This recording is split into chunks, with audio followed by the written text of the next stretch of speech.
It's It's what? Adri. Adri. Adri. Could I get that one more time? Adri. Adri. Adri. Oh, okay. Yeah. Oh, okay. That's a pretty name. All right, Adri. All right. So, Adri, you mentioned the Dead Sea Scrolls. Yes, sir. What do you mean about that? Like, what? Explain your comment. Well, it says in there that it's documented that he did exist. So I'm not sure why we're saying he Who? didn't Like Jesus exist. or Paul? Yes. They're not in the Dead Sea Scrolls. What do you think the Dead Sea Scrolls are? It's the oldest scrolls on earth. So definitely not. But even if that was the case, that's for the Old Testament and like some Jewish apocrypha. Jesus isn't in there. Yes, he is.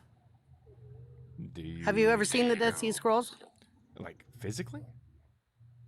The Dead Sea Like Scrolls are physically? the What Dead do you Sea mean, like Scrolls physically? like Their held name them like is in in front of there. my face. The Dead Sea Scrolls, I've definitely researched them, and they're over the Old Testament. Jesus and Paul are not in the Old Testament.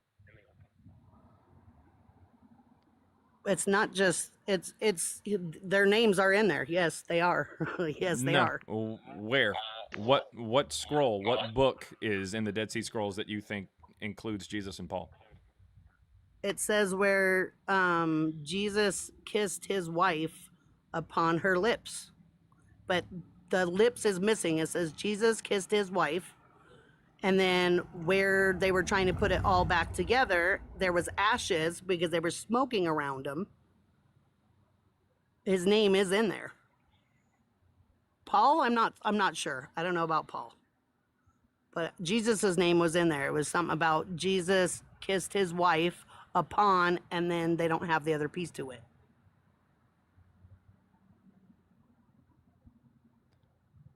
And what about where they found the when it comes out of Jerusalem or whatever, they have the what is that called? Where they found like a bunch of crypts, and it says on there Jesus, son of Joseph.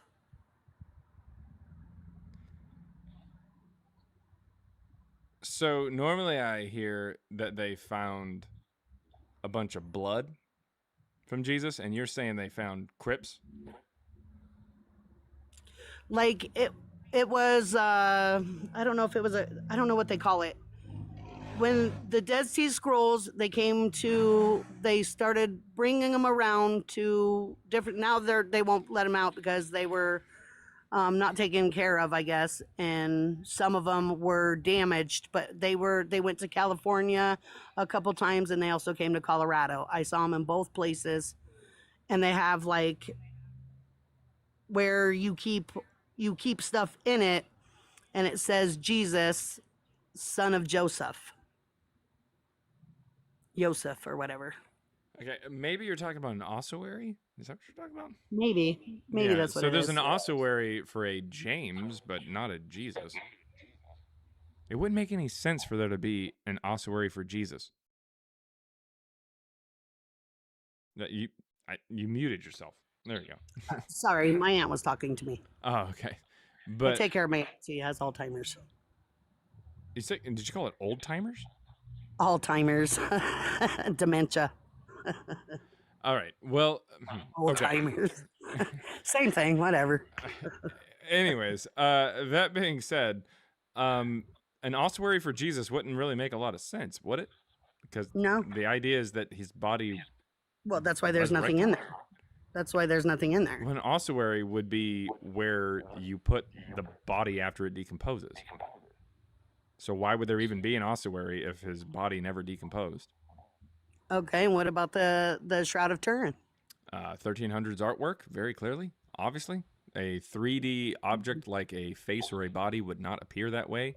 If you get an impression of it onto a 2D sheet and then lay that sheet flat, it would look like this. It would not, but the Shroud of Turin looks like, the person is looking directly at you. It doesn't have the sides of the face and like the ears and stuff like that. Like it wouldn't look that way. The whole body would look like oblong and oddly shaped and stuff like that. Just because you say so, or No, because you have that's some how proof of that's that from 2,000 years ago, over yeah, 2,000 yeah. years ago? Do you? Yeah, You because do we have have that? things from way back when. Let's see. So Jesus supposedly died in And like their 30 face or lays so. flat like that? Here is From way hold back up, when their face is hold up, hold up. I will show you if you look on the screen. This is the Mask of Agamemnon. It was created in well before, like over 1,000, over about 1,500 years before Jesus supposedly died. And the way that it looks is explicitly like this, because you end up with the sides of the face. If a real funerary mask, where you get an impression of somebody's face on the sides, would look like you see the sides of the face, like the sides of the head, the ears, everything like that next to the face. But that's not how you see the Shroud of Turin. The Shroud of Turin looks like this, highlighted over here in the green. This is not how it would appear. It would appear more something like this. You would get the sides of the face and things would be oblong. You wouldn't get the hand that was under the other one because naturally the sheet wouldn't touch that. It's very clearly artwork. The way that the sheet would have laid down would not have got that impression. That doesn't make any sense. So yeah, I mean it's like it's a painting. That's all that it is. There's a It is lot of probably used masks, with a bas death relief. masks that don't have the side that you showed me. So why No, why is I theirs don't know. different? I don't know of any that you could possibly point to that don't have the side of the face. Well, it does have the side of the face. If you lay a cloth over your face, you don't. It's not flat, is it? If you Okay. go put paint on your face Mm-hmm. and then you lay a cloth over you, is it going to be flat? Like It's going to look skin like that. tight. It's gonna if you pull it skin tight. Is that what you're saying? Like obviously for this one it would have to be skin tight because it gets like it gets the eyelids. Like it would have to be skin tight. The eyelids are in the recess of the skull. So like if you just laid a sheet on a person's face when they're dead, then the ridge here for the eyebrows of the forehead, the nose, and the cheekbones would keep it off of the eyelids. If you get the eyelids, that means that you were pulling it skin tight. What that means Okay. is that you would get the sides of the face, Who says like it the wasn't Mask of skin tight? Agamemnon. Who says it wasn't skin tight? I mean, it would have to It be. This is what I'm saying. would have. But if it is, then you would end up with something like the Mask of Agamemnon. That's the problem. Like, you would either get, Mummies don't you look would like either, that. what? Mummies don't look like that. We I've never seen a mummy that has a flat face like that with their when they're all we're wrapped. not Have you ever seen that? we're not So looking if at he's wrapped impressions and of you lay mummies. a shroud over We him, don't listen. it Listen, wouldn't check, show. Audrey or Adri, Adri. Adri. We don't look at impressions of mummies. We look at the actual mummy. The mummy itself is a 3D object. It's the body. For Jesus here in this Shroud of Turin artwork, we're just seeing a sheet. That's it. We're seeing the impression. That's why I'm talking about the Mask of Agamemnon, and I've never brought up mummies because the mummy is the actual object. It's the 3D object, not the sheet. Whenever we take a look at the Mask of Agamemnon, that is a 2D thing. It's a 2D mask that is made of an impression of the face. The Shroud of Turin is supposed to be a 2D object, a sheet that is made from the impression of the face. That's why I'm comparing it with Mask of Agamemnon, because that's something that dates back as far as you tried to say. You said that Jesus was 2,000 years ago. I found something from about 3,500 years ago, so even older. And we know that that's how a 3D object looks due to how well physics works. Like so, in you would either have to have a Shroud of Turin that doesn't have his eyelids, or you have to have a Shroud of Turin that has his ears on the side of his head, like just off to the side, so we would see it. And we don't. You can't have both. That means it's fake. That means it's artwork. They painted it as if you were looking at a person. Like you're looking at me here because the camera is picking up like an object, right? It's picking up a 3D object as if you were looking at me like an eye, all right? And you don't see my ears off to the side because I'm a 3D object. But nevertheless, if you were to get an impression of me and then lay it flat like a sheet, you would get my ears off to the side. That's how that works. It is painted as if you were looking at him. It was painted as if it was just an image of him, not an actual impression. It's not made from an impression. Otherwise, it would be virtually unrecognizable anyways, which is why they probably chose to make it that way, because if they made it and it looked like this, I mean, that would just look really stupid, and people probably wouldn't say, oh, that's Jesus. they had to make it look like artwork to specifically get details like hands and all that kind of stuff.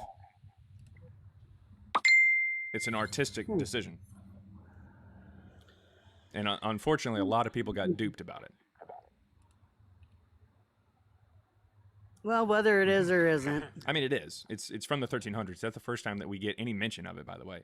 And it's found over in France, in a town that only has 111 people to this day. It's Lille, France. It's pretty obvious that it's fake. It wouldn't make a lot of sense that it was real, because how would it go from Israel all the way to France over a period of 1,300 years without anybody mentioning it and anybody mentioning that they have it? That's ridiculous.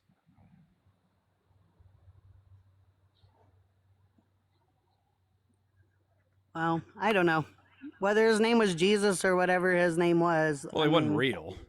So I mean, in the Greek, the way that Jesus and Paul were not real, but the way that it was spelled out in the Greek, the first time it's spelled out would be Isu, because it was written in Greek. It was not written in any other language, and there's not really any indication that even if he was a real person, he would have had the name Yeshua. Not necessarily. That's just kind of like a backwards thinking kind of way, where you're like, oh hey, let me recreate what I think that Jesus would have been. He would have been Jewish, so he would have had the name Yeshua. And it's like, that's fine, but that's I mean, he has in the stories, the author has Jesus going into the synagogue in Nazareth and reading from the Greek Septuagint. So I'm sorry. I'd really love to continue the debate, but I gotta go. My daughter's gonna go meet up with. She's a senior this year, so she's gonna go meet up with the school and see what her scholarship stuff is. So sounds good. Hopefully she's got. And I'll check it out in a little bit. All right. Thanks. Thank you. All right. Didn't really need all that, but hopefully she gets scholarships. All right. Let's see.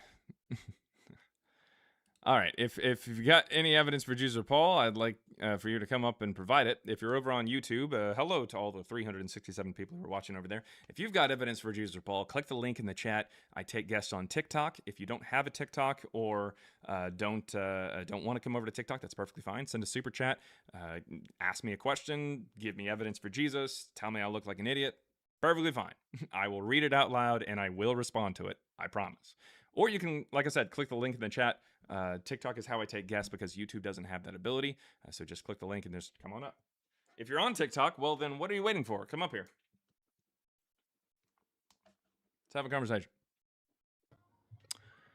Let's see. The real Liam as opposed to the fake Liam. What you got? All right. Not a lot, apparently. I guess that's it. Flawless victory. All right. Nothing. He had nothing. All right. What about Video Ninja? No. I'm not really interested in doing that, simply because of the fact that, like, the TikTok way of doing it creates a barrier between some of the crazier comments on YouTube and they're on TikTok. I mean, I understand that other people use it and stuff like that, but not for the inflammatory kind of style that I'm going for here. In the sense that, like, this topic can definitely get kind of rambunctious, if you will. So, nah, I'm not doing that. I mean, I understand the you're trying to help, but I like the barrier of TikTok. TikTok provides a nice barrier between the crazies on YouTube, the cesspool that is the YouTube comments, and people who actually can come up. All right. The real Liam says, you don't want to accept Jesus. I get it now. You didn't even say anything. You came up here and didn't say anything. All right. Lavender, how's it going? It's going good. I just have a question for you. All right. Yeah. So a lot of people like to claim that the Shroud of Turin, I believe it's called, is supposed to be a depiction of Jesus Christ. And I know it's already been debunked for it. Wait, were you here? I literally just got done talking to somebody about it. You just did? Yeah. Oh, dang it, I missed it. Now I gotta look back on it. But I actually was talking to, I don't know if you know Oaks, but he said that he has like Oh, a Oakdale degree in Curtis or whatever. Yeah, Yeah, the old he actually man talks out of the side of his yeah. fucking cheek. Yeah, keep going. Yeah. Yeah, I was gonna say that he sent me a YouTube video about it, and I'm already watching a little bit. And the first portion of it was talking about like straps. I think that, or Strops, which was like an organization that was trying to find Oh, like the shroud in like 1978. But all I know is that I watched a separate video that talked about how that organization disagreed with the laboratory, where they wanted to conduct their own separate laboratory experiment without actually having like a second opinion on it, I believe. I don't know if you wanted to explain more about that, about like how those 30 scientists actually didn't know what they were doing in the Straps experiment, I think in like 1978. I didn't know if you knew anything about that. so there are constantly going to be people who are clamoring to get their hands onto the shroud in order to test it and try to find, through a myriad of different ways, um, ways to try to make it real. Now they pull most of their shit out of their ass, which is where shit comes from. But nevertheless, the most recent take is that there's like a beam of light or whatever that put the image onto the shroud itself. It's all really stupid, like really, really stupid. Here's the deal. Here's the deal.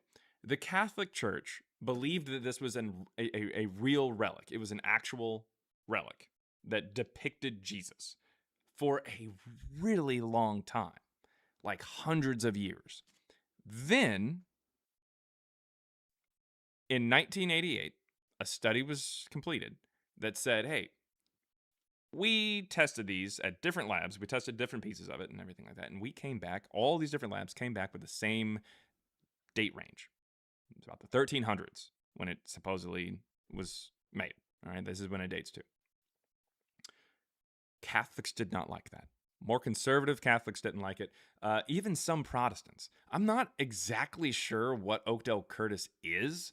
Barely a human. But that being said, when it comes to the actual like theology behind a lot of it, it's all conservatives. It's all people who really, really, really want this to be real because they've invested a lot of their life into this being an actual relic, an actual depiction of Jesus, which doesn't even make any sense. The face is very clearly Jacques de Molay, who died in France in the 1300s.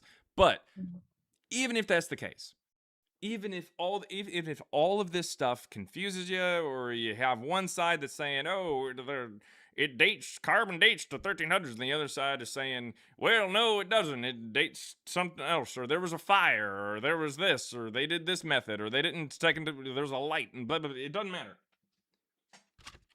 This right here is a face. If you were to paint this face black or covered in blood, dust, dirt, mud, doesn't matter. If you were to then get a white sheet and pull it so tight on this face that you see the imprints of the eyelids, or you get like eyelids or whatever, which are in the recess of the skull. All right? So you'd have to pull it skin tight to get the eyelids, which the Shroud of Turin apparently depicts. That means that when you lay that sheet flat after you get that impression, it would look like this. All of the face and all of the arms and the fingers and the legs and the torso and the feet and everything would all be oblong. It would look strange. Yeah, it and would he not doesn't. look the way that it looks. So Yeah, it doesn't especially matter since- how old the thing dates to. It doesn't matter if it has been repaired. It doesn't matter if Jesus used light in order to like photocopy himself onto a sheet. It doesn't matter. It doesn't matter. It would not look that way because a 3D object like a body would not appear that way on a 2D shape, which is a sheet. Yeah, and his ears aren't even like appearing in the actual shroud, which is weird. And especially because they like to look at the front of the body and not the back, when the back is completely like, you could tell that the back of the shroud is like bigger than the actual human itself. And especially with like their fingers and how elongated that they are, including Yeah. the placement of it. Look at this And hand. yeah, like his fingers are Yeah. freakishly long. Yeah. Like it's weird. I mean, have you ever seen Salad Fingers, that thing on YouTube a long time ago? Yes. Yeah, like Oh my that's God. basically it right there. Yeah. Ridiculous. Like, Yeah, give this because guy a rusty spoon. What my point is that this right here is how it's supposed to look. You wouldn't get things like the eyelids and the hand that's under the other hand and stuff like that. You wouldn't get that if there was just a sheet that was laying down. It wouldn't be able to capture it. yeah, and the fact that Oakes was talking about, like, oh, but the people that did the experiment said that they found blood within it, even though, like, even the bishop in his writings talked about like how they knew the artist and how they knew that it was actually like an art piece. It was like a sculpture piece, and that's already been proven. And then him saying, and then Oakes talking about like he's actually talked to these actual scientists because he's like a biologist or something, and like I can't really get through the entirety of the Oakdale video. 'cause Curtis is a biologist? he said he says he is For like what? in his, Frogs?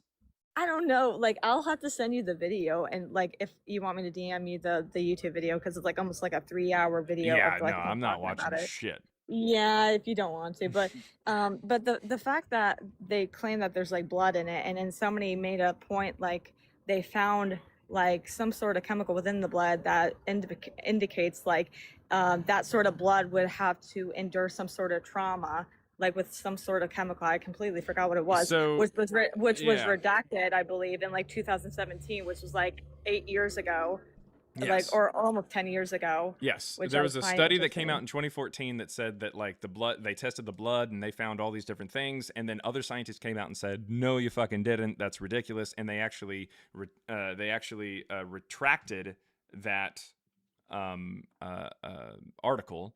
And then some of the same people came back out in 2022 with the study that said that they used some new method, and that new method was one that hadn't been tested before.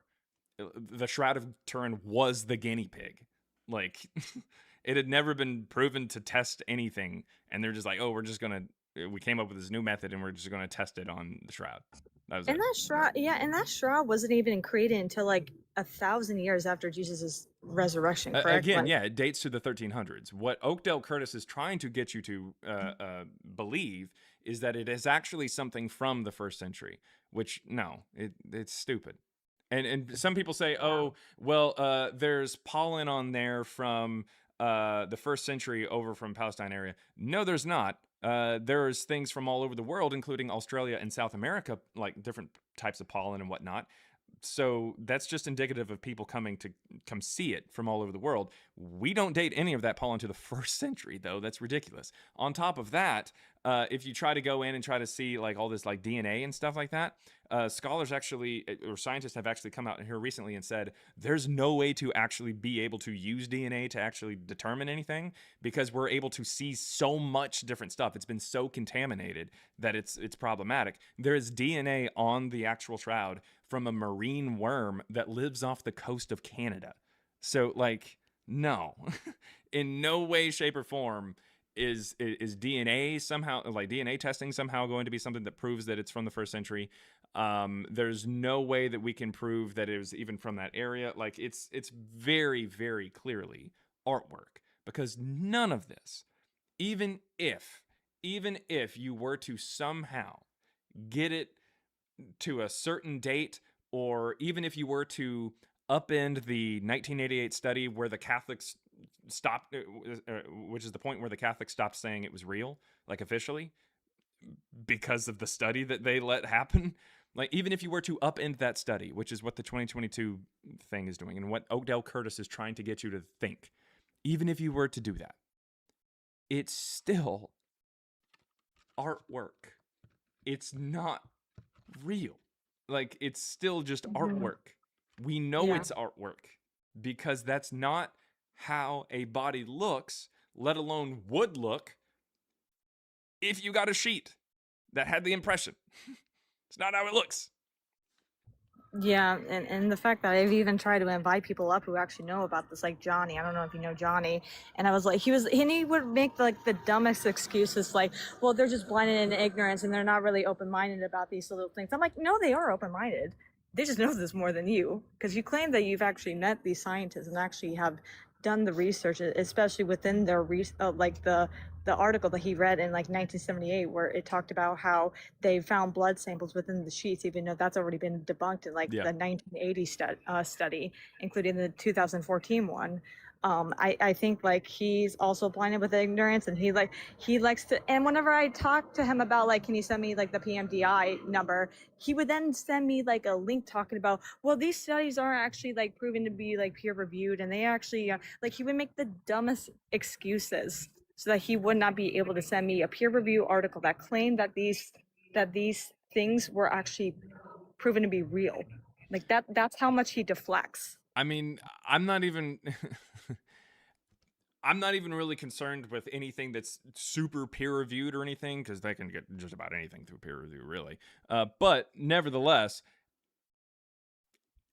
I just, there's no evidence that it goes back to that point in time. No evidence that it's that point in time at that place or anything like that. It's just wishful thinking. We can tell that it's just wishful thinking. Like, it's artwork, and it just kind of stops there. Like, it's cool looking, kind of, but it's artwork. It's been replicated. It's not really that big of a deal. Yeah, because they replicated one of that in like within 5 minutes on one of the studies. And like, it's really not that hard to actually do. Oh yeah, there was a YouTube live that was actually done here recently. I think it was hosted by History Valley. They're on YouTube. That actually they did a live like reconstruction or a live replication of the Shroud of Turin. Like, it's not hard. I mean, once you figure it out, it's like, oh, okay, that's how they did it. Yeah, but thank you so much for having me up here. I see you have another guest up here, but if I have any more questions about that, just I'll come up here. But thanks again. All right, thank you very much for coming up. That was a lavender, everybody, lavender.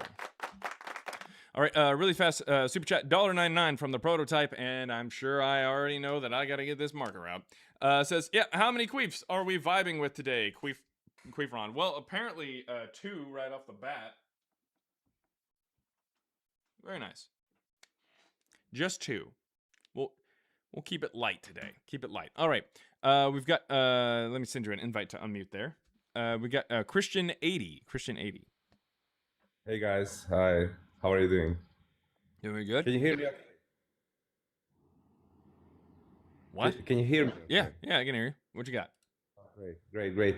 No, I'm basically, I'm sorry, English is not really my first language, so apologies if I'm not coming across, super succinct or super kind of, constructive.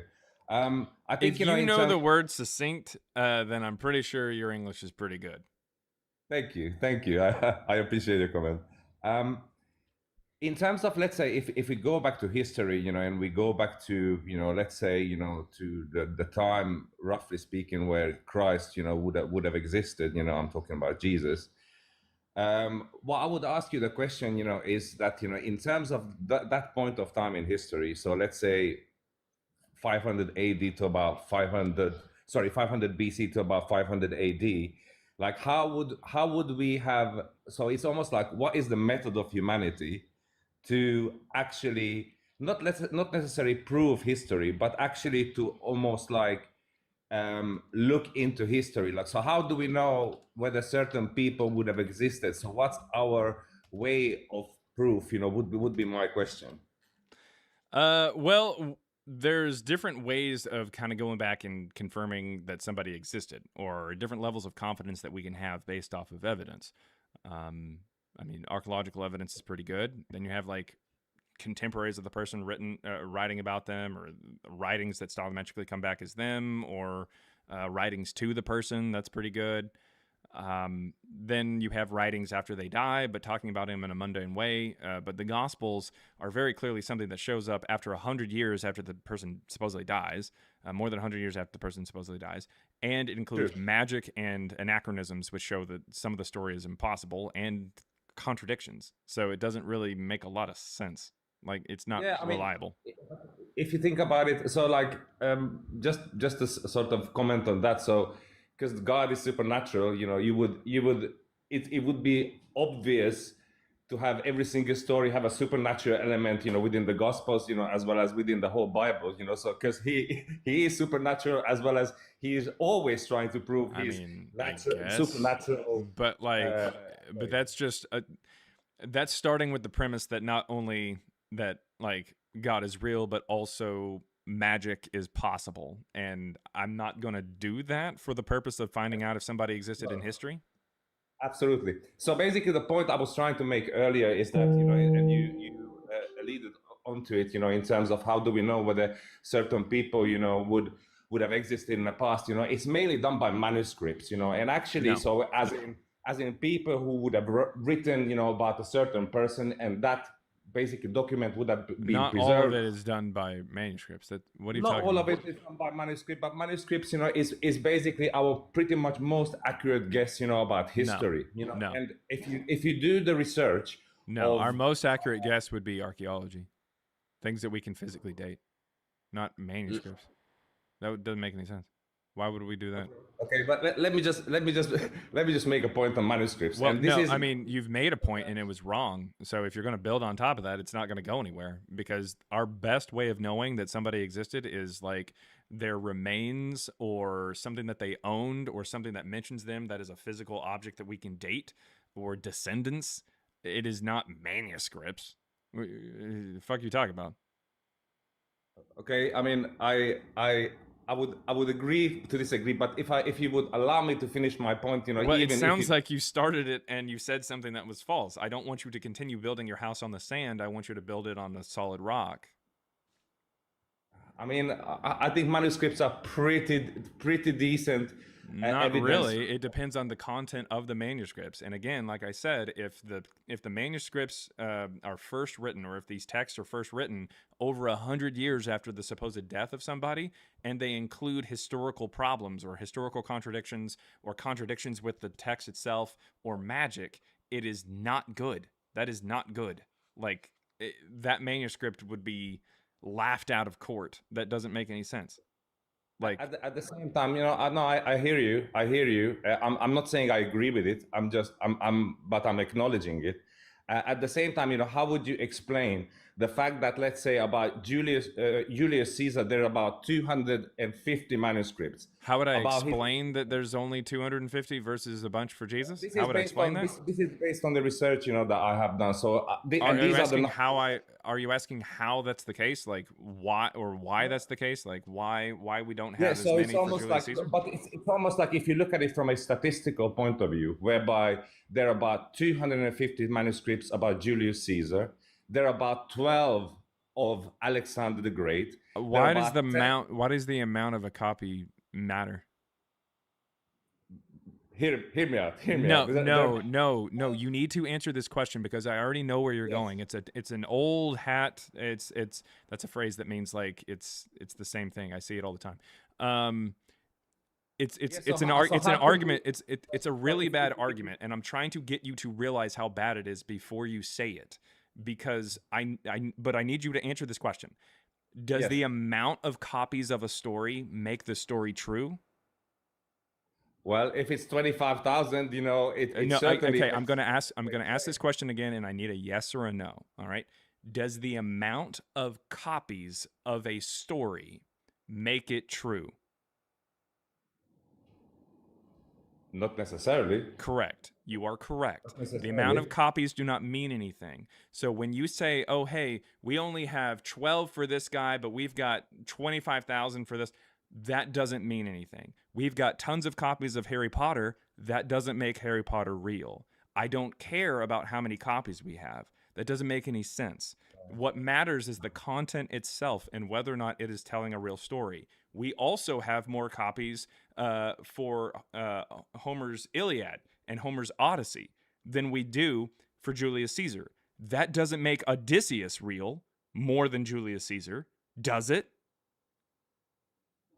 Well, I think Does you're it? mixing. Not really. but Okay, you- so stop saying, "Oh, hey, we only have this amount for Julius Caesar, but we've got this amount for Jesus, therefore he wins." That's not how this works, and you know it.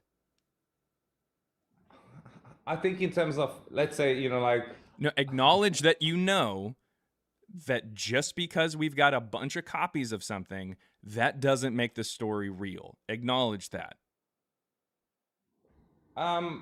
It doesn't make the story real. Correct. But Okay.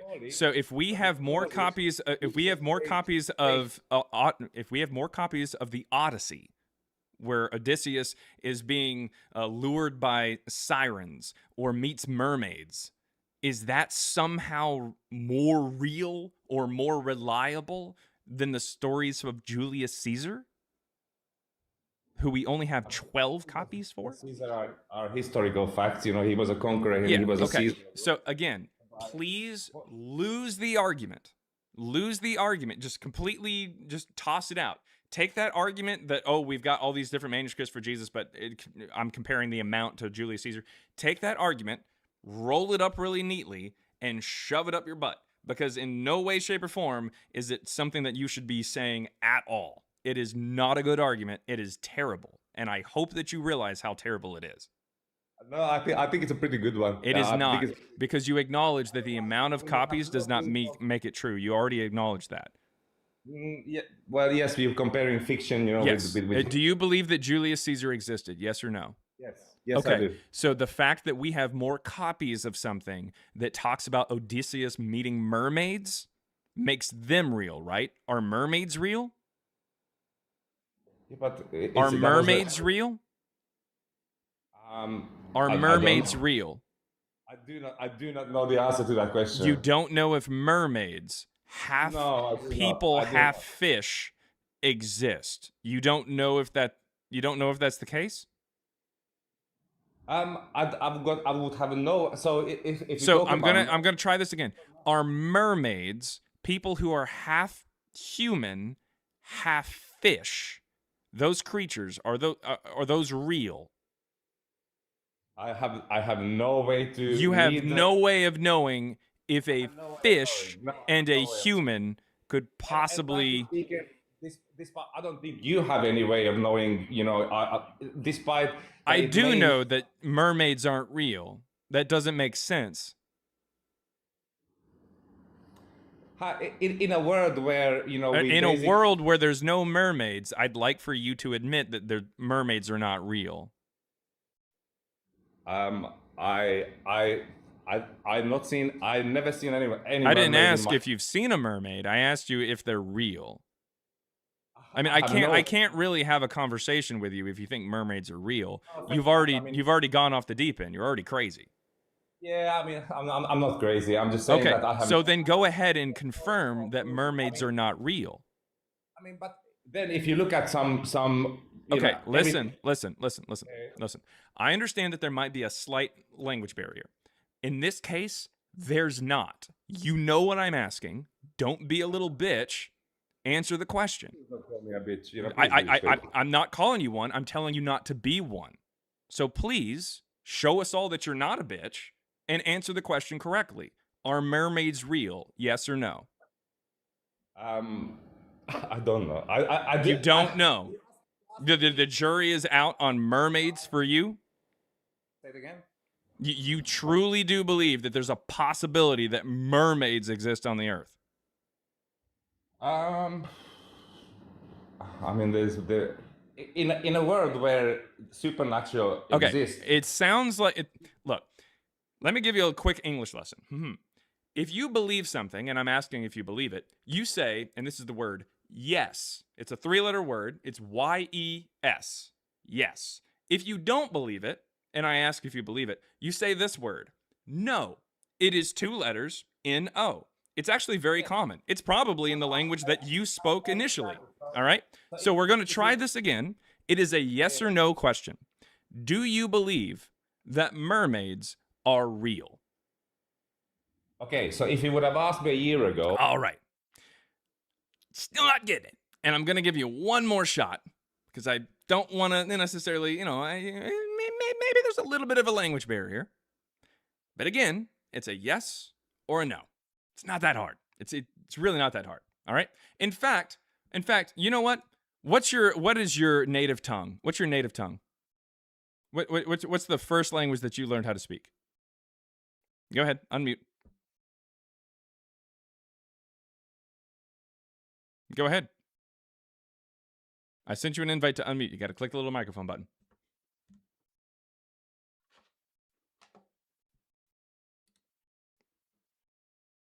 All right. Well, I mean, if you're just going to sit there on mute, then I can't really have a conversation with it. But you can unmute if you want, and we can continue the conversation.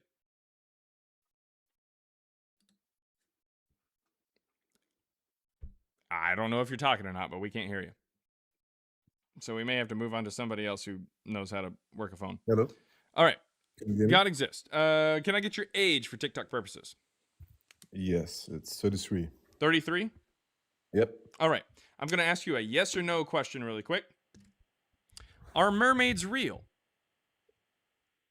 That's a tough question, to be honest, because I never saw one. It's not really from my It was knowledge, a yes or no no. question, and you're not really answering it. So Yes, are because- mermaids real? Okay, but then I say no. But All also right. let me Well, ask you something. Let me That's ask you the something. correct answer. So I don't know why you wanted to put a caveat to it. Because if you ask yourself, can you 100% say they're not real? Yes. 100%. Yes, Okay. How? because they're not real. Do you have Okay, any but- other? Do you have any other arguments for mermaids or anything like that? No, I don't want to go into mermaid. I want to Okay. ask Well, you I'm gonna something else, try. but I mean- I'm gonna try to ask the question, and don't put a caveat on it or anything like that, Yep. and don't ask a Let's go. question back or anything like that. Let's It is go. a yes or no question. Are mermaids real? I can answer this question when I'm All right. honest, but I Well, would say no. gotta listen. Here's the deal. We're gonna have to go ahead and move on if you can't pass the litmus test. I'll give you one more shot, but I will not continue the conversation if you cannot answer this question correctly. Are mermaids Yes. real? I would say no for the purpose of this conversation. No. No. We're gonna look for the purpose of being correct. Are mermaids real? No. Okay. Now we can continue on. All right. That shows me that even though you tried to fight it really hard, you're not actually stupid. All right. So please continue. What kind of Yeah. evidence do you have for Jesus or Paul? What I want to ask you is, what brought you to this topic in general? Why are you interested in this topic of Jesus and Paul? Why is anybody interested in anything? It's just a Was topic there, that interests was me. there was there any time in your life that you were confronted with Jesus, that someone wanted to convince you that Jesus is real? What? I Was mean, there any time in sort of, your life kind of. I believe that he was real most of my life. Why? But were you born into a family that Most told you people that? are. I didn't. I was not. You were so not this- born this- into a family? No, no. Not into a family that made me try to believe that he's Oh, real. well, no. I don't give a shit, dude. What's your evidence that Jesus or Paul existed? No, I want to ask you, what is your evidence that they didn't exist? That's what I meant. Anachronisms. I saw your. Anachronisms. I answered your question. Okay. Do you know what anachronisms are? No. Okay, there are I- elements it's of a not my story that native are out of place in time. If I told you a story about somebody, and this is going to be tough because you had a really hard time with mermaids, but if I told you a story about someone in the 1960s who owned an iPhone, you would know that that story is bullshit, correct? I see where you're coming from. okay. Correct? Yeah. Okay, yeah, because the iPhone is anachronistic. It is something that is not in the 1960s. It doesn't show up for another 40 years. Likewise, we have things in the Gospels, we have things in Acts, and we have things in the Pauline epistles that don't line up with when the story is supposed to take place. This shows that at least a few of the stories, or some of the stories, are historically impossible. Once you put those alongside contradictions within the New Testament, geographical problems there, third-person omniscient style of writing, which is indicative of fiction, where you're able to hear behind walls and stuff like that, like you're able to hear people's thoughts or hear things that are away from the author or the main character. That's pretty obvious that it's fiction. When you add in, we're not even going to talk about the supernatural stuff. That's pretty obvious. But whenever you add in things that are lifted from prior sources, supernatural and natural stories, as well as teachings, are lifted from prior sources. And the fact that the first gospel doesn't show up for about 114 years after the supposed death of Jesus, and published by a man who did not think that he was a human being. That sounds pretty bad. That's true. I mean, it's obvious that you're a smart guy. You know your facts. You think Especially about logically. mermaids. you think logical, and I like that. I really appreciate that. I think it's a very good thing that you are looking into this topic, because this is also a way that you can actually find Jesus. But what I'm also interested in is, what would you do? I know that you don't believe in it. I know that. Sweet. I So what's understood your that. evidence for Jesus or Paul? Because it sounds like it's going to be some kind of weird theological question, and I don't give two shits about it. But No, what's, no, no, what's sorry. the No, no, no, no, no, no. right. I don't want to go into that. It is more than you base your facts on what you know and what you read and what you learn to be true from your experience. Yeah, that's how that works. Also- Okay, so do you have any evidence for Jesus or also- Paul? I do, yeah. Personal Okay, sweet. Well, experiences. well, personal experience. Did you live 2,000 years ago, or are you a data scientist or some kind of scientist or archaeologist? Personal experience that points me right into the direction of it. This is why I'm asking you. Sweet. What would you Unless do it if you pointed would- you in the direction of a tablet or a manuscript or something like that from 2,000 years ago, then I don't know what to tell you, man. We are looking for evidence for Jesus or Paul, and none of your existence has lined up with the supposed existence of Jesus and Paul's timeline. So no, that's not going to work. So But would unless you- would unless you- you know of any particular thing that you have come across during your lifetime, which is evidence for Jesus or Paul 2,000 years ago, I don't give a shit about your lifetime. I don't give a shit about my lifetime. We are talking about the evidence that is provided back about 2,000 years ago. Do you have any evidence for that, or did you want me to go ahead and move on to somebody else? Maybe if you're open to one more question, then I would. Then you Is can it move on. relevant? Because up to this Yeah, point, it it is- sounds it like is- it's it is- probably not going to be. No, it is just, what would you do if actually Jesus would reveal himself to you? Would you be open to believe in him or no? If Jesus revealed himself right here, all that would mean was that he is right here in front of me right now. That doesn't have anything to do with 2,000 years ago, which is the topic. Congratulations, you're stupid for two reasons. Do you have anything else that has anything to do with the topic? No, that was my last question. All right, thanks. Well, moving on. All right. Jesus Christ. Can't answer the question about mermaids and all kinds of stuff. All right, Justicia or Hey, brother, how Justicia? you doing? Just Justicia, CIA? Yes, justicia. That's justice in Spanish. Oh, okay. Hey, man. Well, You know what? I'm sorry, I don't speak Bring me- Spanish. bring me up- Anyways, really tell quick, you- can I tell get you your what, age for brother. TikTok purposes? 59. God damn, 59. All right, and really quick, litmus test. Oh, you are calling me old? No, I just thought you sounded a lot younger. It was a Oh, compliment, actually. But anyways, Thank you. that being said, do mermaids exist? It's a yes or no question. No. Okay. Hey, look, that is how you fucking answer the question right there.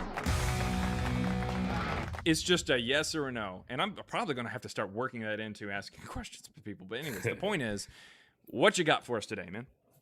No. What I would like to know is, I am very curious about this subject. So if you can tell me what you know, I love to learn. So if you can tell me how you know that Jesus and Paul never existed, I'm not Christian. I've stopped going to church. I'm not Christian anymore.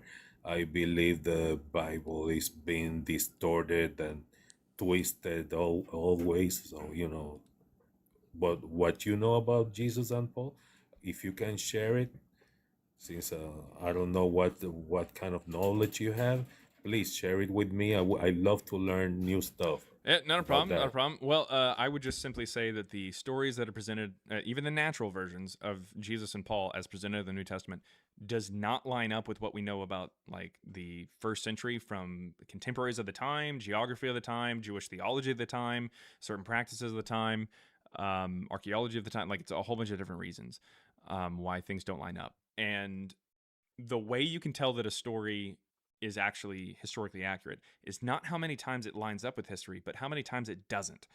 Because you can write a story after an event and you can talk about that event. You and I can write stories about like the Civil War or about the French Revolution or something like that. Like we could do that if we wanted to. But the point is, our story, if it doesn't line up with what we know about history, that's how people can step in and say that was made up. Does that make sense? Yes, it does. Yeah. So that's really how you got to go back and take a look. You don't look for how many times it lines up. You look for how many times it doesn't line up, because that's the most scientific way to do it. The most scientific way to approach something is to try to see how it's not an actual how the hypothesis fails, how it's not actually the way that you're thinking. If you approach it and you say, hey, I want to try to find everything that props up my way of thinking or confirms it, then that is pseudoscience. It is literally starting with the presupposition and trying to find evidence for it. It's pseudoscience. It's not actually scientific. And so my co-author and I, we've got a book on this topic. The ebook is just $3 if you're interested. The link's in the bio there. And there's a Spanish version, by the way. But the point is, in our research, we started with the idea that Jesus is real. All right. And we were going to write about how Jesus, the Christology, the idea of like how the Christians and the followers of Jesus, how they just kind of heaped these stories of divinity onto Jesus over time. We wanted to see why they did it, who did it, and when they did it. And over time, we started to realize that there's no evidence for this Jesus guy even existing. There's actual evidence against him. And then we started to realize that the text of the New Testament isn't even written in the 1st century. It's written in the 2nd century. So it kind of helps give us a timeline, a better evolution of the religion and the characters and stories and whatnot. So thank you, man. Thank you. It's very interesting. I like it. Yeah. But yeah, what I would recommend is checking out the book. If you want more information about it, you can definitely check out the book. The link is in my bio here on TikTok and on the YouTube profile. You can check it out. Again, the ebook is just like $3. It's okay. Not a lot. But let me know if you have any questions or anything like that. You can send an email or right now because I am with my mother in a doctor appointment. Okay. But I'll follow you, bro. I will follow you. All right. Well, thank you very much. All right, brother. Take care. That was Justicia, I think. Yes, Justicia. Yeah, it's the J, the soft J. Anyways, thank you very much for coming up. Okay, bro. Yeah. We're trying to, won't be able to make it, fellas. Veronica and I are trying a new fad. It's called jogging, or might be yogging, might be a soft J. I'll have to check. Apparently, you just run for extended periods of time. It's supposed to be wild.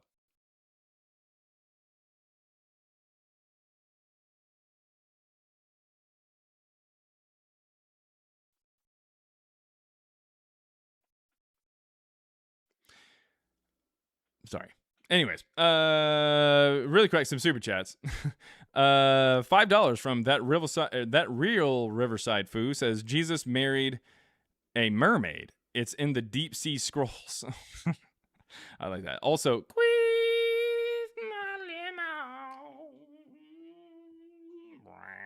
anyways, $5 there from the Resting Hot Face. Oh God, up on the shore they queef all day. Out in the sun, they queef away.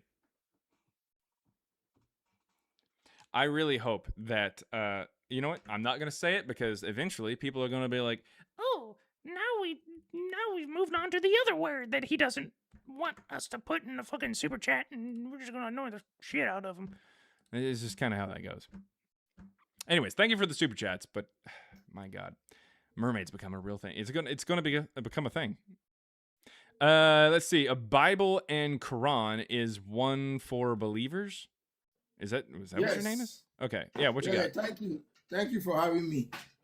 Thank you very much. But in your screen there, because of the question you asked, in the screen, you are supposed to like have evidence that Paul and Jesus, they never existed, then we can debunk. But you have no proof on your screen that they don't exist. So how can you want me prove to list out all the proof on my screen? Why would I do that? Because if that is how it's supposed to be. You don't have any proof that they don't exist. Okay. I don't know why you sat there and listened to me giving the proof to the last guy and you just, I guess, didn't pay any attention. Okay, what was your proof? I didn't pay attention. So one of the strongest pieces of evidence would be anachronisms. These are elements of a story that are out of place in time. So they don't line up with the time period. Like when Jesus in Matthew 23 talks about rabbis and even discusses how they dress, unfortunately, that doesn't make a lot of sense because the first rabbi is Yohanan ben Zakkai, who starts the first rabbinic school after the fall of the temple in 70 with the permission from Emperor Vespasian outside of Jerusalem. So, that'd be 40 years later.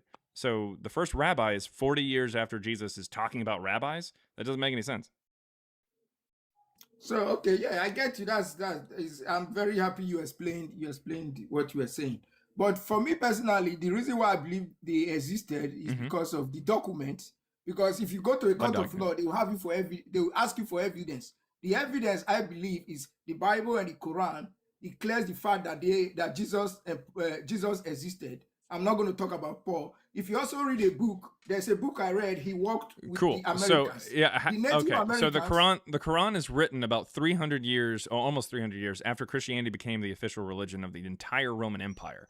So why on earth do you think that the Quran is somehow proof of Jesus? You could have mentioned the Book of Mormon, and it would have made the exact same amount of sense. Well, I have not read the Book of Mormon. I've Yeah. read the Well, Quran. what it No, is talk- it's bullshit. it talks It's a lot about like the Jesus. Quran. Okay, I don't know anything about that, but also I read a book. He walked with the Americans. Actually, to be fair, So the Book of Mormon is actually closer to the Bible. Much closer to the Bible. It's not really like the Quran. Well, there's sections that are kind of like the Quran, but not really. The Quran's kind of Okay, its have you own read kind a of thing. book Most of the called- Quran is just kind of random, like teachings and shit. It's like someone read Proverbs and was like, you know what, we need more of this, but with like gratuitous violence. Yeah, and another reason that even gave me a kick to believe more is I read a book called He Walked the Americas. So He Walked the Americas is a book about the Native Americans. Yeah, They that's in talk the Book of about Mormon, Jesus. dude. That is the book of, well, I don't know, but I'm telling you about what I read. Well, He says that Jesus obviously said- did not exist in North he said America he walked either. with the Native Americans. The Native Yeah, cool. That's the Book of Americans, Mormon, they call man. him- That's the Book of Mormon. This is that I've never read the Book of Mormon. That's This what the is Book a- of Mormon is about. It's about Jesus showing up after he ascends into heaven. He hooks a sharp left and just shows up in fucking like Mexico. Well, before it was Mexico. Okay. I don't know about that, but that's not what I read. According to what I read, the Native Americans, they call him the healer. They said he Cool, had 12 man. disciples. Literally, what you read is not So anything these from are actual Native documents- Americans. These are documents to prove that he exists. No, you, man. because of Like, some- I don't know some what you read, certain but that is things- not actual historical evidence of Jesus. In no way, shape, or form was Jesus in America. That doesn't make any fucking sense. Okay, and again, another proof again that Jesus was there. According to his prophecies in the Bible, he said that the temple in Jerusalem was going to be destroyed in 70 AD. It happened. Yeah, it's almost like And- they and wrote this some of the after 70. prophecies- You said? It's almost like they wrote it after 70 and already knew that the temple would be But destroyed, he so they said just it wrote before. it He into. said it before then. Yeah, I know, but when was the book written? Okay. Now if you Nope, also read- nope. Listen. When was the book written? I can write a story right now that has a guy named his name's going to be Kevin. Now Kevin existed in 1990, and he said the Twin Towers will be hit with planes and they will fall in 2001. Look at that. I guess Kevin actually made a prophecy before 9/11. No, it's the fact that I wrote a book after 9/11 about the story, about some fictional story before it, and I just had my character talk about it. That's stupid. Bruh. Yeah, Anyway. in order for Jesus to have made an actual prophecy, like you would have had to have somehow shown that he either existed or that the book was written well before 70. So what about other prophecies that was? Do you fulfilled- understand that what I has been just said? fulfilled? Do you understand what I just said? Okay, let me read this. Maybe you will understand. Let me read Good this. God, man. Do you Let me read understand it what I so just you can said? You can say understand. no, and I'll explain it even. I'll break it down can even you- dumber. Before, I just want to ask you this final one. Nope, and then I'll hear what you say. nope. Do you understand what I just said? What I just told you? Do you I don't comprehend understand what I was? you're saying. You don't? I Is that don't what you said? understand you.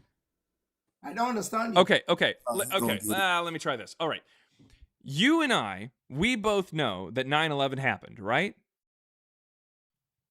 Yes. Okay. So you and I, it is possible for us to write a book and try to claim that someone who lived in 1990 was able to prophesy 9/11. Like, we're able to write a fiction book like that, right? How can you be able to write a book when you were not there when 9/11 happened? You have to be there and be involved in the accident before you can write something about it. No. If you are not there in the 9/11 and they tell you 9/11 just happened, but the 9/11 that happened, we know that the people they said that committed the act were not the ones. No. So No. this is what you In fact, believe. that's I how. don't believe- No. the way I Listen. believe Listen. 9/11 is What you're different from okay? the way you Okay. believe For 9/11. starters, all right. You muted because goddamn. So first of all, no, we don't have to be there 9/11. Let me ask you, unmute. Can we write a story about the Civil War? You can write a story. Can we write a story about the Civil War? You have evidence of. Can we write a story about the Civil War? Because it happened, and you wrote it. Yes. People wrote Yes. that because it happened. Sure. But now that we are well past the date that it happened, can we write a story about it? Is that possible? Can you and I write a story about the Civil War? Of course not. Of course not. We It's not can't possible. write a story about the Civil War. That's impossible? Okay, so what is your point? I'm asking you a question, and you I said fail no. to. It's impossible. That's what I said. If It's already impossible happened, to you write can't a story about the Civil War. Yes, it's only when you know you have the proof, then you have the evidence here. You were there when it happened. Then you can write about it. I don't think his elevator stopped on all the floors, guys. I'm sorry. Like I don't think he was understanding what I was saying or something. I don't know. I think maybe he thought I was saying like our own account of it or something. No, I'm saying write a story about the Civil War. All right. Jesus Christ. All right. JQ. Yes, sir. Yeah, what you got for us, man? Oh no, man! I just came on. It's gonna be short and sweet, man. I agree with you. There is no evidence that Jesus existed.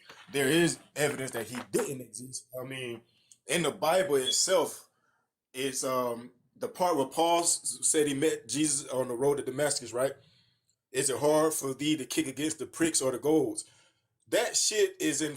I'm sorry for cussing, but that's in The Bacchae. one of Homer's. No, That's in one of Euripides. Oh, right. It's in one of the Greek plays that happened like 100 years before Jesus ever came. No, so-called about 500 years before Jesus supposedly lived. Yeah, it's called the Bacchae. It's written by Euripides, and it's out the mouth of Dionysus. Yeah. Yep. And then Jesus also. Let me ask you a quick question. Let me ask you a quick, just to kind of figure out, JQ, where did you hear that claim? Where'd you hear that claim? I did a lot of research. Yeah. I was just trying to figure out because I've been saying that for like at least a few months, and so I didn't know if it possibly like made its way around TikTok and somehow circled back. But, it's out there though. It's out there, man. It's out there. There's a book I've been studying called the Owaspy Bible, and they got a lot of different things in there that exposes Christianity. So, yeah, I mean, if not trying to force you to, not trying to, change your beliefs or anything, but if you read it, it'll show you how that Christianity shit is fake. Right. You know what's very real though, very very real, and I'm being serious here. It is smoke after a fire and inhaling that smoke. That is not good. And I need you to get a 9-volt battery, and I need you to replace the 9-volt battery that is in your smoke detector, because not only is it very loud. Oh man, my bad. But on top of that, I care about your safety. I had the washer going too. Well, I care about your safety, and you just replace it real quick. You might need a step ladder or something like that. But we good, man. We good. anyways, that being said, yeah, I agree. Obviously, I agree with you. You agree with me. I agree with you here on the topic here for Jesus and Paul. But yeah. And no mermaids, no fucking mermaids. No man. mermaids, exactly. Jesus Christ, yeah, that's ridiculous. But yeah, thank you very much. That is JQ, everybody. I want to get to the next guest here, but JQ, thank you very much for coming up. Thank you. All right, thank you, man. Right. All right.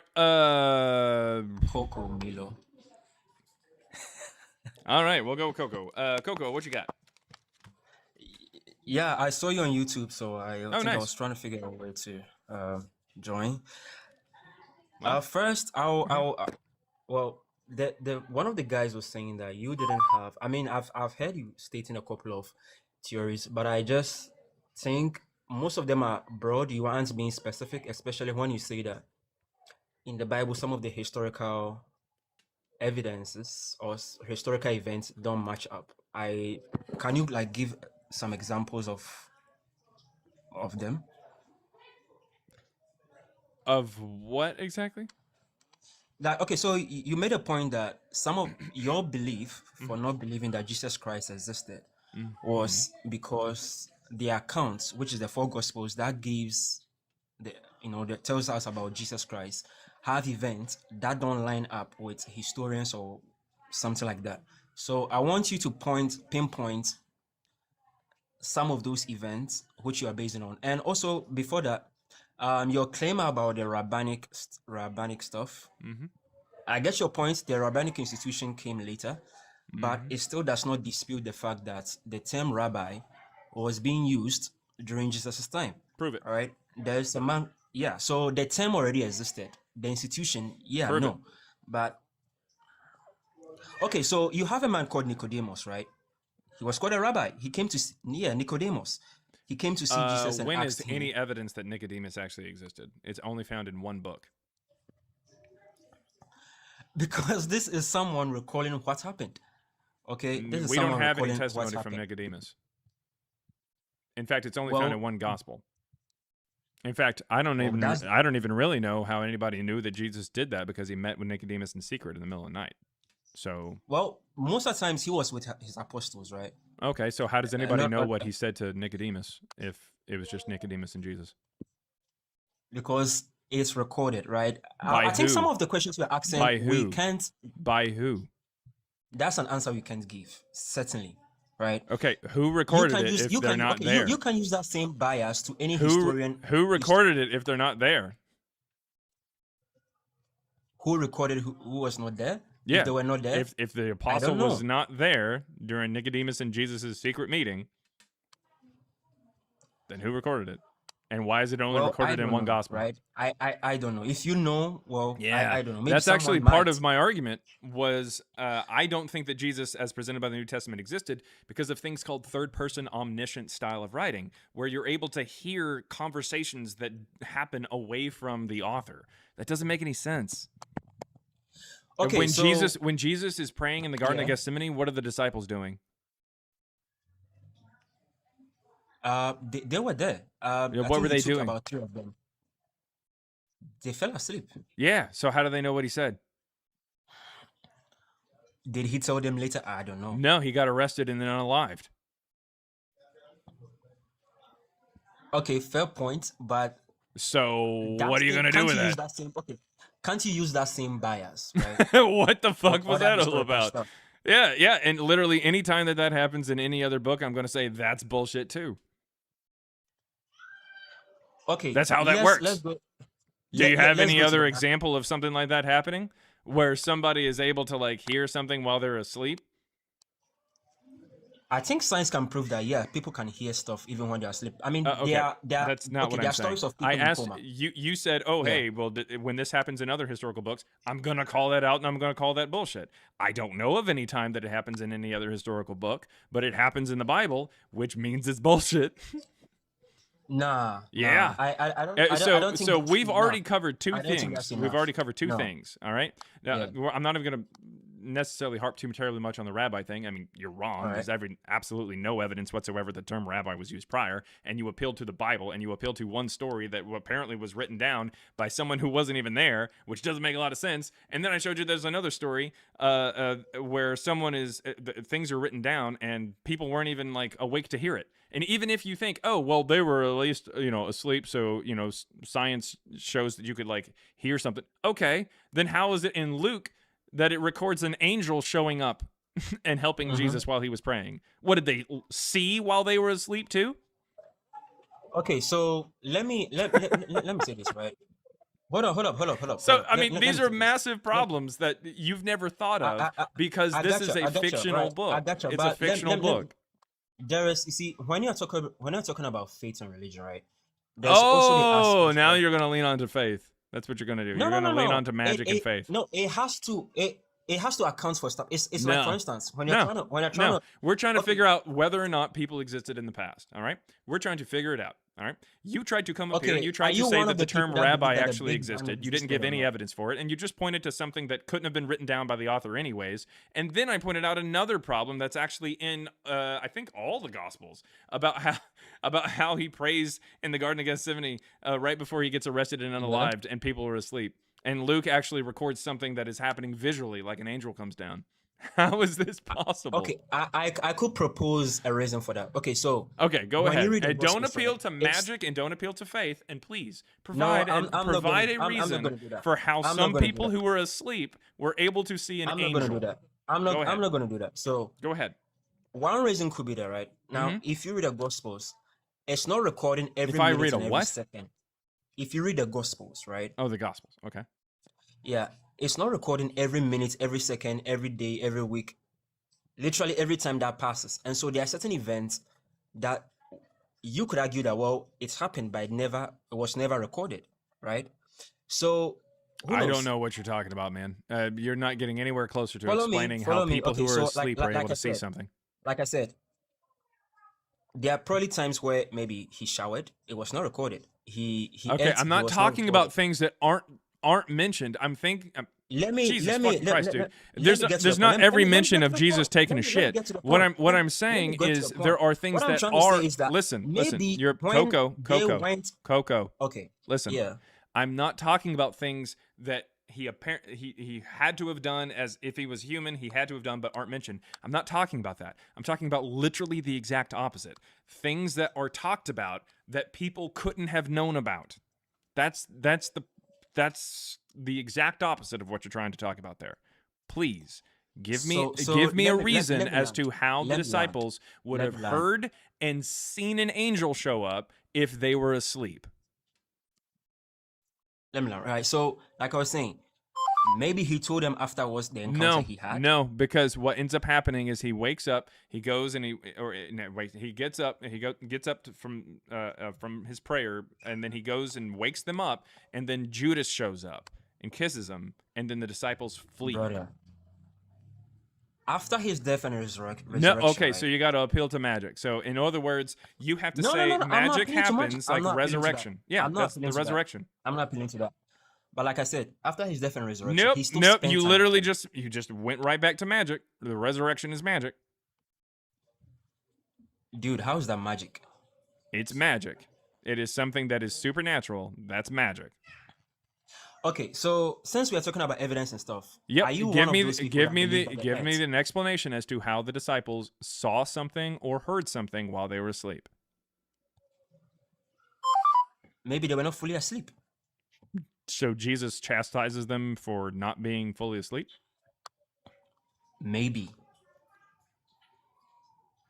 You Yeah. think Jesus knew that they were if you wanna not then go asleep, on not all the way on that asleep, fine and he line, shows up well, and he's like, "You bitches couldn't even stay awake," and they were awake, like are you enough to write disputing that things that's down. possible? Or that's possible, right? It's So possible. Jesus just got You it cannot wrong dispute then. that. Well, maybe his statement was, should I say, what's the word where you exaggerate something? Oh, so Maybe. Jesus lied. He got onto them because No, he was I wrong. said He was exaggerate. exaggerating. I didn't say lie. I So said Jesus was exaggerate. So, meaning exaggerating. you are He still got telling onto the them and fact said, that "You couldn't stay awake for 1 hour," but he knew that they were awake the whole time. Awake enough to write a you book see, and I didn't remember say what he had awake. said for I an hour. said half asleep, right? So half asleep, as like you Then can why did he tell get something onto is them? Then around why did he around get you. onto them for being asleep? Because they were not If they fully were awake attentive. enough, if they were awake Dude, enough to remember what dude. they saw and remember what they heard for an hour, and then why did Jesus get onto them for being asleep? Well, maybe I don't know, but Okay, the well then possible explain explanation. Okay, maybe how he they were expected them to be awake. so asleep that Jesus gets onto them, and they also saw Yeah. things and heard things for an hour. That's literally what I just said. That maybe they weren't fully asleep, But right? Jesus, And if something but is Jesus happening, chastises and them you, for being half asleep and so awake that they're able to remember things. it's possible. So I mean, he you gets can't onto dispute that. them for That's he not gets possible. onto them for being asleep, but they were clearly awake enough to remember everything that happened. I'm saying it's possible. You can't dispute So that Jesus it's got not it wrong possible. then. No, like I said, he So could have they exaggerated were asleep? his reaction. Oh, Jesus Look, exaggerates. it's science, right? So Jesus exaggerated People then. do look if we're Did looking at it, Jesus if we're exaggerate? looking at if we're looking Did at Jesus exaggerate? how that's what I'm proposing. Okay, That could so have happened. Jesus Since both of exaggerates. you were not there, and we are trying to figure out So what could have sometimes happened. Jesus will get onto you when you don't actually deserve it. No, I'm not. Is See, that what you're saying? I'm not trying. Because that's what he did. I could use, like I said, I could use the same. Yeah, some of and the same I loopholes that hope have you in do. arguments And I hope against you other do. stuff. But do Like you I have said, any like I said, examples of this happening in any other text? I don't know. We Yeah, are you trying to don't. You don't. So examine I don't this care. So particular again, incident. so That's what Jesus I'm gets saying. onto you even when you don't deserve it? Get onto you on what? He accuses you of On what sleeping when exactly? you're not really asleep? Is that what Jesus does? You aren't being. You see, you aren't. You're being, wanting to pivot. Uh, You're wanting to get out of this corner. I've got you in a corner. no, Just I'm not pivoting. What I'm trying to say okay. is what I'm trying to say. So answer the I question: asked Does you, Jesus is it Jesus impossible punish for you that for to happen? something Is that it you okay? didn't do? Is it impossible? Sweet. Does No, Jesus punish that, you for something that you didn't do because he exaggerates? no, I mean. Okay, well then Does I it don't know what the happened question then. is, I does guess it they were deserve asleep. punishment? Does it deserve punishment? Okay, so does That's Jesus your claim, and you chastise you? can't claim. Do you think that Jesus would have That's your claim. chastises somebody for doing something that they didn't do? I don't know. You think that was a good thing to do? You think Jesus exaggerated? I don't know. Do you think that would have happened? If I'm to Nah, ask you the dude. same The whole question, fucking story didn't happen. Jesus isn't real. like I said, right? Okay? If scientists tell you that okay, the Big Bang happened and blah blah blah blah blah. Cool, cool, cool. Were you So there? about You weren't there, Jesus, right? do you think that he exaggerated? Yes or no? The same thing, bro. The same thing applies to this. It's Sweet. not any different. All right, we're gonna go ahead and move not on. any I mean, different. I know that you made the journey over from YouTube, and I wanted to give you a little bit more leeway because of the fact that you did that. But we're gonna have to go ahead and move on if you can't just answer just simple questions. Do you think that Jesus Dude, exaggerated? I'm answering it, but you know that if you accept that It's a claim, yes or no. it's Did also, Jesus exaggerate? it's also. I said he could have. Oh, he could have. Because Okay. the Well, then possibility of them explain it. sleeping or not, What is we're trying to still do a is we're trying to 50-50, explain and this situation. We're trying to explain it. So I want you to explain how the well, my disciples first saw this. explanation was that maybe he could have told them what occurred, right? And you Well, were saying that nope, I can't that's not use possible anything, because like, he for gets instance, arrested. They receive a vision, they receive a divine inspiration of what happened. You are saying I Oh, can't so it's a use that, vision. and I'm Jesus giving didn't an actually pray alternative. in the garden. Is that what you're saying? Dude, I'm giving an alternative to what could have happened. Yeah, I Since know. you don't believe But in that. unfortunately, the book says one thing, and you're trying to come up with more shit in order to try to make it happen. That's what you're doing. You either have to appeal to magic, or Nah. no. Listen, you either have to appeal to magic, or you First have of to all, I change said, the right? words itself. Yeah. That's the thing. You either have to insert more to the story in order to try to explain how something that very clearly could not physically happen happened, or you have to appeal to magic and say when Jesus magically came back to life, he was able to tell everybody. See? You either have to appeal to magic or you have to change the story. No. Mhm. I even try to use the example that we've had evidences, right, Yeah. of people being in coma, right?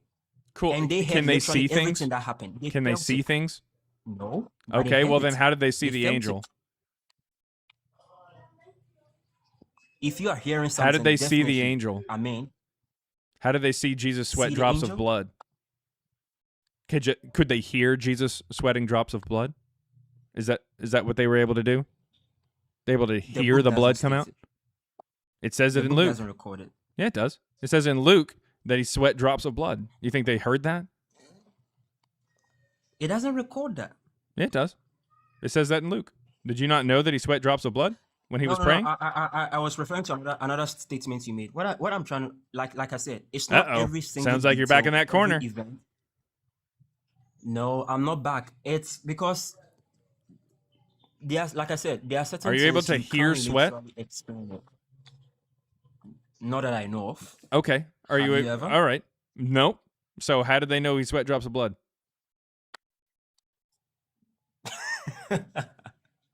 I don't know. Yeah, it's almost like this book is bullshit and you're trying to defend okay, something. Okay, what if? Okay, since you said, okay, what if right after it, right? Because the arresting doesn't necessarily happen. I mean, it happens, it's still in the same event. But what if, okay, they woke up, right? They see him and they realize that, oh, he's covered in sweat, blood. Maybe I'm that's pretty where sure if they saw somebody him. was sweating blood for an hour, they'd die. No. There's actually a science. I've forgotten the term, but it's scientific. No, you can Scientifically, it's sweat possible drops you of can blood sweat like blood. if you're that like freaking out about something, but not for an hour. That would be crazy. Well, we've had monks live without food and water for days, which is abnormal. The average person Have they can't lived live. without blood? No, that's not the main point. That's not the punchline. The punchline is Oh, the maybe punchline. in Oh, the terms it's of the whole blood, thing's just a like someone. joke. Yeah, that's a good point. Yeah. No, it isn't. It isn't. Because you're hanging, okay, we have people that can do stuff that the average person can do. So maybe he could have lost blood. Oh, And he's the he's average doing person would have something died. more than an average person can do. Because remember, historically, he was beaten, right?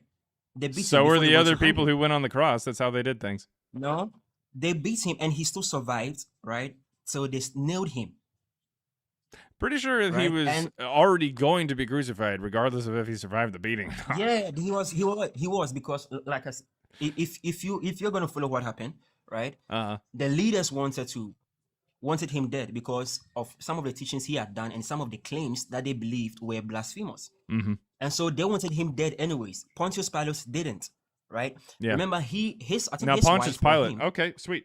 Pontius had Pilate. a vision, Whenever Pontius right? Pilate is talked about in history, and we see that he actually does not give in to the crowd, and he actually has multiple times stories where he goes through and has soldiers unalive a crowd simply because they disagree with him. Why is it that he finds that Jesus is innocent, but yet still Yeah. gives into the crowd? That's exactly what we. No. That's exactly So what we know he wouldn't do. What he does is, Does he give I into think the crowd? He had a vision. He had a vision. He did not have a vision. I've forgotten what. Well, per the records, it's either him or the wife, one of them. Yeah, sweet. Right. Okay, That's so why I'm again, not- does I'm he not give it clear to on the it. crowd? Thank you. No, because my reason is because he washes his hands as a sign that, look, I'm out of this, right? Whatever you do, Cool. is- Yeah. Does the he blood give is into on the your crowd? hands. Yeah. If that's how you want to coin it, or you mean Cool. by giving All to right. the So crowd, yeah.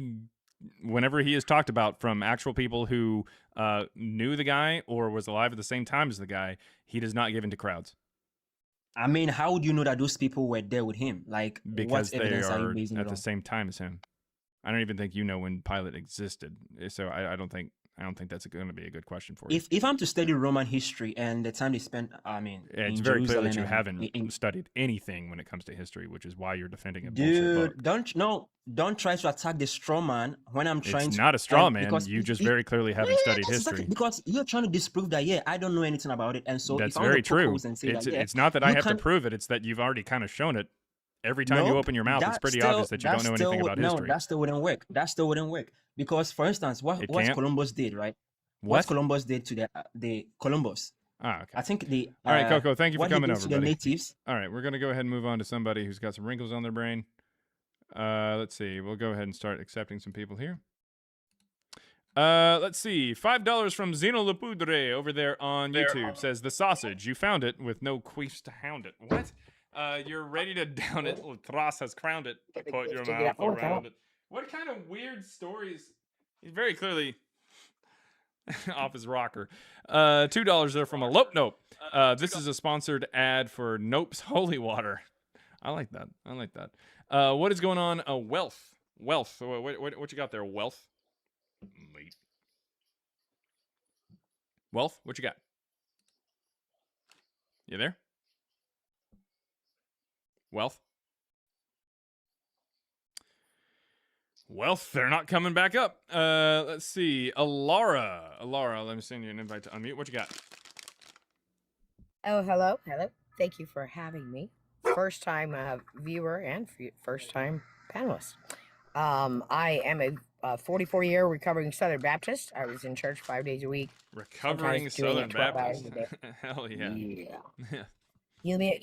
If you don't know any Southern Baptists, we had come to Jesus meetings, and we also had pyrotechnics. They turn off all the lights and then go, you talk about hell, and then have this loud and fireworks. Elara, let me just say this.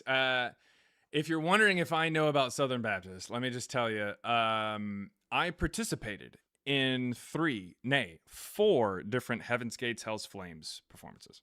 Okay, so you know what I'm talking about. Well, so when you're indoctrinated, you're indoctrinated. You don't see it for what the people who are outside of it are saying and why you chug the other side. So when I saw it, I was like, I can't believe that I follow somebody like this, or is it not true? Then I went further. I'm like, oh, okay, I know what happened. There's no archaeological. Do they have a shoe, a belt, anything? Nothing from him when he was there. To be fair, there's a lot of claims that they have his shoes or a robe, and there's actually, no joke, at least 18 different churches that over the years have claimed to have his foreskin. Oh, if anybody does, it's going to be the Ethiopians. Those people were the very first. I don't know.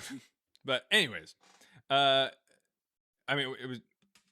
Did you have any questions, or you just kind of wanted to say that, and or Well, what I you just got? wanted to say that there's some of us that are. I got called a Satanist. That I was going to hell, and that and I said, "Well, my name is in the book of life." So, I think that Christians don't see, and if they have free will, like it says, step out and just if it's not for you, go back. But at least step out and listen to what other ones are saying and open your mind. That's all I want to say. Yeah, that's a solid piece of advice, to be honest. The idea that, like, hey, I mean, if you got free will and your name's in the Lamb's Book of Life or whatever, just, step outside and check for a second really Well, quick. Go on any your Christian, Rumspringa and start reading some actual history books. exactly. Yeah. There's Yeah. something to that, and the people are so afraid. And I remember that, don't you? Don't you remember the fear? My stomach was always in knots. In church, I mean, to couldn't. some I was like, extent, yeah. But I think for me, a lot of it is community. If you have a community, like here on TikTok, we have the deconstruction community and everything like that. People who do these lives and talk about this kind of stuff a lot. That's going to be like myself.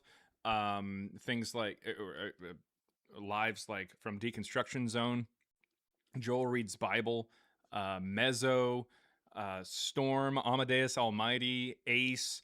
There's going to be some really good lives. There's a girl that I'm good friends with as well. Her name's Bree, Bri, and she does these lives where she talks about how she was actually part of a Christian cult growing up over in Florida and whatnot. So it was pretty wild, and she actually was able to get out of that stuff. So it's actually been on pretty cool. deconstructions several times. So Yeah, Christina that was where the they Godless. told me I was going to.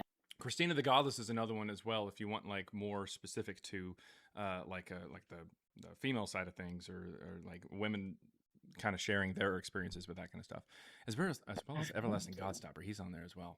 So I don't know, maybe he shares his female side of things. I don't know, but anyways, the point is, there's a lot of people, a lot of really cool people in the deconstruction community here on TikTok. So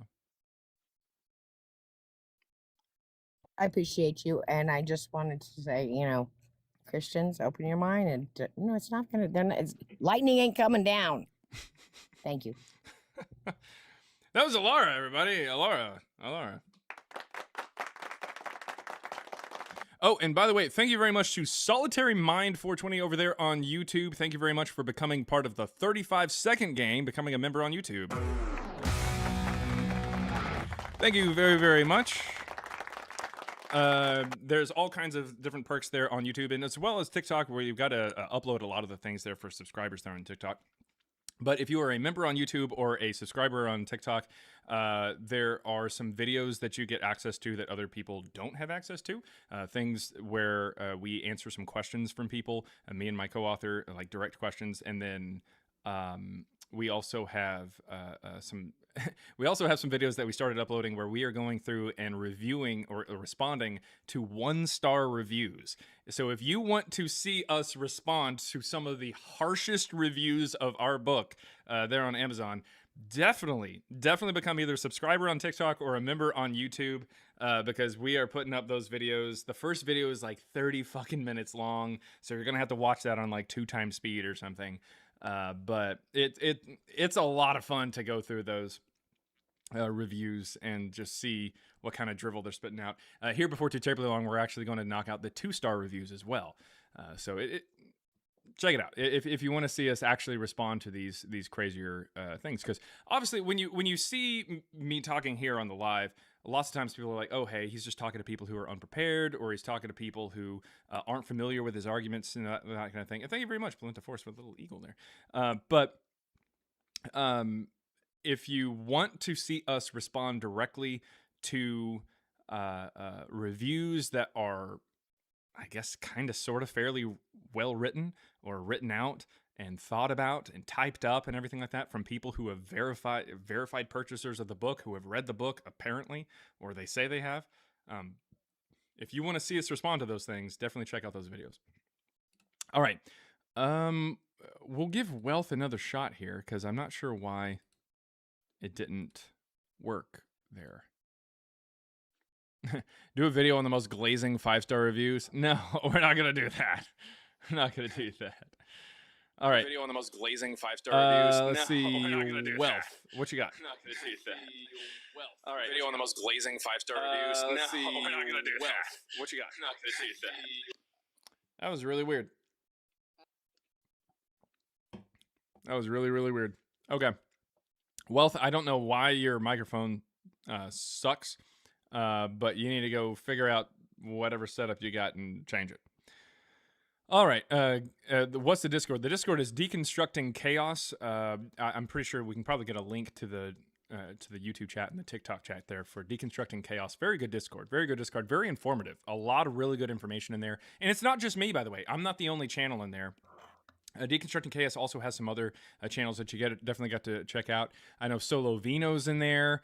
I know Hanji's in there as well, and so she will panel on a lot of things. She doesn't typically go live herself, but Hanji's in there. There's a whole bunch of really fun lives that you can really get to and have a good time watching and interact with. Really fast. Let's see. $10. Thank you very, very much there from Polenta Forest. Thank you. Said, I am deconstructed and queef free. Oh my God. Laughy face, laughy face, laughy face, and yay. And then a fucking mermaid. That's. Oh my God. Oh my God. The mermaid's coming back around. All right. But yeah, that's Polenta Forest. And we saw your email. I'm not gonna bring it up. I'm not gonna bring it up. But we did see your email. We did see your email, and thank you very, very much. It means a lot. Thank you. All right. God exists. What you got? What do you say about the Josephus Antiquities 20,200?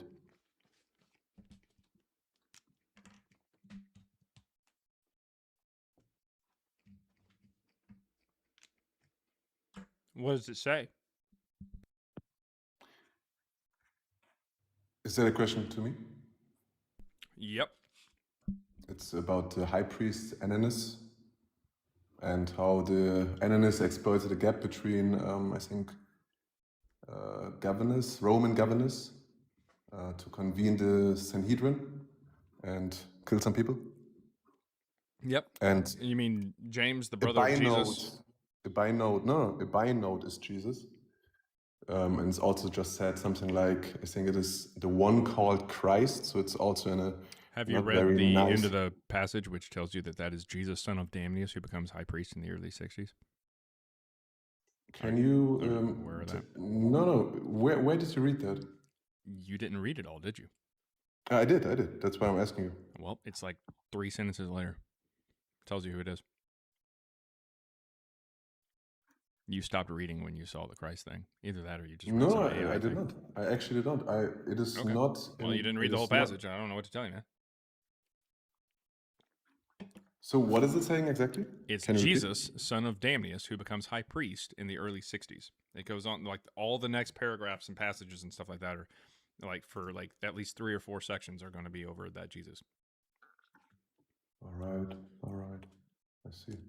No, I have to go back then, to be honest. Yep. Anything else? Yeah. Can you say that something doesn't exist if you don't have proof?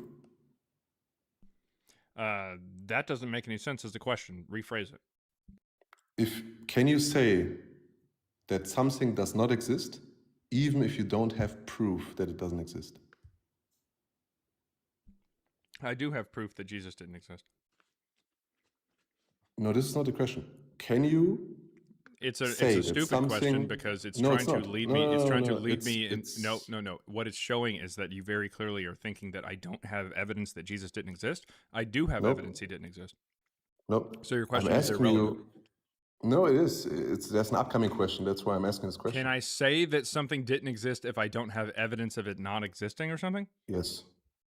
No, because that's a positive statement. If I don't have evidence for it, I can't really say it too terribly well. Exactly. Yep. So I know that you will like this question, and I know that your chat will like this question. All right, so explain why you asked the question. How do you prove that mermaids don't exist? Mermaids? Yep. Because How do they you prove can't. it? They can't They can't? exist. Human So beings. how's that? Because human beings and fish have completely different, not only just like DNA, but we have completely different insides and everything like that. Like it wouldn't work. Like a human skin in that particular environment would not work. Yeah. And how did human Also, beings come on human Earth? lungs and stuff like that. Like we Yeah, wouldn't but be able how to did survive. human beings come on Earth? How did they come on Earth exactly? From What? your point of view? How did human beings come in existence? That is irrelevant to the topic. No, it's not, because they're coming from the sea. Cool. So And? how can you prove that mermaids don't exist? Sweet. So when they came from the sea, were they half human? No, but you don't know Okay, if so something then I developed guess in a different direction. Listen. I just want to show you that you're... I know that you're a logical thinker. Listen. But it is Listen. not It is going in your way. impossible for mermaids to exist because of the No, it's actual not. because of the makeup No. of the body. The fact that you don't know that shows how absolutely stupid you are. Because Now, you're that comparing being- it no, to a listen, human being listen. and not to a mermaid. What do you think a mermaid is? I'm not saying they exist. What is a mermaid? I'm just stating... What I is just a want to show you mermaid? that you have What gaps is a in your mermaid? thinking. What is a mermaid? I have no idea. I've never found some. No, I didn't ask if you've seen one. I didn't ask if you examined found them. one. All I've right, never listen, examined them, listen. but they can be totally different God from our exists. bodies. This is what I'm going to do. I'm either going to block you or you're going to answer the fucking question. What is a mermaid? Explain what it is. You see, you don't know Explain where what to it go. is. This is why you want Explain to what block it me, is. because you can't answer this question. Sweet. Explain what it is. I can't because I never right. found one. Sounds good. And you're not thinking logically. Tell your mom I said hey. All right. We're not playing that game. A mermaid cannot exist. That's not what... It's not possible. So it's not just the fact that I haven't seen one, it's the fact that it is impossible. All right. Let's see. And for everybody who's actually interested here, the definition of a mermaid. Well, a mythical, already not a great start, sea creature with a human head and upper body and a fish's tail. So not capable of, like, actually surviving. The skin itself would not survive in the water like that. All right.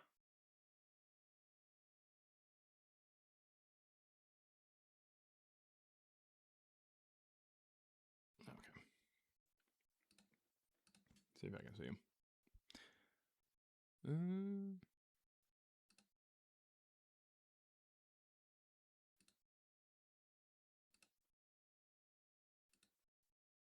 There you go. All right.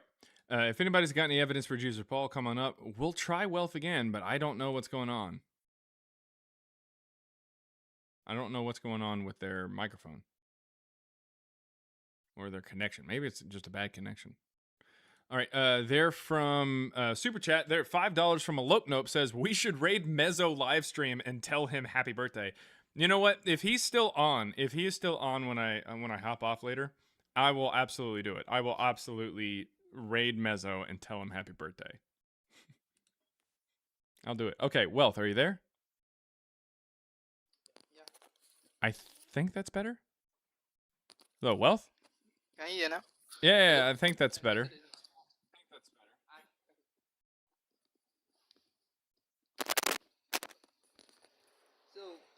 Well, it's still really quiet. What are you calling from, a walkie-talkie?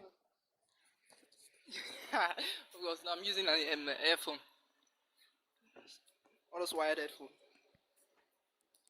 Can Can you hear? Can you hear now? I mean, Am I clear enough? to some extent. I mean, is it? Are people able to hear? Are you guys able to hear Wealth there? How about now? I maybe that's a little better. I mean, I don't know. Like, where'd you get your headphone? Alexander Graham Bell? Of course. Okay. All right. Well, nevertheless, continue. Okay. Well, not like I'm trying to disclaim, or how will I put it? Trying to say you are wrong. But what I'm trying to ask is, are you asking if Jesus as a person exists, or the way the how will I put it? Is person as a person, the one that is given to us, is that the stuff you're saying does not exist? If you're asking, does Jesus exist as a person? I totally believe he existed. Um, the lies about something they gave us, yes, I believe that one was false.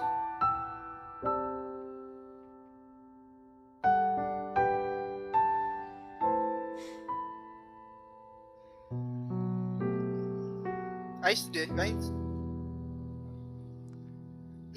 Now, I'm gonna keep it real with you, Chief. I don't know what the fuck you're saying. What I'm asking is, are you asking if Jesus as a person exists, or is I'm like Yes. trying to find the I words guess. to use. Yes. I think I understood. Like, Yes. so, like, which one? Which is the question here? Does Jesus exist as a person? Or Yeah. That's the question. the how will I put it? Does Jesus? I believe he existed. And should I bring proof? I mean, you have calendars that basically. I mean, a calendar like today, it's Tuesday, at least in America. I don't know where you're at. Gregorian calendar is basically on Jesus' existence. Like we have before Christ, which means before he was born. Then after he was born, which is Anno Domini or whatever they are calling it. So how Yeah, will you say it's that not real was. when they have That's calendars just part of a calendar. Also, today is Tuesday, and that's based off of the Norse god Tu. Does that mean that Tu existed? See, let me tell you what you say. Jesus existed, but it's just that these lies about him, this story about him is fake. Jesus existed, but If you got any evidence for Jesus Paul, come on up. Definitely want to hear from you.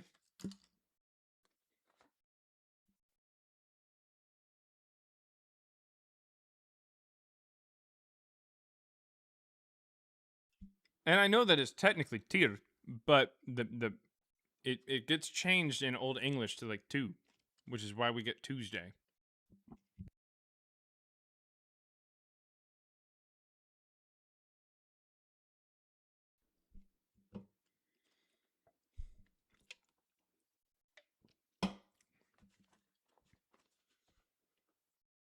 The homie tier. All right. Those damn missionaries. What's the Roman records say from just passing by?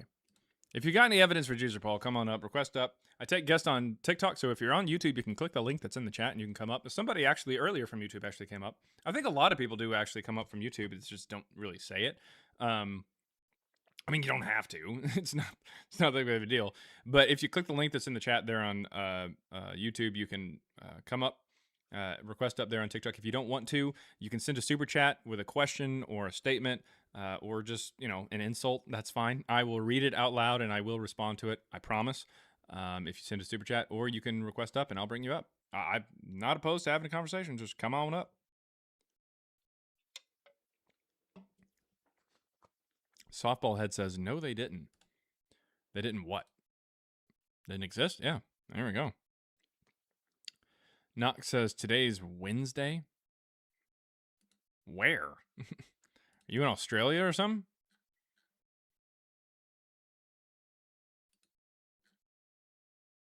Bree says, I could just insult you for free. Bree, I don't like what our relationship has become. First, I thought you were friendly. I thought you were just like a really nice person. Then somebody told me that you were a mouse, and I started saying, hey, look, it's Mouse. Now I get dropped off of panels. Because apparently the mouse doesn't like the sound of my voice.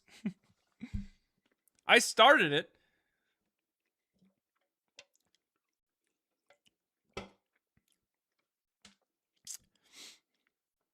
Sabrina, listen. If I started it, I'm ending it now. I don't know what I need to do. I'm out.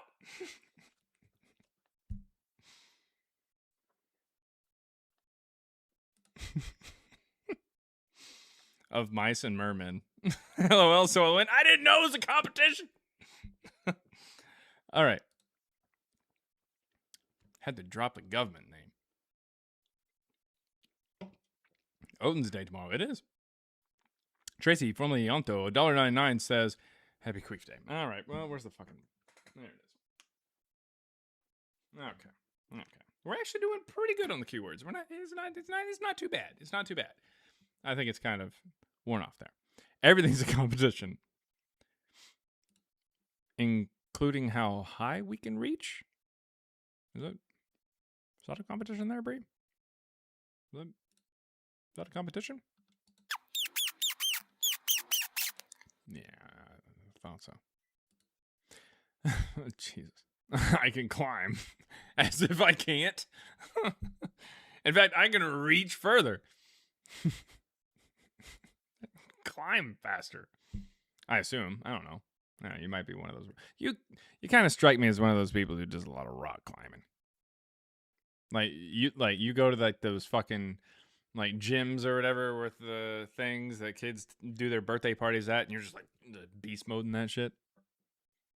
Ringing the bell and dropping out, yeah, just screaming as she's like dropping slowly down. Man. I don't know, tall people probably never learned how to climb. I have long nails. I do not, in fact, rock climb. You should do that trick that we learned yesterday, which is use scissors to cut your nails. All right. Matthew Molkeen, $5 says, on the mer-person thing, mammals have a fluke tail up and down. Fish tails are side to side. Checkmate. Also, in Zoolander, it was a merman. That is a good point. Yeah, again, it's not a... It wouldn't... Mermaids are not real. They can't be real. They can't function. It wouldn't even really make any sense. Like skin to scales? Like how would that even work? But why male models? Short people have to learn how to climb. A necessity. Believing in mermaids, the aliens are never going to talk to us. See, that's the thing.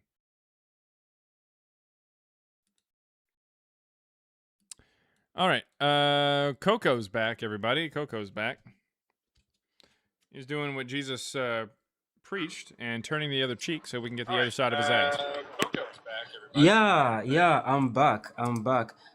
Funnily enough, I heard your claim about mermaids can't exist, which I understand, right? We don't really have any evidence, but based off do mermaids the exist? you Yes are or no? going on, no. Okay. No. Then we can continue the No. conversation. Right, Well, what but do you got were for us you were today making a there, claim that Coco? What's your evidence for oh Jesus no or Paul? but anyways, okay, so we left off somewhere where we were talking about the events in the garden, right? And at first I wasn't sure about something, but then which garden? I got the Gethsemane, about when Jesus Christ was praying. Okay, you got me lost there in the event. So this is what happened here, because I was trying to What's explain your evidence how for Jesus could or they Paul, have. man? Just present the evidence for Jesus or Paul. Come on. Historically, that right? Okay, Yeah, like one, what the evidence? Bible. What evidence We do we can have? use Luke. We can Yeah, use and Luke? then you have. Is that what you said? Okay. You want to I use said just Luke? Is one that what you because said? That's one. Then you have All right. Well, Is it hold. Did you say we can use Luke? Yeah, I'm listing. I'm making a All right, list. sweet. So here is Luke, Luke chapter 2. Why does it say in Luke that Jesus was born in Bethlehem? How did he get to Bethlehem and why? Go ahead. Well, is there any proof that he was not born in Bethlehem? That's not an answer to my question.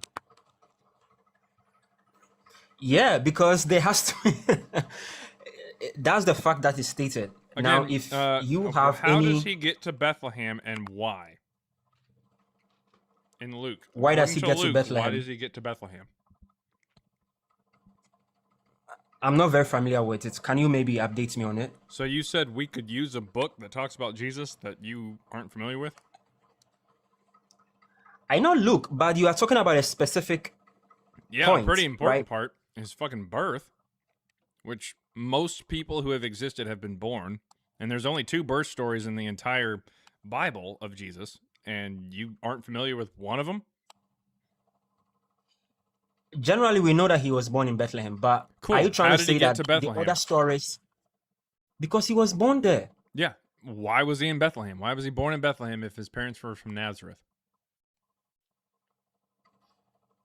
Okay, so what I know is that Okay, you can either. they were okay, somewhere else, sweet. right? All right, you know what? They were- Here, I'm just gonna Hold on, fucking hold on, tell hold on, you. 'cause you no, have no, clue no, what I'm no, saying. no, Okay, right? in those days, a decree went out from Caesar Augustus that all the world should be registered. This was the first registration and was taken while Quirinius was governor of Syria. In other words, there's a census that is taken, and Joseph also Okay. went from the town of Nazareth in Galilee to Judea to the city of David called Bethlehem because he was. a Bro, you descendant don't from even the give house me of the David. time to narrate what exactly happened. He They went were to literally be running. registered with Mary, to whom he was engaged, expecting a child. While they were there, the time came for her to deliver the child. So, in other words, Jesus is born in Bethlehem because there was a census at the time, correct?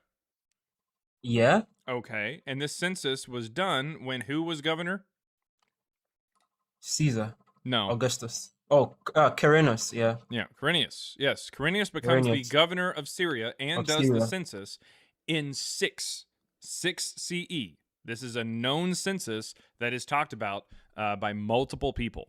All right? Okay. Now, here's the problem. If Jesus, how old was Jesus when he died? I think 33, right? Okay. So if he is born in the year 6, then what year is it when he dies if he's 33 years old? What year is it? I'm not that sharp to do that math, but Dude, what year would it's it be? simple. You don't have to round nothing. Well, It's below 30? 6 plus 33. Oh, 39. All right. So Jesus But I had to mean- have died sometime Okay. around the year 39, according to Luke, correct? Well, Luke doesn't make that conclusion, Correct. but based off your math, Correct. yeah. Yeah. All right. Here's the problem. Okay. Pilate was dismissed from office in 36. Okay. He had been gone. He wasn't even in office in Judea for 3 years before Jesus died. So your how did he point- crucify him? Now, if there is something which How did he crucify him? Look, Sounds like the Gospel of Luke is just pulling shit out of his ass. But I'm not done. No, I'm not no, done. no, All right. So no, in no. Luke 3, no, we have that- this. I don't think that's too a strong evidence because I Sweet. believe there Okay, are other give me the historical evidence that events. Pilate unalived him. If Luke says he was born in 6, and you said he died at the year or at the age of 33, which would be around 39. Dude, I just mentioned it, all right? I could Okay. go off to a list of other stuff, Sweet. right? So But listen. So explain this issue. How does Pilate crucify him? If Pilate isn't in office in starting in 36, but Jesus dies in 39, how's that possible? maybe someone is getting, I mean, not adding the dates, or the date is an Yeah, it's approximation. almost like it's bullshit. We'll continue on and No, show no, you no, no, more. no, No, no, no, no, listen. no, no, Now in Luke no, 3, it says in the 15th no. year, the reign of Tiberius Caesar. This is the year 29 because he starts his reign in 14. When Pontius Okay. Pilate was governor of Judea, that's fine. And Herod, this is Antipas, was ruler of Galilee, and his brother Philip, ruler of the region of Iturea and Trachonitis. These are all fine. These all line up. Lysanias, the ruler of Abilene. No. He dies in 33 BCE. 60 years Bruh. before this period is when this guy dies. How do you Well, explain that? are there historians that disprove that? No, because we have coins with Lysanias' fucking face on them. And they say that his reign ends in 36, or he's in 36. He's in the middle of the first century. Is what Well, they say. anyways, with that BC. aside, like I said, right? You No, were so asking how me do you of explain other this? evidences. Well, I can't explain. I'm not a historian to Cool. have. So why much did in you depth. use Luke as any kind of evidence when it's obvious you haven't even read Luke? On top of that, you're trying to say it's evidence when you haven't looked into whether or not it would be good evidence. That was the first thing out of your fucking mouth, and you haven't even read Look, it, let alone look. actually understood it. I get it, right? But don't So crucify why'd you me for use that. it? Like you said, Why'd there are you certain use things it? in it that lines up. Why did You you can't use it? use. Luke doesn't line up with history. It doesn't even line up with his own self. In fact, what it says here is it talks about in Luke 2, of course, the Quirinius, the governor of Syria, who is reigning when Jesus is born. But in Luke 1, when Jesus is in utero alongside John the Baptist, it is during the time of King Herod, who died in 4 BC. So Mary was pregnant for 10 years? Minimum? Bruh. Is there Luke that states when Mary was pregnant? Yep. In fact, Mary and Elizabeth are pregnant at the same time. Mary visits Elizabeth. Let's see. Right here. As soon as I heard the crown of my child in my womb leaped for joy. Bruh. Because she was pregnant. So I guess Luke has Well- Mary pregnant for 10 years. And Jesus dies at the hands of Pilate 3 years after he gets dismissed from office. And also he has a guy who died 60 years before Pilate shows up, who is reigning at the same time as Pilate. So here is the thing, yeah? Is that really the best thing you wanted to lead with? No. Here is the thing. Here's the thing. You are comparing what Luke says with another source. To history. What source is it? What Yeah. source is it? I mean, itself. No. Whatever source you are getting that information from to say that what Luke is saying is wrong would have to also be correct. So that means we also have to go and judge the authenticity. Sorry. Again, I told you already that we have multiple people who talk about the census that Luke Who? is talking about there. Mention. I brought up Luke. Bring them up. Let's look at what they say. Let's look at another person's statement. All right. The census of Quirinius. Because it's We like, can trust actually- me, bro. Nope. It's not. Yeah. So we can actually take a look multiple times. Wikipedia? Yes. Oh, So okay. Josephus Wikipedia, actually right. gives it. So Josephus actually gives it. There's actually as well was even as gonna mention later him, historians like Cassius Tacitus. Dio. Cassius Dio. We They all also believe have. Jesus Christ existed. Yeah, they all believe Jesus Christ existed. Yep. Are you sure? Tacitus, Flavius, Josephus. Yep. Okay. So what does Josephus say about it? Josephus. I think he was a Jewish historian, right? So he wasn't Christian? Bruh. Was Josephus He doesn't have to Christian? be. No, he doesn't have to be Christian. No, I It's the know. same way- I'm asking no, you. Was no, no. Josephus Christian? Someone Yes or doesn't no? have to be American to I'm know not that asking 9/11 you if happened. he has to be. I'm asking you if he was. I don't know if he was, but what Was I know of Josephus him about, Christian? if I Yes look or his no? name up, it says Jewish historian, Sweet. priest, Was and former he military. Christian? Yes or no? It doesn't make any mention of him being a Christian. Okay. It just says he was a Jewish historian. Okay. Because he was Jewish. That's what we know. He was a practicing Jewish person. He was not Christian. All right. So please, what does he say What about does that Jesus? do? No. What does What- that do? I'm just establishing a baseline. So what does he say about Jesus? Probably I just have What to does he maybe say? paraphrase a little bit. What does he say about Jesus? Like I said, I know he is one of the people that, based on his own historic evidences and research and stuff. Again, what does he say about Jesus? Skip ahead a couple chapters, buddy.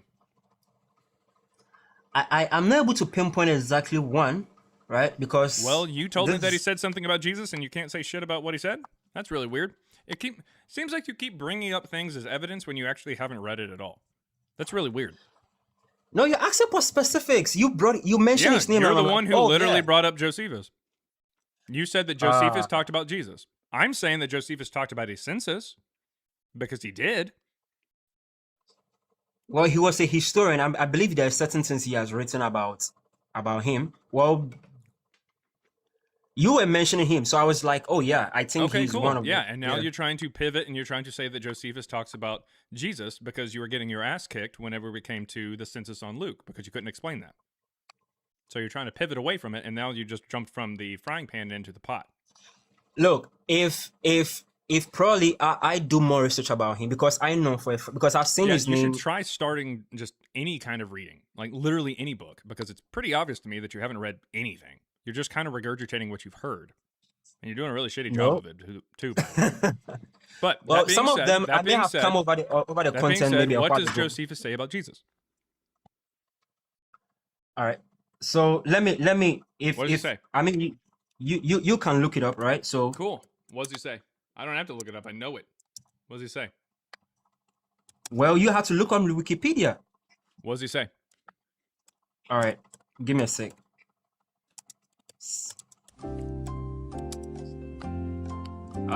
The music.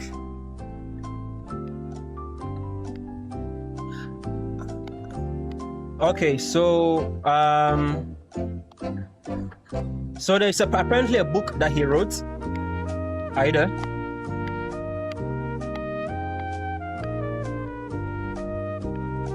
Yeah, I think the break is about. So what did you read in this book? Okay, so there is a chapter. Okay, book. Sorry, Testimonium Flavanum. All right, I don't know whether it's Latin or Greek. That is Antiquities of the Jews, Book 18, Chapter 3, Section 3, isn't it?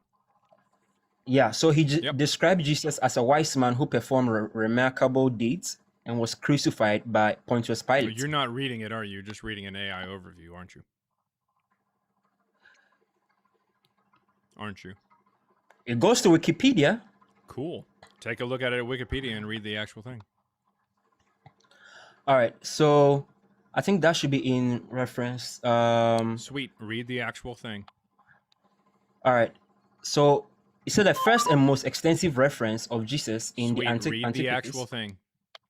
found in Book 18 states that Jesus was the Messiah Sweet. and a wise You're teacher still who was just reading crucified. an overview. I want you to read the actual thing.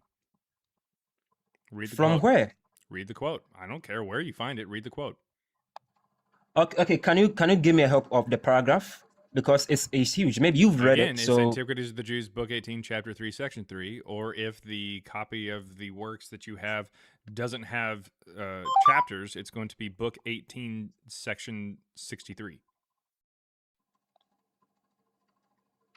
so Wikipedia doesn't. I mean, you were using that as a reference, so Sweet, I don't. yeah. Wikipedia has the entire quote. Fucking look it up. All right. So Testimonium Flavanum, the Testimonium, of Antiquity describes condemnation and crucifixion of Jesus Sweet. Christ at the hand. Look at the actual quote. That's what we're looking for, buddy. I don't care if it's on Okay, Wikipedia. so it just says read the about quote. this time. Okay, about this there time, we then go. You finally found it. Okay, right. Well, you were hot on my heels there. All right, Sweet. a wise man. So what does it say? If indeed one ought to call him a man. All right, stop. So what does Yeah. that mean? About this time there lived Jesus, no, a wise man. Listen, what does it mean when it says, if it be lawful to call him a man? If indeed Yep. one ought to call him a man. What does that mean? I don't know. That means that he's potentially a god. Do you think a Jewish person living at the Roman emperor's compound in the 90s would have said that? Paul was Jew. I didn't and he ask believed that Jesus question. was God. I didn't say No. Paul at all. You said if your premise, Do you think a your practicing foundation Jewish is that person he. would have called Jesus potentially God? Yeah. You think so? Yes. Okay. I want you to name me one non-Christian Jewish person who says Jesus was potentially God. Paul. No, he was Christian. But he was a Jew. I literally just said a non-Christian Jewish person. Now, the Jews, right? Because remember, Sweet. in my So first you're either gonna have to wait, give wait, me hold a on, hold on, name, hold on, or hold you're on. gonna Let me go let ahead me and get explain that myself. nice Let me little explain block. Which one myself. would you Let me like? explain myself. All right. Let me explain myself. Okay. So The you reason have for them crucifying him was because he said he was before Abraham. He used the word "I am," right? sweet. Which So meant what we're that gonna do is we are going to have a little bit of fun here. You're either gonna say that you're just kind of pulling it out of your ass, this whole argument, like you don't have no, any no, no, clue no, what you're no, no, no, talking no, no. about, I'm literally giving you an evidence that or shows you that the can give Jews me, believe that. an example of a non-Christian Jewish person who says that Jesus was potentially God, or you can get blocked. Which would you like? You can get blocked. You can give me evidence of a non-Christian Jewish person who says Jesus was God or potentially God, or you can say that we don't have any example of that. What The would you only like? example I have is from the Bible that I know Give of. me a non-Christian Jewish person who says Jesus was God or potentially God. Like I say, you say potentially Give me God, the right? example. Who? And I said my only reference is from the Bible. Who? Who in the There Bible isn't a says this? name. Okay, so Who if in the you Bible remember, says this? there isn't a name. There All is a right. group of people that did it. Sweet. So then tell me that you Can you? have no idea what you're talking about. Okay, can you allow me to explain what I'm talking about? Yeah, nah. So, like All I right. said, right? Matrico, how's it go? Or Matricom or something, whatever your name is. Yeah. Oh, somehow you got muted. Give me 1 second. There. Oh shit! As soon as you unmuted, I muted. Oh, there you go. There you go. Okay, what you got? No, I'm from Chicago, man. The whole thing is, you know, I mean, Coco, he's got to study a little bit more. But I've looked at all these texts. Yeah, I've looked at all these texts. They're historical documents. Can things change over time? Possibly. I found a lot of things that were incorrect with the translations of today with the Bible. You know, murder and kill and the Ten Commandments, or Job lost everything. Oh, he was restored. It's actually not true. If you lost all your kids, whatever. Just I'm going to get to this point. David, I think he just walked up with the slingshot and shot Goliath in the head because they could pop So a bird a out lot of the the sky. phrases that you're using here are not allowed on TikTok. You're probably going to get like a notice I'm here. sorry. Sorry but that being said, Oh, okay, what's your evidence for Jesus, Paul? Let's skip ahead to that part. So I actually worked for a company where they, you know, retrieve the DNA, right, of a lot of people. And I say probably don't do that. All in all, it's not about the proof of it. It's the things that we found out working for the company, and that's all I'm going to say. And my wife found out she had a sister she didn't know. Whatever, it's pretty accurate. And finding out that through the DNA, it links back to one woman in Eastern Africa with 3 haplogroups. We kind of believe that's Noah's wife. What? I'm going to be honest with you, Chief. I mean, I don't know what the fuck you're talking about. I really don't. We're talking about Jesus and Paul. I have no idea. What are you going on about? Well, I do believe that some of the historical texts have been sort of, you know, misinterpreted over And time. that's fine, but what about Jesus and Paul? Like, do you think they existed or not? Well, for me, there's no way of saying when you asked about Josephus, there's no description. There's no description of Jesus. It's actually, he's a nice man. He spoke very well, and whatever. The question is, do you believe in historical documents? Does the Bible have multiple chapters that are also the same throughout the book? Are they analogies? Whatever. I can't. You can't go off feelings. It's almost like your argument is proven. Okay. But I was saying that there was something about the DNA of every human being. Right. So, do you think that Jesus existed in 2,000 years ago as a natural Jesus, or Paul there? Well, I would think that there would be some remnants from people today that would link back some sort of DNA, or they could have probably got the DNA off the shroud, or if that was the actual shroud. And I'm not here to to just be lost with it. I just wanted to pose that sort of question out to you with the thoughts. However, we do know for a fact that we all are related. What question have you asked me?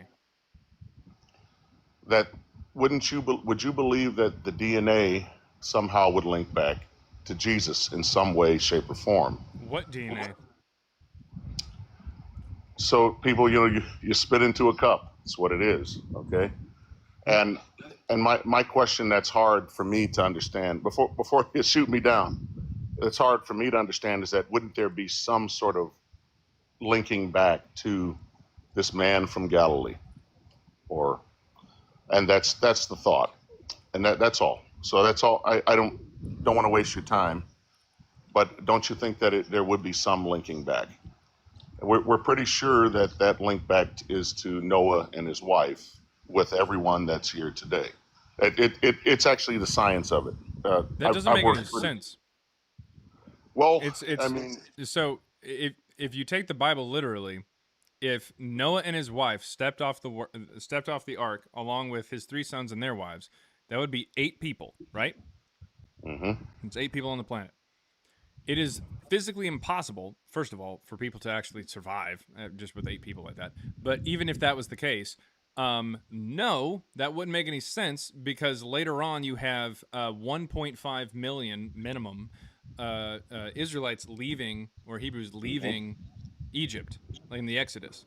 That would be, and this is true, more than the population of the planet if you had just been bottlenecked to 8 people when Noah steps off the ark.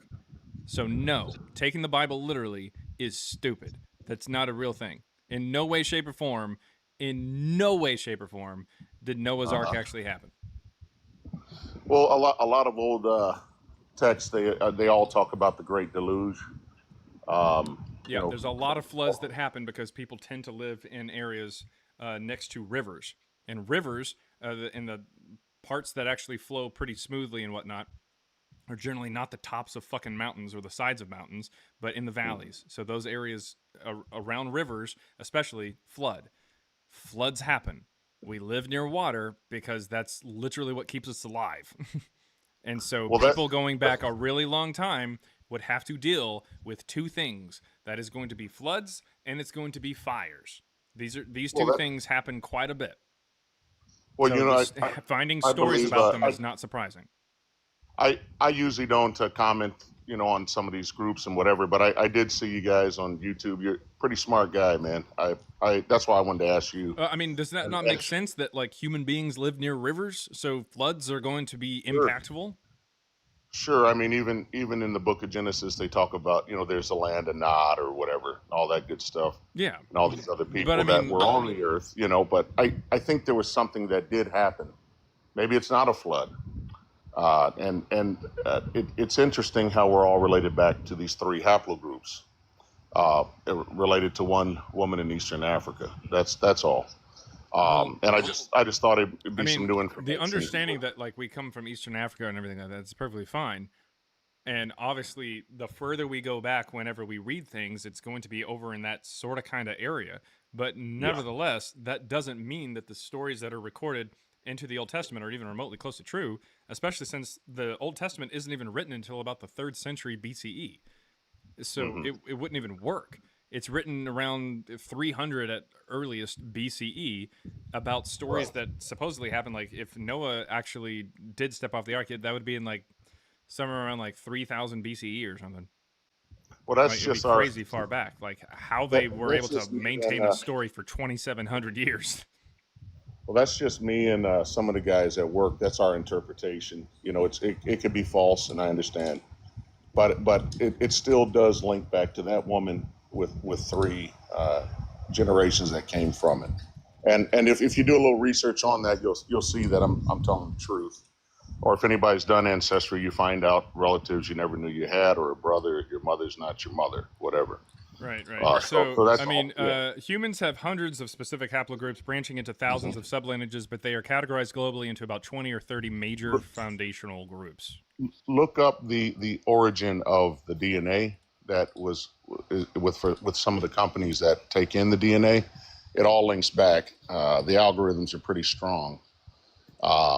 to go back to like Ancestry.com or 23andMe. Be slightly, surprised if anybody here has done it to find out that you really are related to these people. So it all points back to like a cylindrical point where. I mean, I did just look it up. It says every person has a maternal mitochondrial DNA haplogroup, and males also have a paternal Y chromosome haplogroup. Again, categorized globally into about 20 to 30 major foundational groups. The idea that it comes down to just like 8 or whatever, or the idea that it comes down to Noah's Ark, that's not true. That is something that like Christians have said for at least a little bit of time, because every once in a while when science sort of kind of sounds like something that they could spin, they jump on it, but it's definitely not the case. Again, I need you to understand, if 8 people stepped off the ark, there would be no more humans today, because that's impossible. You can't go from 8 people. 8 people would not survive. 8 people could not survive on the planet, especially after hitting a massive reset like that on like things like trees and plants and everything. Everything would have been dead if it was underwater. I'm saying because it that would have been salt water. Sure.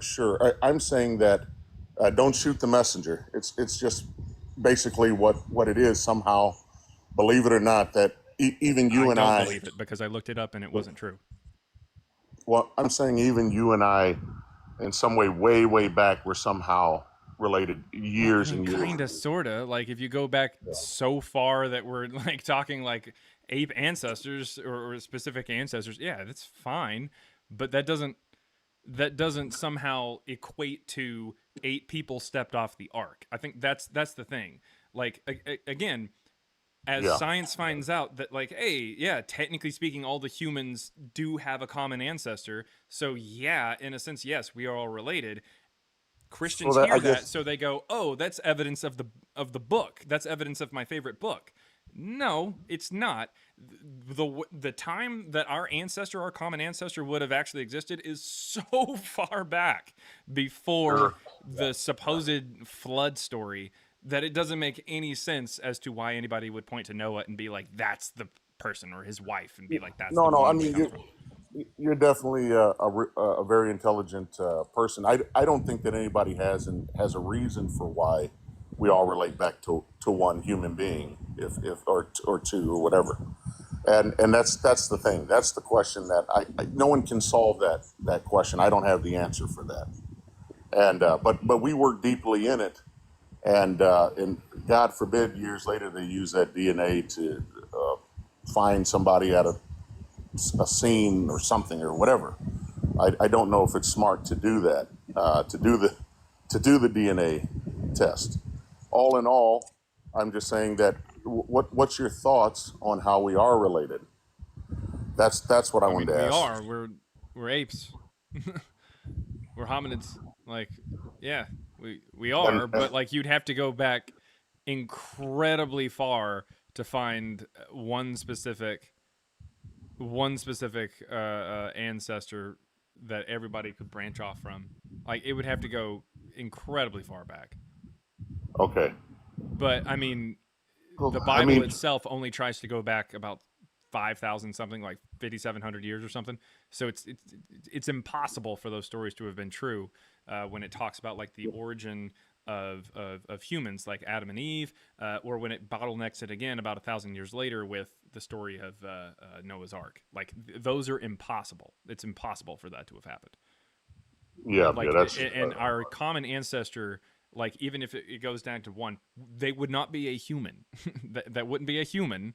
It would be something incredibly far back to the point to where it doesn't even have legs.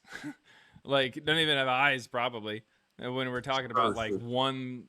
If we're having to whittle it down to one particular thing, I don't even think it's really even...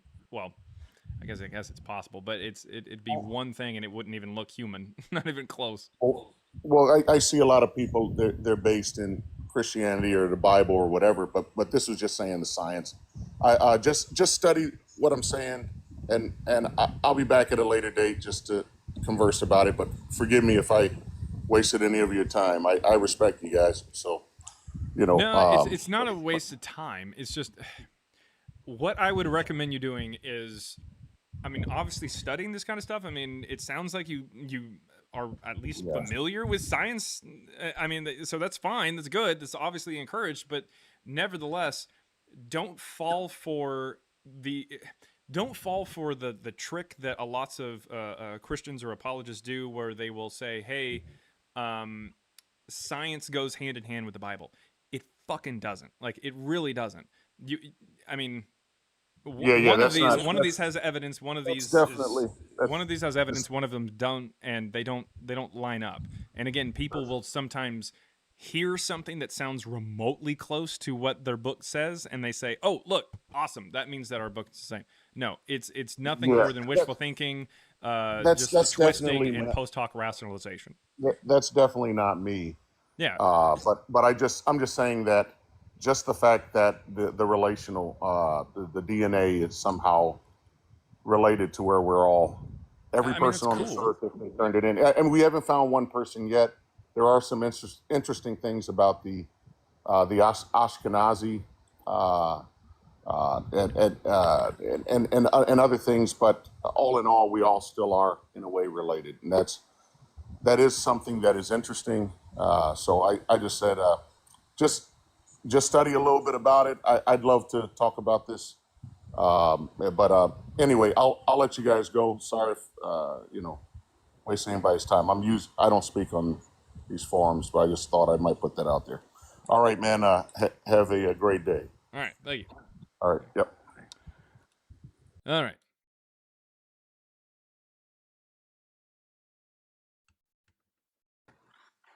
$2 there from Dave Spirals, or Dav Spirals. Dave Spirals, maybe? Says, my mermaid has a tat on her starfish queef. Oh my god. I don't even think he's using the Q word correctly there. My god. Anyways, if you're on YouTube, send a super chat with evidence for Jesus, or ask a question, or just to tell me that I look like a douchebag. That's fine too. I will read it out loud, I promise, and respond to it. Or you can click the link in the chat and come up here on TikTok. TikTok is how I take guests. What's going on, Andy? Andy, you there? What's up? How you doing? Hey, doing good, doing good. What you got? So, I mean, I just saw the title of it, and I wanted to understand. Hold on, give me a sec.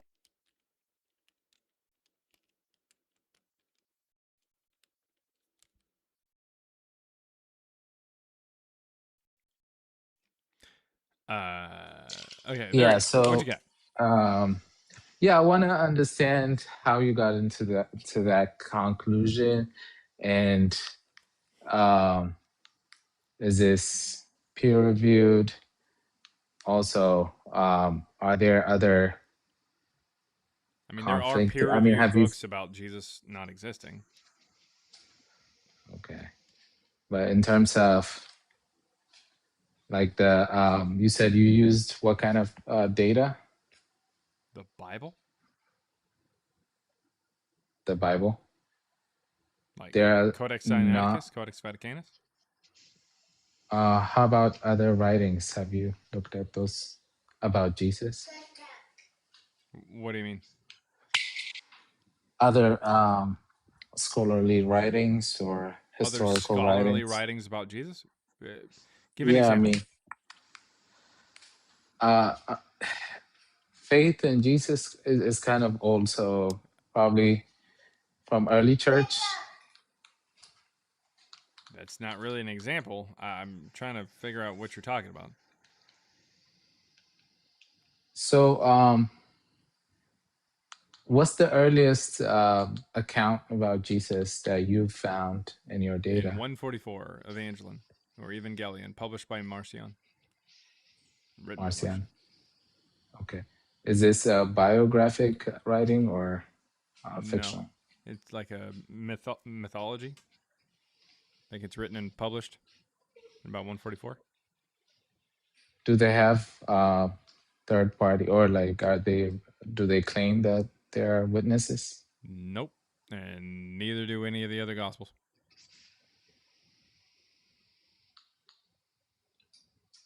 So you believe that's where Christianity kind of No, that's where the story How of Jesus showed up. the Christianity had story? been around since about the 1st century BCE or so. Um, most likely a mystery cult going from the worship of this guy right here, Serapis. But that's not Christianity. I mean, like I mean, we it all is know because what Christianity Christianity just means. requires that you believe in a Christ. Nowhere in the word Christianity does it even imply the word you have to follow Jesus. Oh, I mean, isn't that so? The faith itself is all about Jesus. I mean, Not initially. We don't have the story of Jesus until the middle of the 2nd century.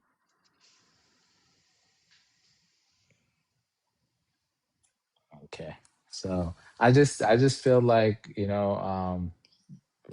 with the spread of the religion and a lot of scholarly writings about early churches, I felt there might be some kind of legitimate claim. No, the earliest writings we have from any kind of like early church fathers and stuff is from the 2nd century. And even the person who gives us the name Matthew, Mark, Luke, and John for the Gospels believe that Jesus lived to be 50 years old. So they don't even have the story down pat by 180. So they're still just making shit up. Okay, so it's pretty clearly fictional story that they're just piecing together. And eventually they say, okay, we're done piecing it together. We've got a story. We're good to go. who are they? I mean, who are they? The I proto-Catholics, specifically Irenaeus, Tertullian, I guess, would be involved, but Irenaeus mostly. what could be the reason? Do you know? Irenaeus says that the 4 Gospels that he chose are because we have north, east, west, and south. He just chooses 4. That's what he says. And they make it into the canon. Okay. What do you? How about like stories of miracles in the church and supernatural occurrences? Fake, never been proven, never verified.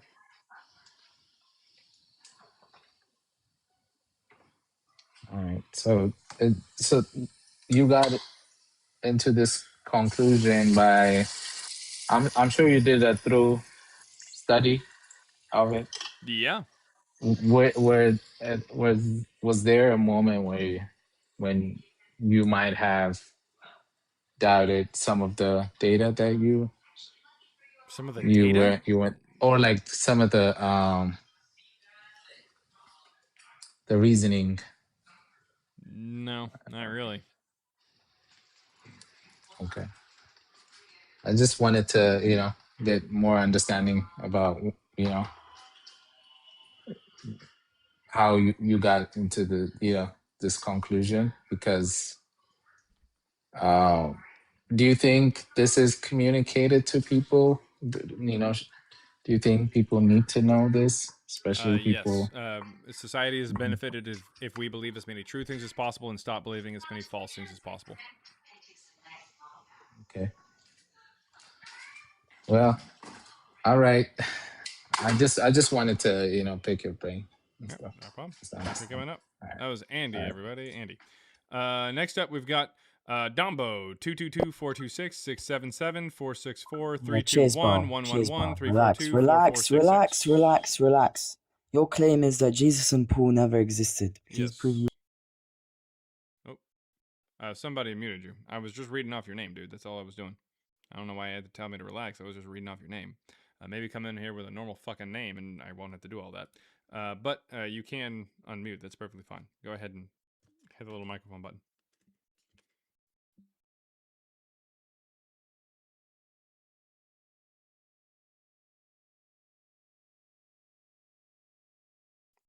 I can't hear you if you're talking. You're going to have to click the little microphone button.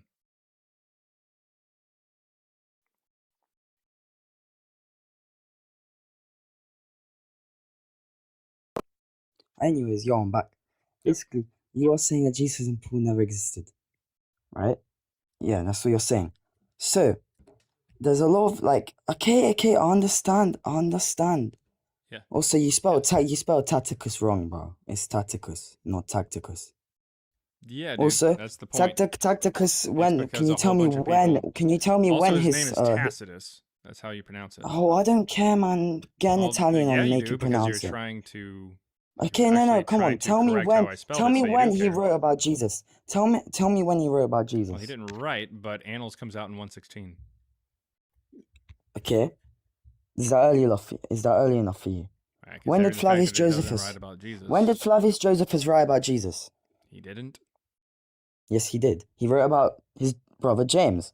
No, and it he tells you who referred that to Jesus him. is later on in that No, passage. whoa, show me proof. He wrote about his brother James, who he called the brother of Jesus, and he called him the Christ. Is that not enough for you? You think that a practicing Jew living at the Roman emperor's compound would call him the Christ? Huh? You think that a practicing Jew like Josephus, living at the Roman emperor's compound in the 90s, when Christians are said to have been persecuted violently by Emperor Domitian, would have written about Jesus and called him the Christ? Well, he clearly called him the Christ, no? Well, unfortunately, that's not really going to make it a lot of difference here, because you very clearly haven't read the actual passage, and when you read the entire passage, which is 20.9.1 of Alexander, Antiquities of the Jews, it literally ends with Jesus, son of Damius, high priest. It's talking about Jesus, the son of Damius, who becomes high priest. Go up. Yep, this is the section you're talking about. Whoa, go down a bit in the middle. This is the section you're talking Who was about. called Christ. His name was James and some others. So he clearly called him the Christ. He said people were calling him the Christ, no? Again, this is Jesus, the son of Damius, who becomes high priest in the early 60s. Whoa, go up. No. It clearly says that people were calling Jesus the Christ. Okay. At that time. Why did Christianity spread so fast? Well, at that time, this was the early 60s, so Jesus is not the Jesus of, again, the New Testament, because he dies in at least, or at latest 36, because that's when Pilate is dismissed. He's talking about the 60s here. So this is the wrong Jesus, man. You're barking up the wrong tree. What do you mean the wrong Jesus? It's the wrong Jesus, because he's talking. How? Josephus is talking about the early 60s at this point. So if this is the Jesus from the New Testament, he should have died in 36 or earlier. So this is 30 He died in years 33. later. That's pretty common knowledge. Well, that's 30 years. Okay. Well, sure, whatever. But that's 30 years before this story. So it's the wrong Jesus. How? Because it's 30 years later. Well, you said Christians were getting persecuted just a bit earlier. No, If that's when I Christians said- already exist, how is this 30 years earlier? I said that Christians If Flavius, claimed you said that they Flavius were was in the Roman, No, court Flavi- in the 90s when he was writing about this. Listen, Josephus is his name. Flavius is a title. So as far as Josephus goes, he lived at the Roman emperor's compound in the 90s, which is when Antiquities of the Jews was written and published. All right. I said that the Christians claimed that they were being persecuted by Emperor Domitian. We actually don't have any evidence for it directly. In fact, all he did was he just persecuted the Jews, not the Christians. But nevertheless, still, he's talking in this passage right here, which is Antiquities of the Jews, Book 20, Chapter 9, Section 1. He talks about Jesus, who becomes high priest in the early 60s. He's the son of Damius. That wouldn't be the Jesus from the New Testament. This would be 30 years later. Why did Christianity spread so fast? Why did Christianity spread so fast? Yeah. If Jesus and Paul never existed, why did Christianity spread so fast? If in they the Roman never Empire. existed, that doesn't make any sense. If Hercules never existed, how does the cult of Jesus Hercules and spread? Paul never existed. Prove us wrong. That's what you're saying, right? Yeah, but you're asking a question that is really stupid. If Zeus didn't exist, why did the religion of Zeus spread so far? Why did it end up impacting Well, it didn't spread Rome? so fast as Christianity, did it? It didn't spread so fast as Christianity. Yeah, it did. Christianity in the Roman Empire spread really, really fast.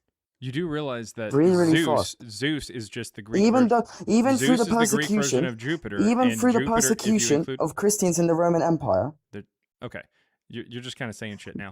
people still believe. Listen, you're asking every about- single apostle, Okay. all 12 of them, except John, were martyrs. All right. Jesus Christ. All right. So first of all, if you have any evidence whatsoever that any disciples actually existed, because we don't have any evidence that they did. They're never mentioned outside of Christianity once. But nevertheless, you're asking if Christianity, if you are asking if Christianity, Whoa. if it didn't You have just Jesus said and Paul, how did fine. Say what? No. What are you Keep going. saying? Fine. You're trying to say that Flavius if Jesus- Josephus obviously wrote about James, right? That's what you said. So what do you mean there's no proof of him? There's no proof of any apostles. Yeah, that's James, the brother of Jesus, the son of Damius. I just showed you this. I don't know why you're Okay, on fine, about this fine. again. Yeah, keep going, keep going. Cool. All right. And also, James, even if he was the brother of Jesus from the New Testament, that's still not a disciple, dipshit. That's the wrong James. Okay, fine. And then, so Have what about the anything else letters of smart that Paul? you'd like What to are your say real thoughts fast? about the letters of Paul? Well, Paul didn't exist, so it's not going to matter. But to answer your question about how the Yeah. religion spread, even without the people, it's pretty obvious that religions don't have to have a real founder or anything like that, or a real figure that they all worship that had to have existed in order for the religion to spread. Otherwise, you would have to acknowledge that Odin exists, and Zeus exists, and Vishnu exists, and all these different gods. They obviously have to exist, or the religion wouldn't spread. That's a really stupid argument, and you should feel stupid for even bringing it up.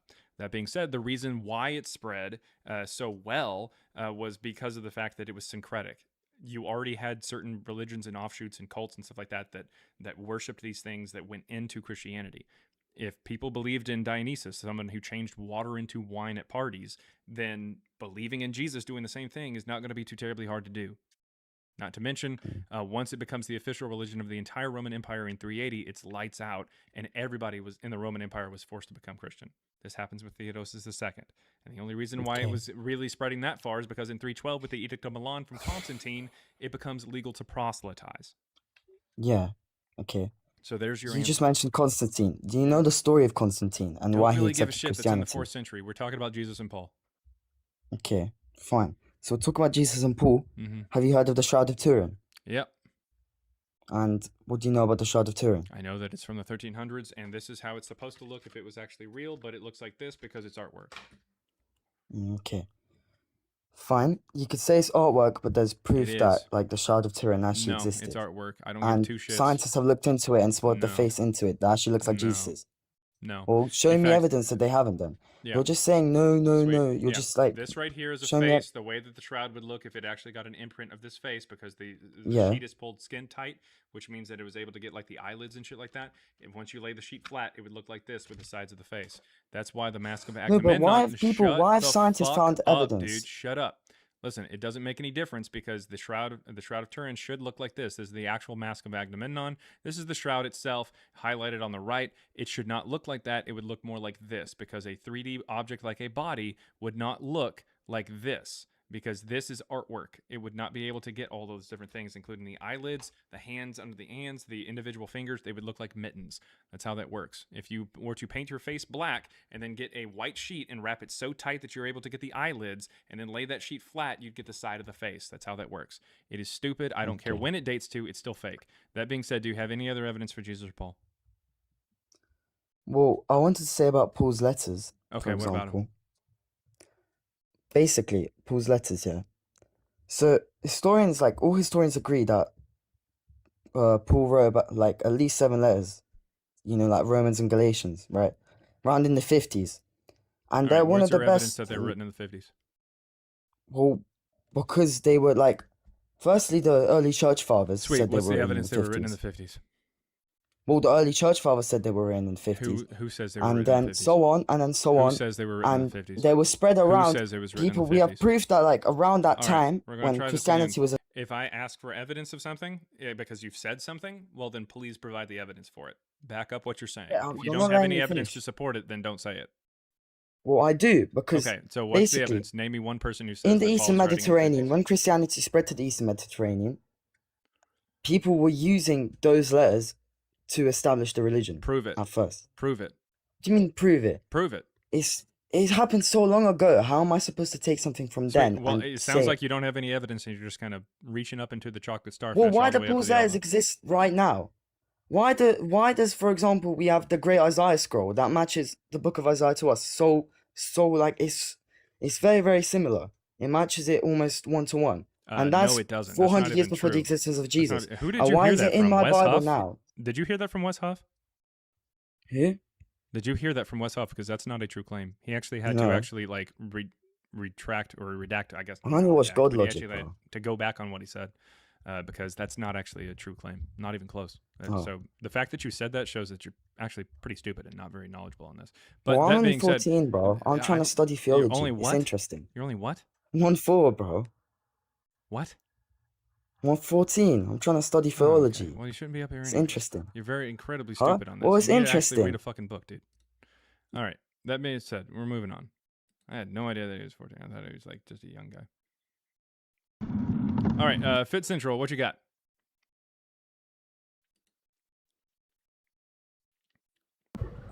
Hello? Fit Central, what you got, man?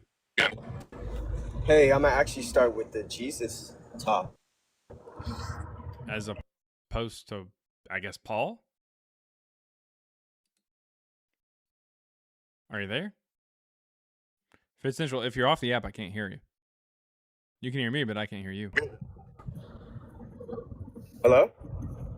Hey, yeah, I You can don't hear you. think Jesus really existed, right? Yeah, even the natural Jesus and Paul as presented by the New Testament as well as the Book of Mormon and the Quran did not exist. Dude, every time you hop off the app, I can't hear you. I wasn't saying anything. Okay, well, what you got? Well, I got sources and evidence, biblical and non-biblical, from Okay, credited. what'd you end up with?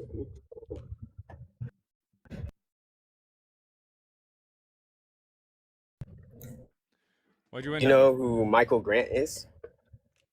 with? Doesn't sound like somebody 2,000 years ago. Give me the evidence of Jesus 2,000 years ago. When I was just giving scriptures. Okay, well, But Michael Grant do you did know write who it in the Michael Grant scriptures, is? so what's your evidence for Jesus 2,000 years Nope, ago? he didn't. You're right. He didn't. Awesome. Well, I'm looking about Jesus 2,000 years ago. I don't give a shit about Jesus today. I'm sorry, I'm driving. All right, man. At least these people are being honest as to why we got to kick them. All right, Smooth Ocean. What you got? Hey, how's it going, man? My name is Arthur. How are you doing? All right, doing good, doing good. We got Arthur on the line. What you got, man? Yeah, man. So just want to clarify, is the topic you're trying to Jesus never existed?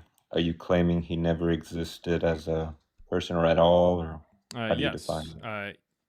Even the natural Jesus and Paul, as presented by the New Testament, did not exist. All right, and I think I was able to catch a few of your screen shares there. I think there were some historians who point to, I think you were talking about Tacitus, who mentioned that Jesus Christ existed. But what was your claim there? Why did he not exist? If someone, what would his purpose be to, I guess, claim that he didn't exist? He didn't. What stake did he have? Yeah, he didn't make the claim. It's something that's interpolated into the text later on. It's pretty obvious because Christ is not a name, it's a title. And apparently that's Right. the word that was used there, which wouldn't have been on any kind of arrest record or crucifixion record. That doesn't make a lot of sense. Pilate doesn't even put Christ above his head on the cross. And then it calls Pontius Pilate a procurator when actually he wasn't a procurator. And by the way, somebody pointed out that that's a procurator. That sounds awful, but I'm going to call him procurator because that sounds terrible. So procurator, he's not a procurator. He's a prefect. Okay, got you. So titles there. Now, as far as just, I guess, play with me here for just a sec. Does anybody question if Pontius existed? Nope. Based on that inconsistency in the title? No. The reason why we know he actually existed was because of the fact that there's two contemporaries who talk about him, as well as a pilot stone, which dates to the time of Emperor Tiberius, who he reigned under or served under, and it actually lists him as a prefect.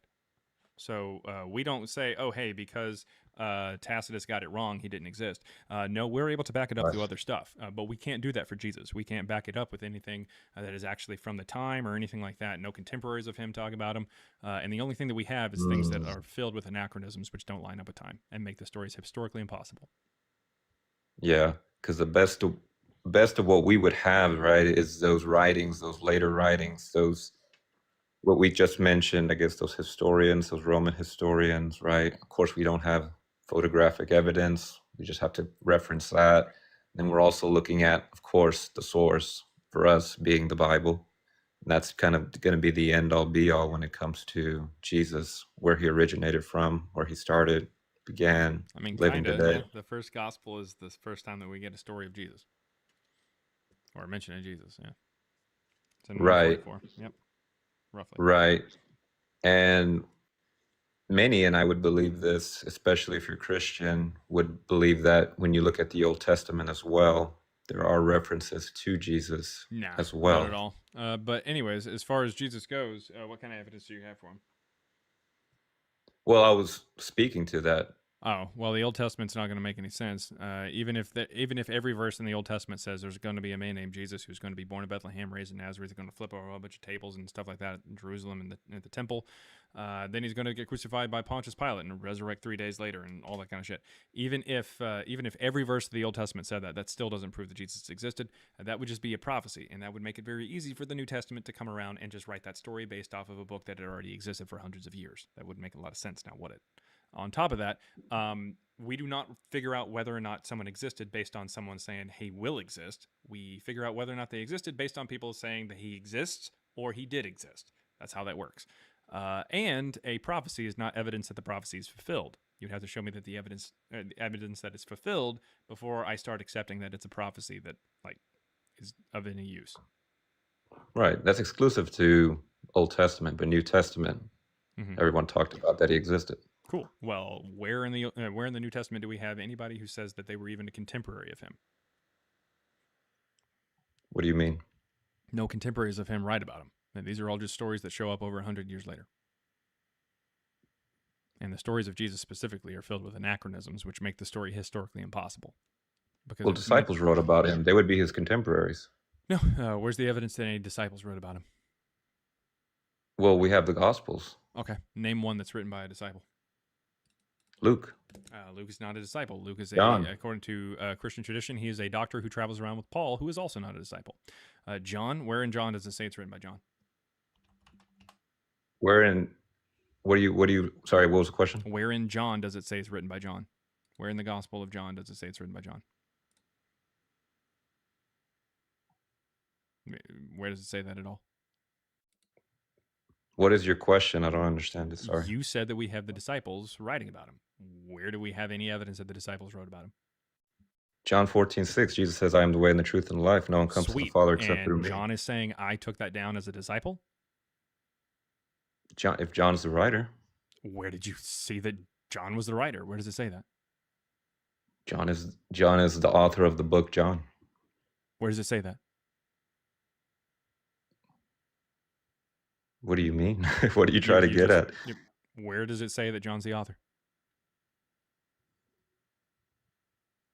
Where does it say that John is the author? Yeah, you made a claim that John wrote it. Where does it say John wrote it? In fact, in Acts 4:13, it says that John's illiterate. So you think he wrote a giant religious treatise in a language he didn't even fucking speak when he's illiterate? Well, John can be illiterate. Well, John can be illiterate, but John can have the power of God to be able to write out and speak out what he needs to speak out. So you're appealing to magic? You're appealing to magic for his historical existence? No, because magic would deal. I don't know what to tell you, man. Do you have any evidence that John wrote John? Well, no. Hold on. Let me finish. Do you have any evidence that John wrote John? I'm not going to let you just keep appealing to magic. And obviously, that is magic because it's supernatural. Well, you brought it up. I didn't bring up magic. Oh, you did because you said that he could use. I didn't the power say of the magic. Holy Spirit. Yeah, well, the Holy Spirit's magic. Yeah, the but power that of the being Holy said, Spirit. Do you have any evidence that John wrote John? Give me any verse. Give me literally any verse that says that John wrote John. Any verse at all. You know, the word Bible isn't even in the word Bible, but we also don't give call two it the shits, Bible man. as well. I didn't say that the Bible wrote the Bible. But where no, in the Gospel of John does it say it's written by John? You're claiming. I will open it up to the entire New Testament. Where anywhere in the New Testament does it say that the Gospel of John was written by John? Entire New Testament. You have all 27 books to work with. Where does it say that? Where does it say it? Yeah, sounds like you were speaking out of your ass. Do you have anything else? This is also probably indicative of why you said that Luke was a disciple. You're not even sure as to who was a disciple and who wasn't. I don't think you've read the book. Well, no, I mean, I thought I was treating you with respect. I'm not cool. trying And then you named Luke as a disciple, and he's not even a traveling companion of a disciple. But I wasn't disrespecting you by the way you just Cool. talked So to I'm me. asking you, where is your evidence? You're disrespecting the live because the live is about evidence. We talk evidence here. All right? Right. That's what we And talk about. I'm giving you And I am asking you right. for evidence that John wrote John, Right. and you can't do it, and you keep flamming around, and you're not actually answering any questions or admitting that you don't have any evidence. I'm getting to your questions. I'm getting Sweet. to your questions. So go ahead, give me the verse that says that John wrote John. I will give you all 27 books of the New Testament to look for it. No, John didn't. In his Write book, he John. didn't say that he wrote He did John. not write John, correct. It's okay to admit that because he didn't write it. But that's what you believe, or I mean, what's... does the author even say I'm a disciple? You cut out, my timer went off. Sorry. Go ahead. Does the author even say I'm a disciple? Do you even know the first time the book gets quoted or mentioned? Or the first time it even gets its name? As Jake there in the TikTok chat says, it doesn't even get its name until 180 with Irenaeus. Did you know that? No, I didn't know that. Tell me more. Yeah, so Irenaeus is the first person to give us the names Matthew, Mark, Luke, and John for the Gospels. And that's in 180 to 185. The first time that John even gets mentioned is in like maybe the 160s.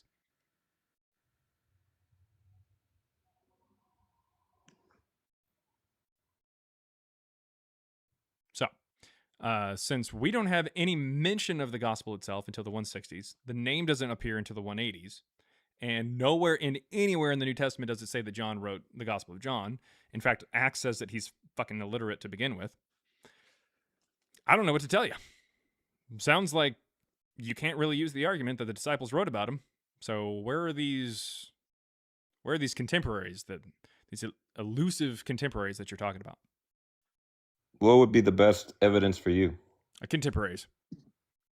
We were already Just a on that. contemporary? Yep, we were already on that. So the people that Jesus came across in his journey, like Sweet. when People he who were met- alive at the same when he- time as him. Well, like whenever he met, like Levi, for instance. Cool. Where tax does Levi collector. write? Well, Levi, if you remember, became Matthew. You think that Matthew and Levi are names that like are linear? Like Levi becomes Matthew? Yeah, it's in the text. Where does it say that Levi becomes Matthew? It's in the text. I'd not. have to look it up. It is. It's not. You're Look it confusing up. that with Simon and Peter. No. Levi yeah, was. yeah. was So the Matthew is the original name that Matthew is called, that particular disciple is called in Matthew. In all the other Gospels, it's Levi.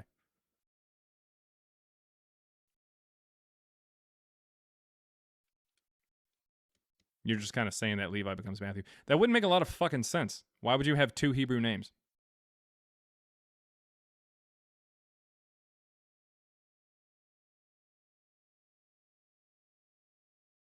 Are you digging it up there for us? I can't hear you when you're off the app, so I don't know if you're talking or not, but it sounds like you might be digging it up, trying to find out, oh my God, where did that verse go? Did you find it? Did you find the verse that said that Levi became Matthew?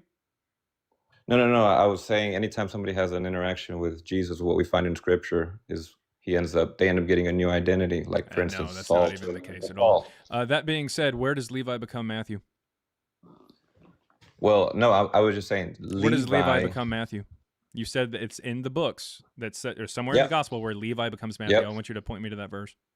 Okay, give me 1 second. I have to Hey, look go it ahead. up because I'll give you I 30 don't have seconds. it.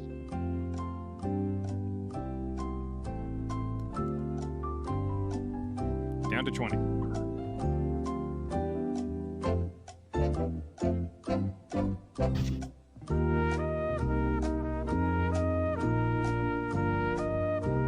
Ten seconds.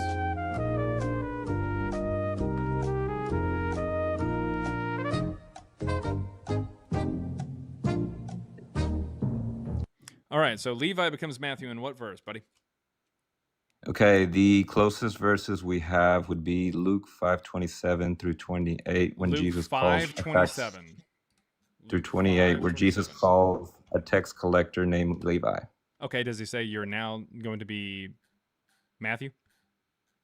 No, but when we take Yeah, that it's verse and almost we like look what at you said Matthew is 9:9, absolute the bullshit. And you just same pulled it out of your the ass. same event identifies a tax collector as Matthew. You said that he became Matthew. Where does He he become did. Matthew? And you said that there was a verse in there that says that he did. So where? I The told you verse, no. exactly what was the case. But we In have two Matthew, that same verses. character is called Matthew, but in all the other gospels, his name is Levi. He doesn't become Matthew. It's just a different named gospel, or it's a different named disciple in a different gospel. That's all that it is. He doesn't become anything. And then Saul with Paul. What about him?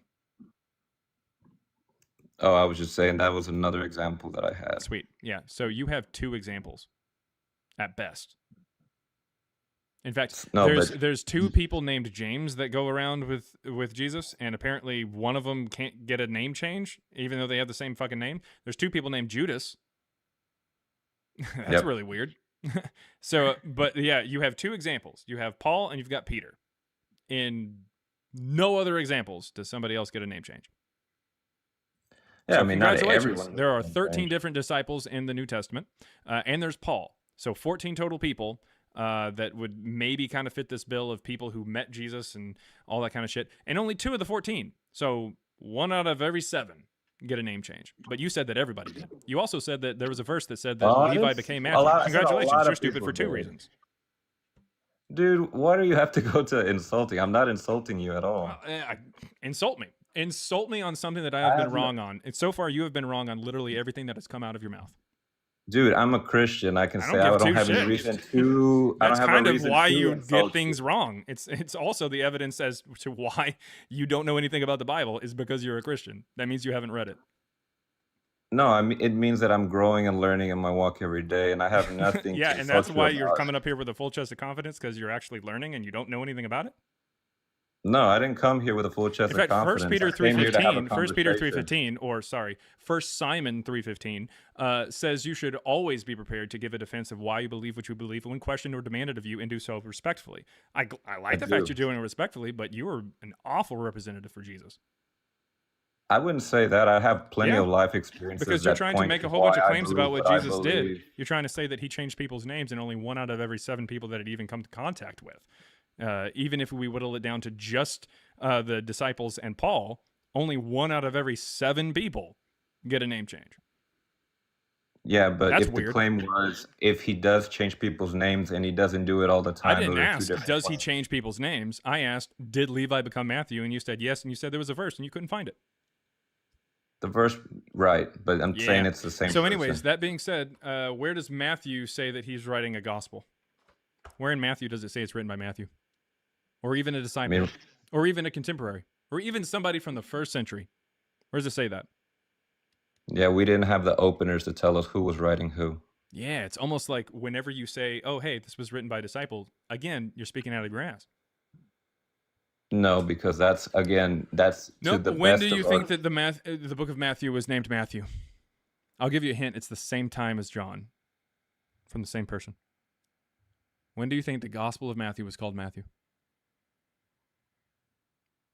Is there where in the verse, where in the Bible does it say that? Because that would be my best source. Well, unfortunately, it's not in the Bible because it never says that it's written by Matthew. This is just a claim in 180. This is the first time it's called Matthew. It's in 180. Oh, man, this is bad. You haven't read the Bible, haven't read any church history, but you came I up haven't here read as the if you Bible were because like I wasn't just an able to absolute answer a couple of representative. your questions. Well, yeah, it's I pretty have- obvious that you haven't read the Bible. Not just because of my questions, but simply because of what you've made as statements. That's the problem. It's not just the fact Well- that you can't answer questions. It's also the fact that you make statements about the Bible that just aren't true. It's not in there. So, because I don't know enough about a topic, that shouldn't. You don't know anything about the disqualify me topic. to That's tell the me. problem. Well, you haven't asked me everything about the topic. You would have to. Literally claim that everything and so prove far has that. been just an absolute failure. Well, so far wouldn't cut it. I'm saying you would have to. Well, go unfortunately, through it and says ask you me should more. always be prepared to give a defense of why you believe what you believe, and do so I would be respectfully. very That's much what it says in prepared 1 to Peter ask a lot of 3:15. things, answer a lot of things. Yeah, I would be prepared to answer many other things. Cool. But All just right. because Well, I how know many anything- people? How many disciples? How many disciples in the New Testament do we have the martyrdom story for?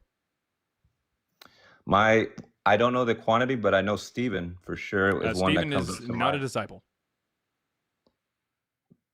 But Stephen was a martyr, I'm saying. Sweet. I How was many agreeing to disciples that. do we have the martyrdom story for? As far as I know, if not, I want to say all of them. No. Would I be wrong to assume Yes. that? Yes. Very wrong.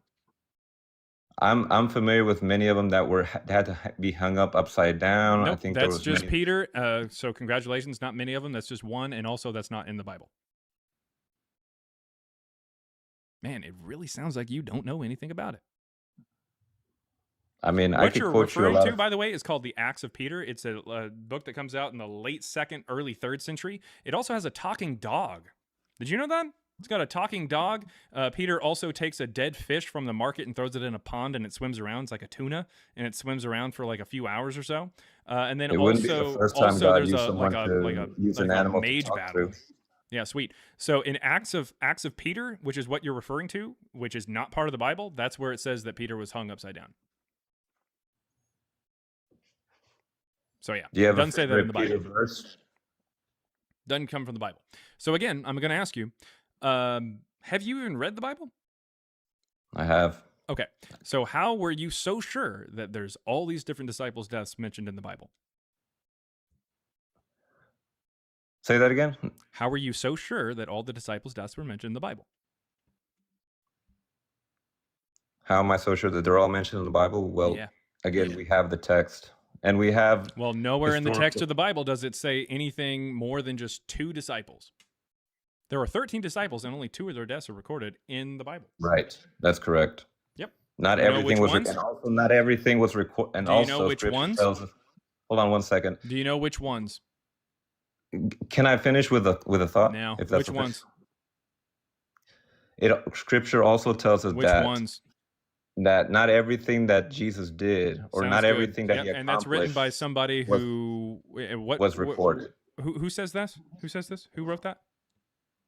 I'd have to go back and look. I don't have the reference verse. Yeah, it's because it's found in the Gospel of John, and good thinking. Not actually giving us a name because we don't know who wrote John. In fact, our best guess is Irenaeus or Polycarp. They're in the 2nd century. And if we're refuting, back to the topic, if we're refuting the existence of Jesus, I truly believe that it wouldn't have spread, and we wouldn't have it being How does one the of the story of biggest, Zeus spread if largest he's not real? religion. How does the story of Zeus spread if it's not real? I've never heard of the Church of Zeus. I've heard the Church of Jesus Christ.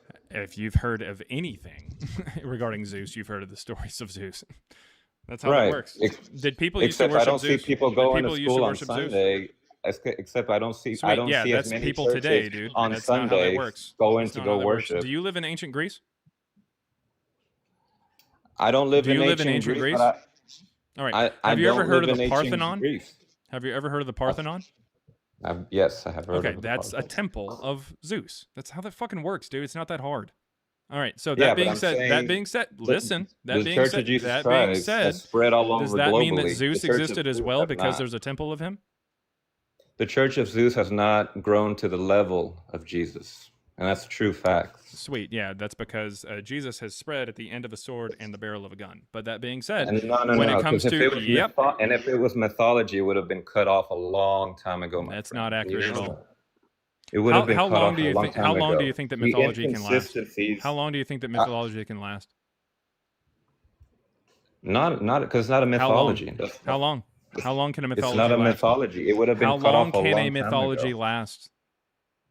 It's not. Arthur, Jesus. answer the fucking question. How long can a mythology last?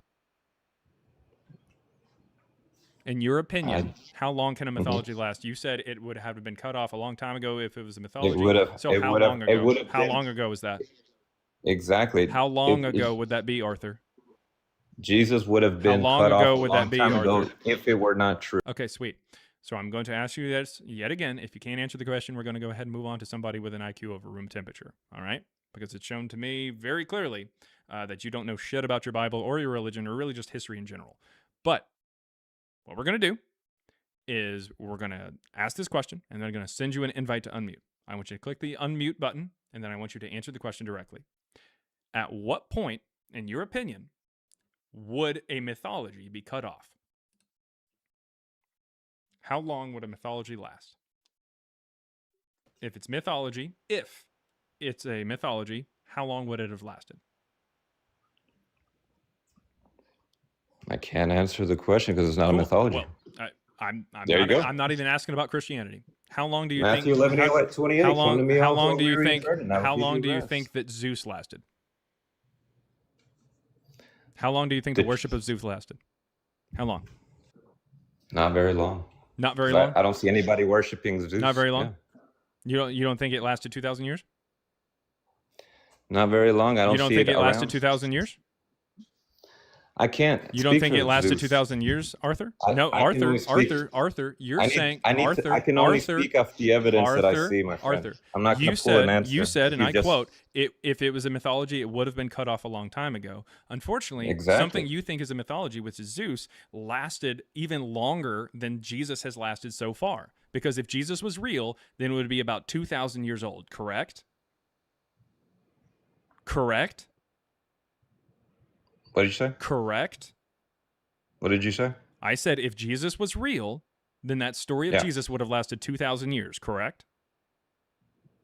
Jesus is real and it's Okay, lasted. so Yeah. that would have to last 2,000 years, correct? Jesus is real and it's Okay, lasted just 2,000 yes years. or no? Would it have to have lasted 2,000 years from now? Like it's lasted 2,000 years so far, is that correct? Yes, of course. Okay. So, And if I yeah, show go ahead. listen, Yep. Go ahead. so You're if good. I show that the worship of Zeus lasted longer than 2,000 years, what are you going to do? What am I gonna do? I'm gonna listen to you. That's all I'm Okay, gonna sweet. do. So What do you mean? the way that we're able to What am I tell, gonna do? the Zeus was worshipped for roughly 2,000 to 2,500 years. So if it was a mythology, it would have not lasted that long. It's actually the worship of Zeus lasted longer than the worship of Jesus. Does that make So that make far. Zeus real? So far, Does we'd that have make to go Zeus back real? and check. We'd have to Does go that back make and Zeus check real, in, I Arthur? guess, to see if Arthur? Jesus will Arthur? outlive Zeus. Arthur, does that make Zeus real? Yes or no? Sorry, I didn't know at Does what that point you make mean. Zeus real? Yes or no, Arthur? For that time, I'm guessing it was. Zeus is real. Zeus is real according to you? Zeus really is real existed? according to them. I didn't It ask lasted that. 25. I didn't ask it, that. It lasted that. According to your logic, Zeus would be real, correct? Yeah, it was real to them. All right. No, I didn't say real to them. you said that if Jesus was mythology, it wouldn't have lasted as long as it did. And it lasted 2,000 years.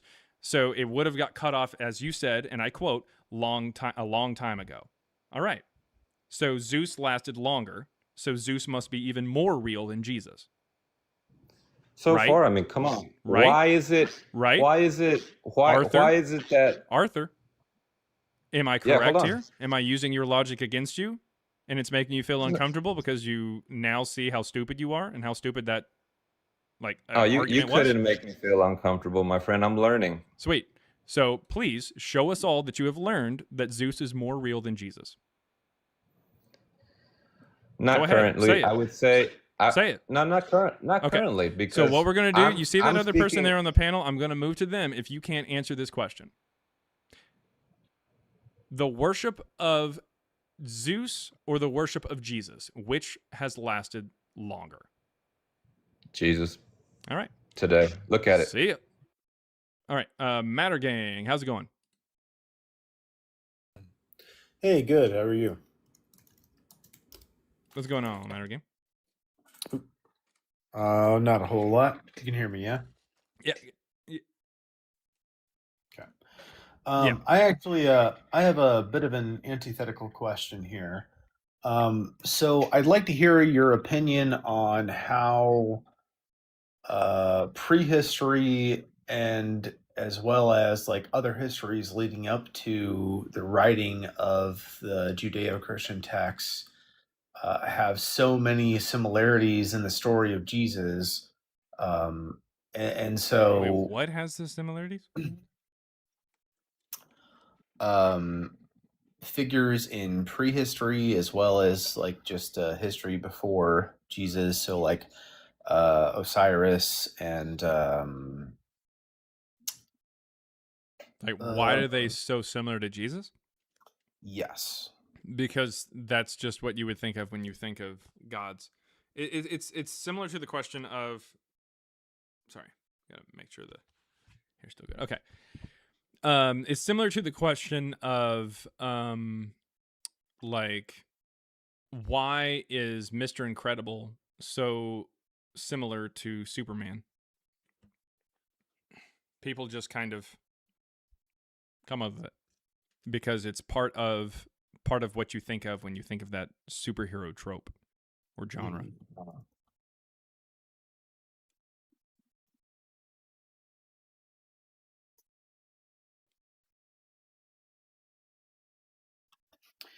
And that's your full answer.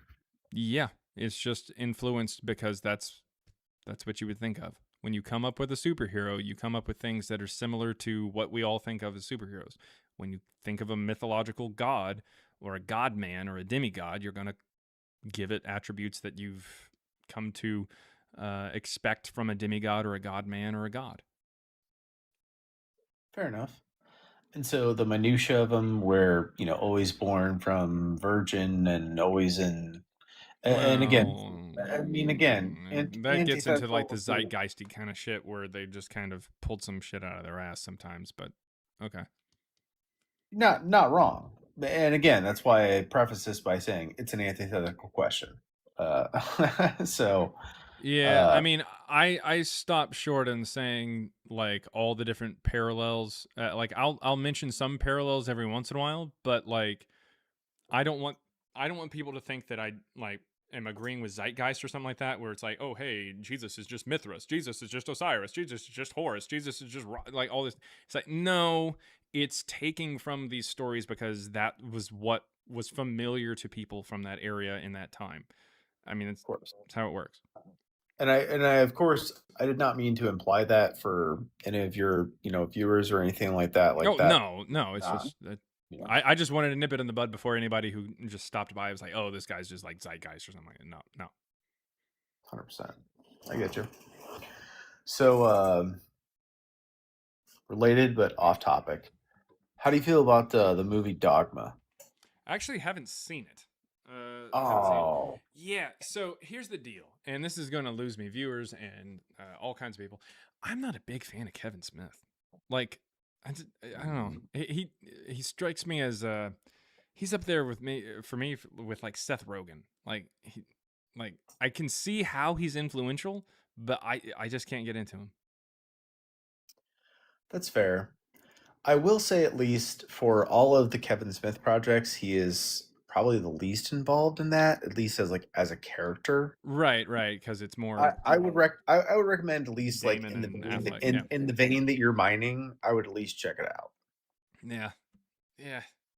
You know, I mean, just to at I least see should. it. I actually Just saw a to at clip least of have- it not long ago on like a reel or something, and I was like, yeah, that seems kind of funny or The- kind of interesting.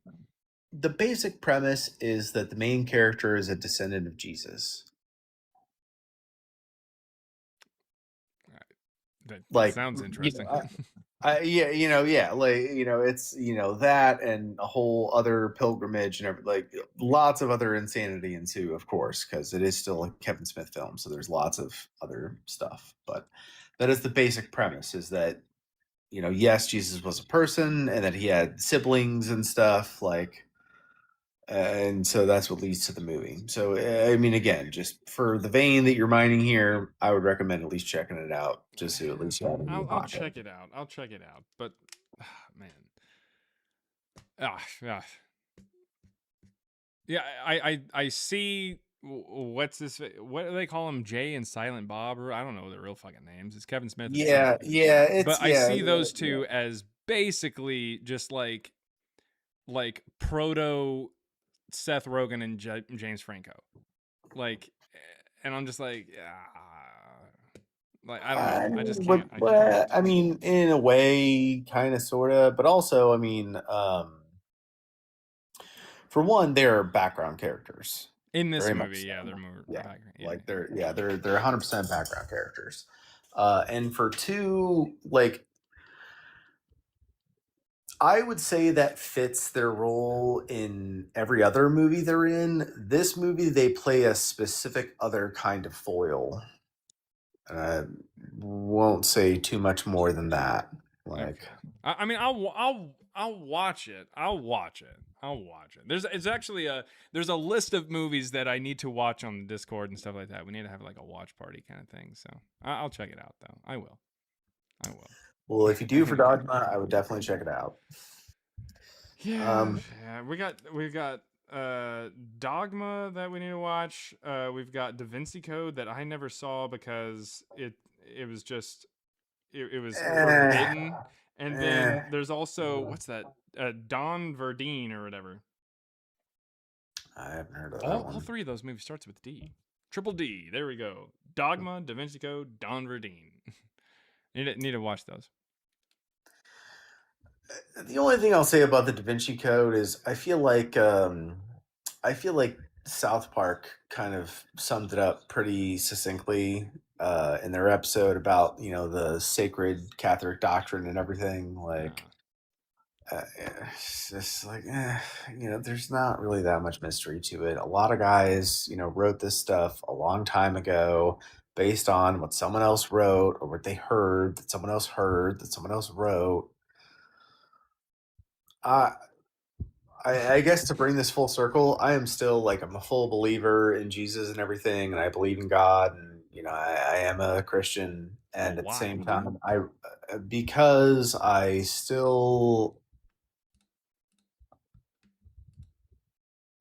like what it teaches, and I like watching a movie. It's at times there's a certain suspension of disbelief where I understand that some of these things may not exactly be logical or certain, but I understand that they make my life better by practicing these things, and so I choose to do them and I choose to believe in them so that I make my life better. And So it sounds like you so already that know my what life to do though. You already know like what's good and what's bad. So why are you needing it?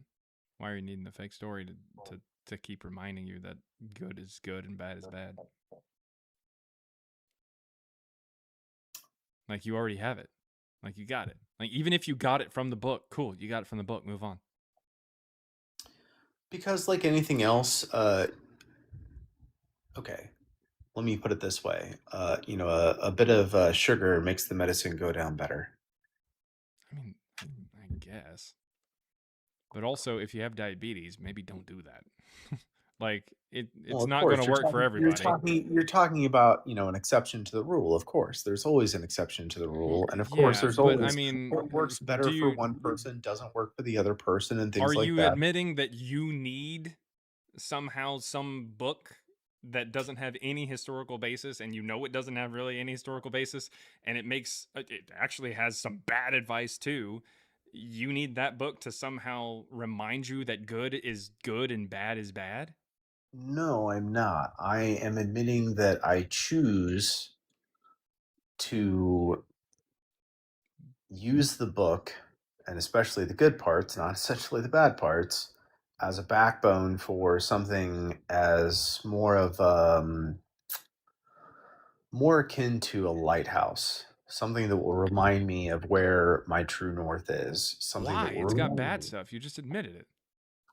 Yeah. Well, every good Why thing, would because every good thing has some bad. You have to be able to, as a rational Yeah, but we don't person, put it as a lighthouse and recognize. say this is what I'm going to keep working towards. That's my true north. Yeah. I mean, look, I'm a big fan of Bernie Sanders. Do I agree with everything that he says? No. But like, hey, I don't worship the guy. Like, I'm not going to be putting a Bernie Sanders flag behind my vehicle. Like, that's not going to happen. But nevertheless, like, some people do that, and that's really weird.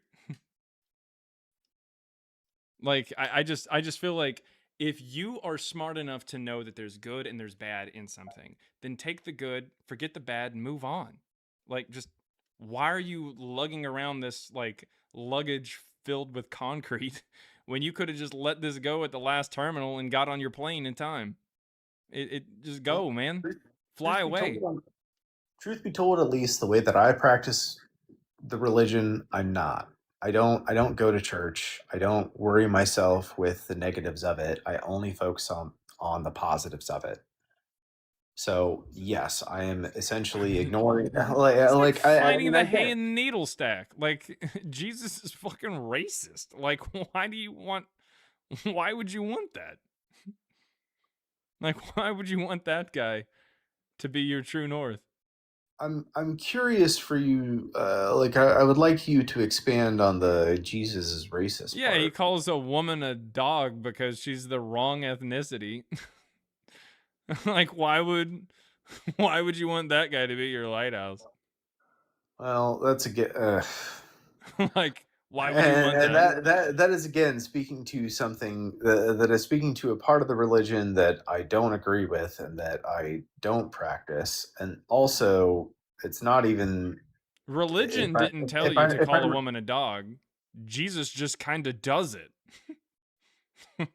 He doesn't say, "Oh, hey, by the way, you should also do this." He's just a terrible example. And so if you believe that the religion is supposed to have you be like Jesus, then yeah, the religion's bad. But Jesus himself is bad. Like, it doesn't matter if the lighthouse says, "Oh, hey, you should come this direction." Or I mean, obviously, true north and lighthouse are two terribly different things, because true north is like the direction you're supposed to go, I guess, and usually the way people use it. And also, a lighthouse is supposed to tell you which way to avoid. Analogies fall apart, of course. But nevertheless, it's not that Jesus, it's not that this like racist part is like, oh hey, like you should be racist. It's like, hey, if you are making this racist the thing that you want to be, that's the problem. Like, literally, what you do with the racist is on you. Jesus doesn't even say be racist. He just is racist. And I So suppose if that's also you a make distinction to him make the there thing is that you're supposed to go I towards, don't. that's on you entirely. You shouldn't do that. You should know better. That's fair. And like I said, I do not aspire or do not agree with parts of the religion and parts of really what it comes down to is parts of this text that were written thousands of years ago by people that we know most likely were not anywhere involved with the actual events that transpired. But you already know good from bad then. That you're admitting that you already have an idea as to how to navigate and find true north regardless. Why are you already know true north. It's inherent. You don't even need the fucking compass. What are you doing? You already have it, man. It's nice to have a reminder for one, I guess, and for You're two, good, that man. it's nice. You're good. You Your know, reminder is there's this right also now. You are there's doing also fine. I don't know your name. Your name is Matter Gang or something like that. Matter Gang. Matt. You're cool, man. You're good. This is your reminder that you're fine. You are okay. You've got a good head on your shoulders. Just go. Stop turning around. Stop rubbernecking and looking the other direction at racist pieces of shit. No, you've got it. Just keep going. You're good. You're fine. This is your reminder. You don't need a book written by a bunch of racist 18 to 1900 years ago. You don't need that. You don't need that. You're good, man. I mean, and the reason why I argue so hard against like the idea that you have this book, because like if you're just needing it just to kind of wake you up in the morning or keep you motivated or something like that, I mean, I get how that concept is in many people's minds. It's fine, it's benign, but the issue is the fact that every time you hold on to that, every time that you potentially defend it, every time that you say anything about how you are related in any way, shape, or form to any kind of belief from this religion who you're trying to separate from, it just kind of, it adds to whether or not, it adds to the list of reasons that people have to join the religion.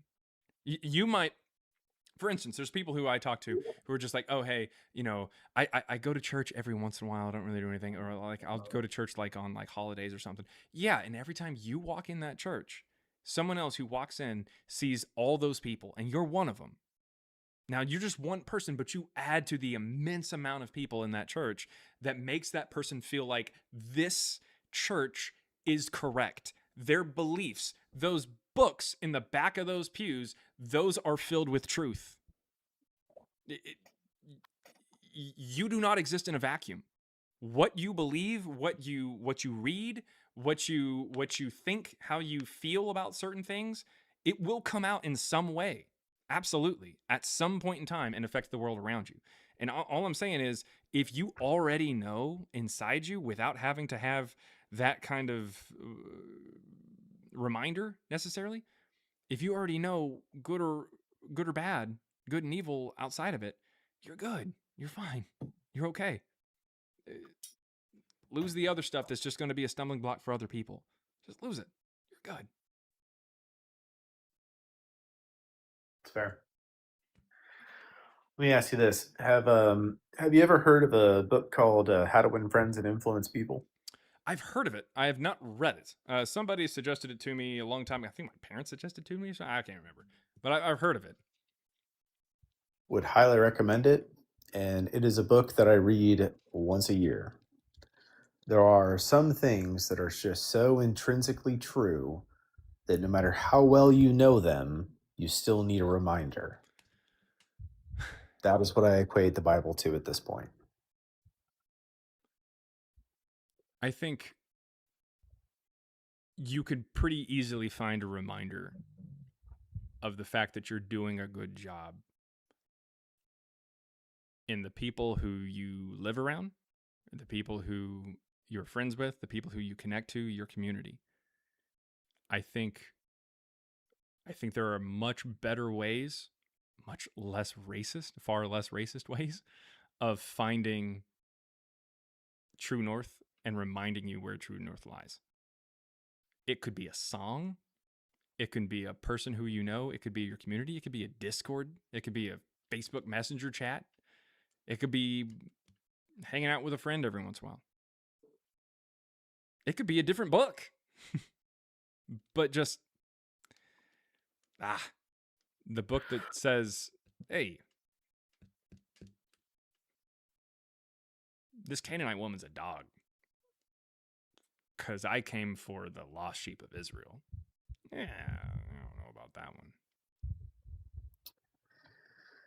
You certainly have to be intelligent enough to, see the forest for the trees. Like, you have to be able to actually sort through and pick for yourself, like, what is good, what is bad, what is outdated, what is not. That means it's a big intrinsic. part of what people lose nowadays in religion and things is sticking to some of those things where it's like, okay, this is just ridiculous in modern times. Like, that doesn't make any sense. Well, Like, as the this just needs years to be go thrown out. by, every decade, every generation, we find more and more about the Bible that is messed up. Like, straight up 50 years ago, while people may have said, let's say 30, 40 years ago. 30, 40 years ago, or no, let's go 50 years ago, there may have been people who had a problem with the whole Canaanite thing. But I can just about guarantee you 50 years ago, there were a lot more people going around talking about how, like, all the more anti-LGBT information that's in the Bible and all these statements and stuff like that, how that was perfectly fine. And now we're starting to realize, hey, there's a lot of fucked up shit in here. And each generation just finds more and more that is wrong with these particular texts. More and more. And we're starting to literally walk away from it. There's got to be something else that is a little bit more progressive than an 1,800-year-old book. There's got to be something, man. There's got to be something. There's got to be something. Yeah, I mean, I would say that is, our own free will as God made us. And I guess just to address like one of these comments here, Jerry, yes, like you do get to pick and choose. Like, the Bible can be true for the time that it was written, and you also have to realize that when reading those texts that it has been influenced by man and it has been influenced by people, and that not everything in there is necessarily 100% true or directly from God or Jesus or anything like that. Like, you have to be able to I don't know if any of recognize it's what from makes God or sense and Jesus. what doesn't. How did you Well, determine some of it was and from that's God? and so, sir, there, like, we can agree to disagree on the fact that there is a certain amount of belief that comes with the Bible. Okay. So now I think that we've got to the actual meat of the conversation, because it sounds like you're really just holding on to it because of a religious reason and not just for a more moralistic reason. Like, you have a belief that's somehow connected to it. How did you determine any of it was written by God?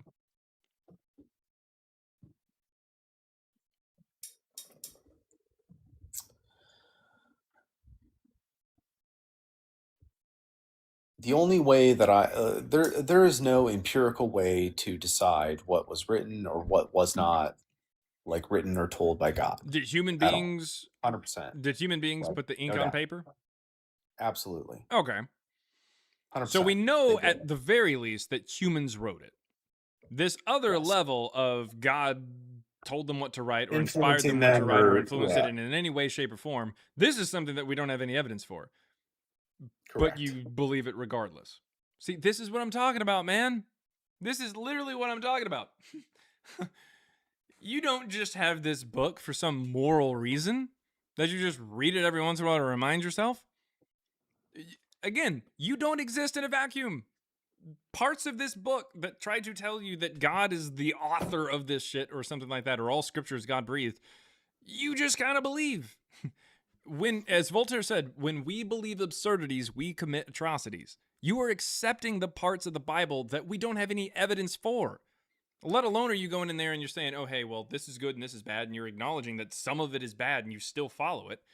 Or you still not follow the bad thing, but you still like this book. You still, again, put it as your lighthouse or your true north. You go one step further and say that some things that you don't even know, you just accept. What's happening here, man? It definitely just sounds like you just haven't, like you're just holding on to it, you're just clinging on to it. It sounds like you're really close to the concept of like you're really close to the concept of deconstructing, but you're holding on for some reason. You're holding on for some reason. I don't know what it is.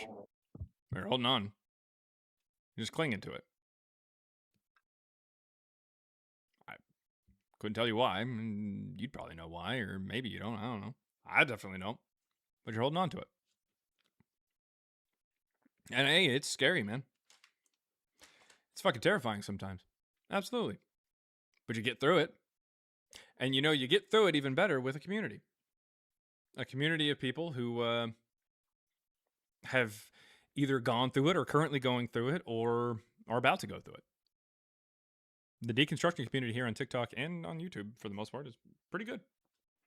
On TikTok, it's even better because you can have like DMs and stuff like that. Definitely good. I would encourage you to follow some of the people who are in the chat down there.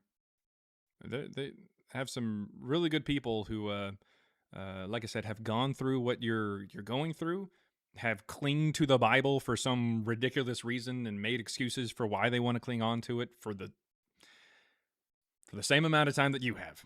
Maybe even still. But it happens.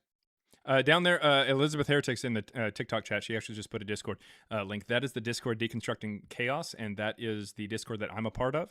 There's some other great content creators that are part of that. There's Mental Health Wednesdays, where we do some like checkups just to make sure everybody's still above board, or not above board, but above ground, I guess, and just doing good. And there's also, a lot of just really good information and resources and stuff like that for like reading and these conversations about like religion and stuff like that. It's really good. It's really good. I would encourage you to at least check out that Discord there. Check it out.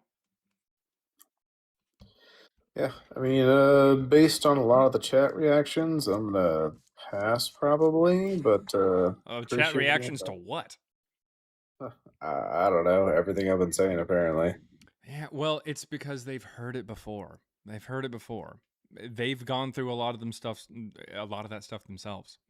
Well, there's never a reason to be rude or shitty. Well, again, when you hear people try to give excuses for why they believe something and they're really trying to hide something else, like it was pretty obvious that there was something else that was connecting you to the book and not just this morality kind of thing. It was a faith. You had a faith that was kind of tucked away and you didn't really want to talk about that because, again, that was, and as we kind of inched closer to it, you're like, oh, that's another conversation. Yeah, that's because that's kind of what you're doing. You're going through deconstructing right now. Like you've already started, like you're in the early stages of it. And to the point to where you kind of wanted to put that off to the side. You didn't even really want to talk about it. And that's, as long as you're just honest. As long as you're honest, you're fine. You're okay. But there's a lot of people who aren't honest. And so I think, yeah, every once in a while the TikTok chat can get a little, they can jump down people's throats a little fast. But half the people who are in here aren't even in the Discord. I don't even think a quarter of the people in here are in the Discord. Yeah, that's fair. Well, hey, man, I appreciate your time. You have a great rest of your day. All right. Thanks a lot. That was Matter Gang, everybody. Matter Gang. Matter Gang. Matter Gang. Anyways. Let's see. $4.99 there said, how do I talk? I'm Steve. Okay.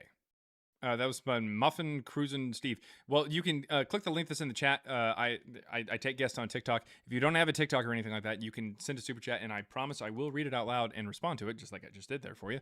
So if you had a question or a statement or something like that, you could do that there. That's fine, but it's really just up to you.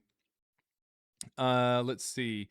And there's the $1.99 there from the Prototype 1619 says, do mermaids have crevasses?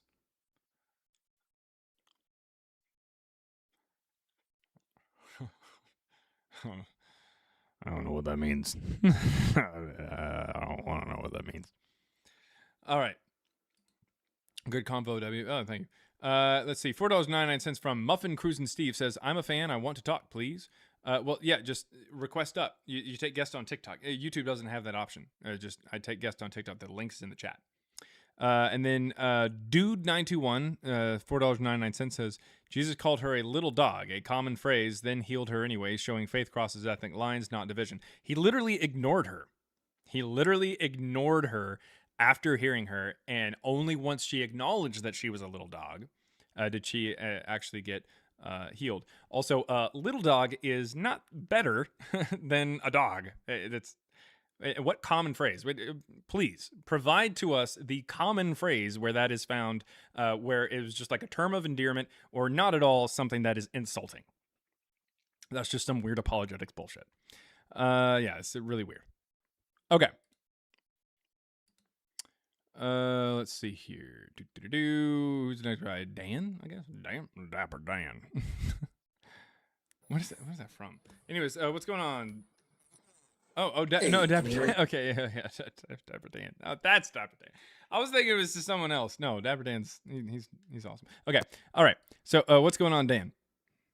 Hey, not much, man. Just killing some time at work. How about you?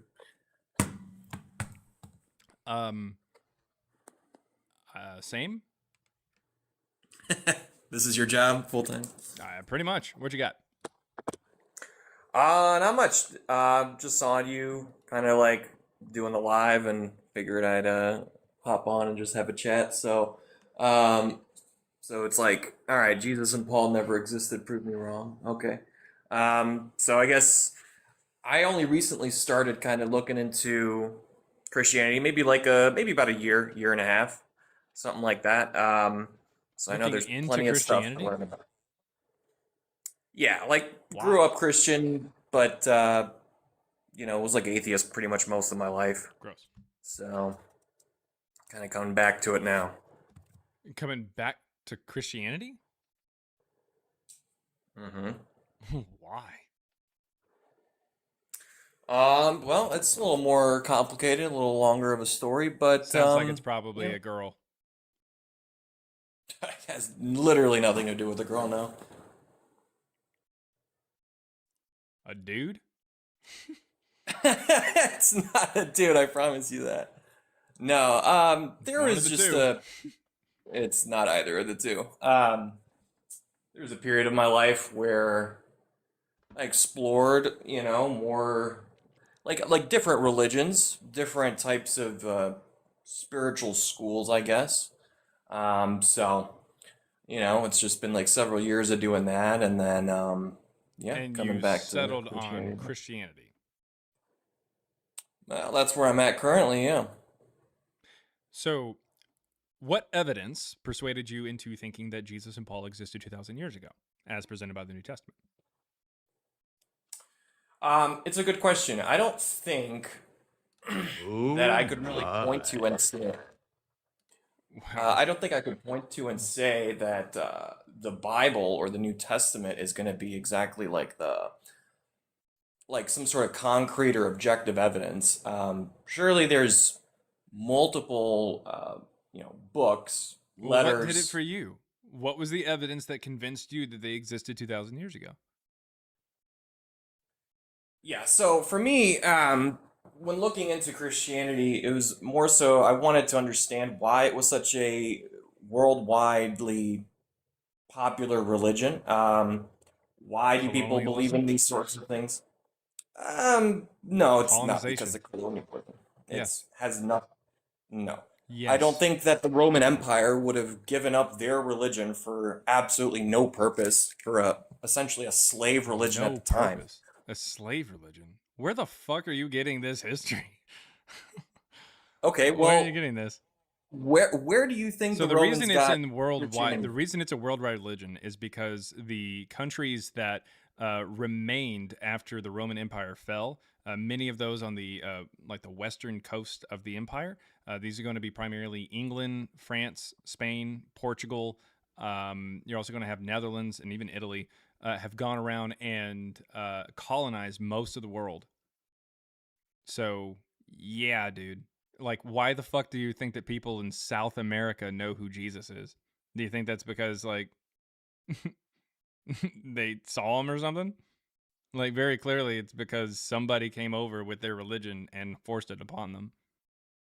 Okay, but the religions that existed within Rome before Christianity ever took hold, right? These were already well ingrained religions with extremely powerful sects, governance, authority. It wasn't until Emperor Constantine pretty much declared Christianity a religion that was even allowed within Rome that this sort of started taking hold. And his experience, That doesn't make sense. according If it didn't take hold, he wouldn't have done anything with it.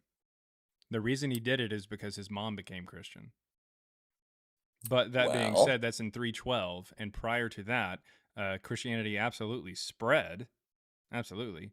And by the way, aside from a 3 to 6 year period before the Edict of Milan in 312 from Constantine that made all religions legal, including Christianity, Christianity was not officially illegal. Like, it just wasn't. Like, Okay. it wasn't. Okay. But so you're saying that Constantine decided to transform the state religion to Christianity? No. Because of his mother? No, he made all religions legal, including Christianity, which he had a soft spot for because of his mom. But Christianity didn't become the official religion of the state until 380. In fact, there were some emperors between 312 and 380 that, at least one, that tried to stop Christianity from growing as big as it did. But the 312 Edict of Milan gave them the legality to, the legal right to proselytize. So it was pretty much game over in 312 because that was them having a stamp of approval that said you can go and spread this shit as much as you want. And since the religion is syncretic, it works really well. It's able to be spread because there's a whole lot of different influences that go into Christianity, so they're able to spread this thing very, very easily. But as much as that worked, that doesn't really mean that much. Like if let's say, for instance, if you were to give presidents in the United States the same amount of power that emperors got back then, and they could change like the official religion of the entire empire, you know what I'm talking about? If you were to give a U.S. president that amount of power, we came this close in 2012 to getting our first Mormon president. So if he had become the president and had the power of an emperor and made the official religion of the entire American empire Mormon, then Mormonism would beat Christianity from the time that the book is written to the time that it becomes the official religion of an empire. It would beat Christianity by 80 years. That doesn't make Mormonism true just because it spreads fast. That doesn't mean anything. It doesn't mean anything. All it means is that a bunch of people were able to be duped because they were already sort of kind of the religion that was close to it. If you have a Jesus and you say, hey, you worship Dionysus, the God who changes water to wine. Here's a Jesus. He does the same thing. Well, that's pretty easy. Likewise, in America, if you've got fucking the Book of Mormon or whatever, and you're like, oh, hey, you already have a Bible that's the testament of Jesus. Here's another testament of Jesus Christ. You're already in the door. You're good to go. It's able to spread because it's so similar to the other religions, because it's an offshoot of these other religions. It's based on them. It's influenced by them. That's the point. It's not anything like brand new or real. Doesn't make it real. Well, so that's the interesting thing. When it comes to Christianity being an offshoot, certainly there are certain things that existed either even in the Mesopotamian lore as well as the Zoroastrian religion that It doesn't have to go Christianity back that certainly far. has. It can just go to but Greeks. They do.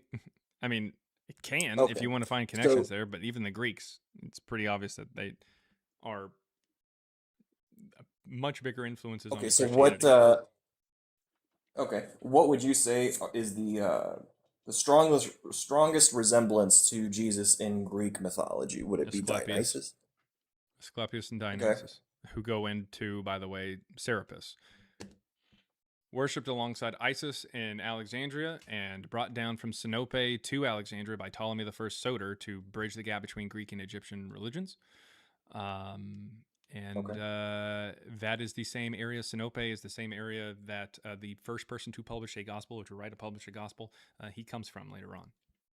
It's also, by the way, the province where Pliny the Younger talks about Christians in 111. And he's like, man, I never dealt with them before or anything like that, and here's what they believe.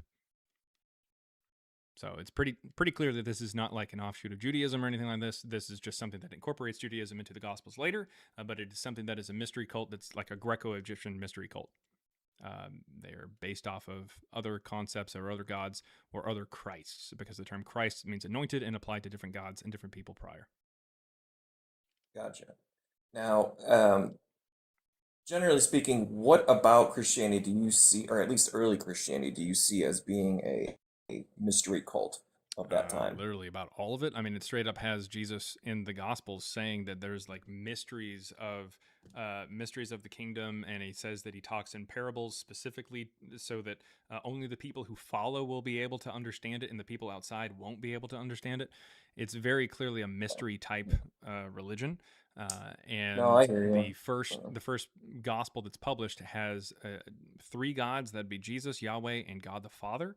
God the Father is a previously unknown God who is separate from Yahweh, who is trying to take us away from the Old Testament or the Old Covenant and bring us into a new covenant or a new testament under a new law, according to the publisher of that first gospel. But nevertheless, it's very clearly something that is steeped within this like mystery cult kind of concepts and philosophy of the time. So hold on, you said something interesting there. So this idea that God the Father is separate from Yahweh, the Old Testament That's God, part of right? the first gospel. So, Yep.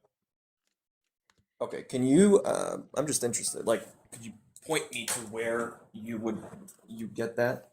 Evangelion or Which part of the Evangelion. first It's the gospel that's published in about 144 by Marcion. Oh, Marcion of Sinope. Okay. Yep, that's the same Yeah, but place Marcion that was a Serapis comes Gnostic. from. Yeah, but Marcion was a Gnostic. He Gnostic is an believed umbrella in. term that the Proto-Catholics give him. He doesn't call himself a Gnostic or anything like that. That's just some later term that's being used. Which, by the I way, see is what also you're talked saying. about So- in this in 1 Timothy. It says to avoid Marcion's book Antitheses as well as Gnosticism, which shows that it's very clearly being written in the 2nd century. Yes, yeah, because he was Marcion was the first to write essentially like a Bible of sorts or any kind of Not canon. Yeah, sort of yeah. doctrine canon on this. But you know, see, I don't. I also have a hard time sometimes, kind of coinciding, you know, the New Testament God to the Old Testament God, Yeah, specifically it's almost just as if they because were the not supposed to be the behaviors are same. different. So, what do you think Jesus? What do you think Jesus represented exactly? And you know, you may God the say he's Father. okay. He never existed. Okay, but explain to me what is the God the Father then, if it's separate from The unknown Yahweh, God, Serapis. the unknown God, Serapis. As Ptolemy says, he brought down the statue of Serapis from Sinope down to Alexandria in 300 BCE because he received a dream from the unknown God. Okay, some interesting stuff to look into here. Okay, yeah. So, you know, in terms of, you think Jesus as a person, like even if the stories weren't true, you think he just probably never existed at all to begin with. Yep. As Hetty Artist Okay. said, and there in the chat said, Marcion's God was wholly good. So you have a God who is like the demiurge. He starts the universe, but he's evil. He sets the laws of nature and everything like that, and he's a terrible God. But then another God who is wholly good and just solely wants the best for everybody. He sends his son as a sacrifice to Yahweh in order to purchase humanity's souls away from Yahweh. That was all that it was. Like, it's not dying for sins. He's dying so that humanity can be purchased away from Yahweh. This was actually a fairly common belief at the time. This philosophy that was, or not, maybe not common, but it was something that had been talked about around the time because people believed that there at least had to be two gods: one God that creates the world, and one God that actually gives a shit. But does Jesus ever, in any of the Gospels, mention this as being the case? Because as far as I know, he refers to Yahweh directly by name. Well, yeah, in the Gospels we have today, that's not Marcion's Gospel. But well, I guess I'd have to look to see which ones were written around which time. But yeah, they come after Marcion. You know, Mark is from like the a play version of Marcion's Gospel. Matthew is a refutation to Marcion's Gospel. Luke straight up uses Marcion's Gospel from chapters 4 to 22 with some additions, some slight edits, and then additions at the beginning and afterward. John comes later and kind of sort of bridges that gap, if you will, but trying to bring it all, tie it all together, if you will.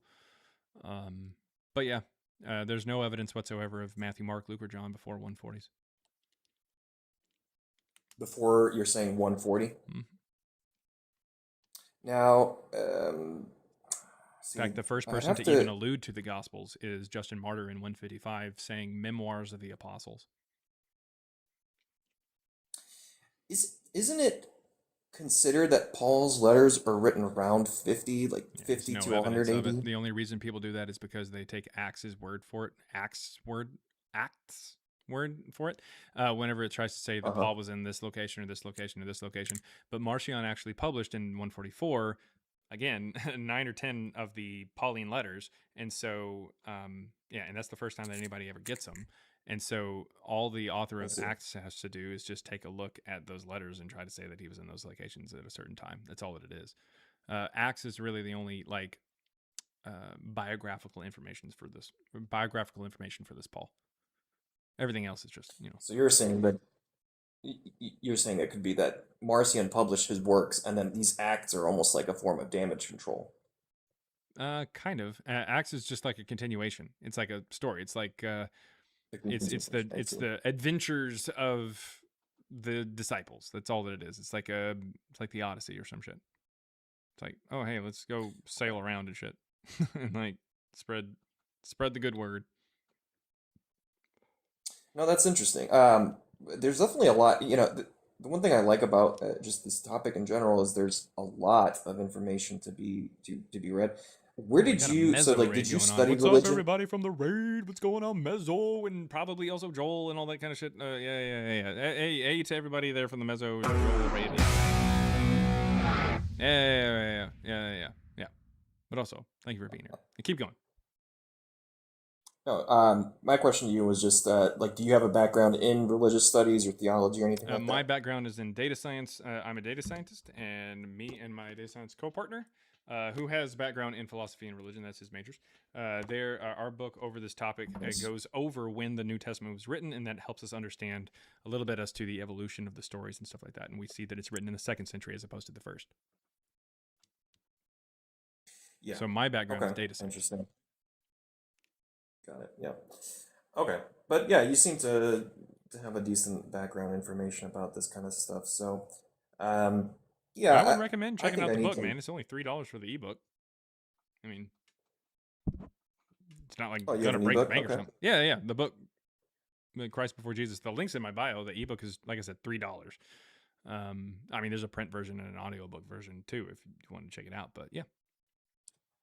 Now let me ask you. Mhm. So, as far as all the letters of the New Testament, as far as it goes, that people even back then would be writing accounts of people that had lived or had gone to certain places, stuff like this. I mean, how common was it to keep historical records and biographical records of just people in general? People that would be as influential as Jesus, pretty common, considering the fact that Josephus mentions a lot of people back then. But for some reason just never mentions these things. The only mention of Jesus that we get, we can clearly tell was not actually anything Josephus wrote, but an interpolation from someone later on. Right, because I think the strongest evidence that most people point to is just, I mean, it's the Bible, it's the New Testament itself and the circular references to Jesus, right? I don't think that there's a whole lot of references to Jesus existing outside of, The first time that we get anybody definitively talking about Jesus outside of Christianity is in 166 from Lucian of Samosata, who says that a patricidal con man named Peregrinus Proteus wrote some of the Christians' books and edited others in the middle of the 2nd century. Okay, interesting. So, yeah, I don't know. I wouldn't be able to argue along these lines or anything because I just don't have that kind of background information. To me personally, I find the Bible interesting. There's plenty of other spiritual texts that are interesting as well, but one thing that's But something must have convinced you that Jesus actually existed 2,000 years ago. What was that? Because it sounds like you've tried out all these other religions and you're like, nah, Christianity, that's where it's at, fam. So what was it that convinced you that Jesus actually existed 2,000 years ago? I don't care if you think Jesus healed you or saved you or jerked you off yesterday. That's not what I'm talking about. I'm talking about whether or not Jesus existed 2,000 years ago. What was it that convinced you of that history? Because if the New Testament authors, when talking about Jesus, if they got the shit that we can actually check, like the history stuff, if they got that shit wrong, what makes you think they got the stuff we can't check right? So, to be honest with you, it's a difficult thing to answer because it's a chick, isn't I it? don't know. Just say it's a chick or a dude. It's not a chick, bro. It's not a chick. Like, I literally would never change my philosophy of life because of a woman. Like, it's not that. Okay, a dude. It's fine. Simply It's because okay, man. That's the way your gay sways, and it's all right. It's a dude. That's all right. It's a dude. Let me tell you something. What? I'll tell you no. It's a dude. I'll tell you something that I found interesting. It's not a dude not or a a dude. chick. Is it It's both? not a furry. It's not a dude. It's not a cat. Is it both? It's not a bird. You're over there in It's not both. in Utah? No, it's not in Utah. It's not. No. I'll tell you what piqued my interest, kind of initially. So you're a data scientist. I'm sure you've heard of. No, I'm sure you've heard he's of not DEF CON. hot.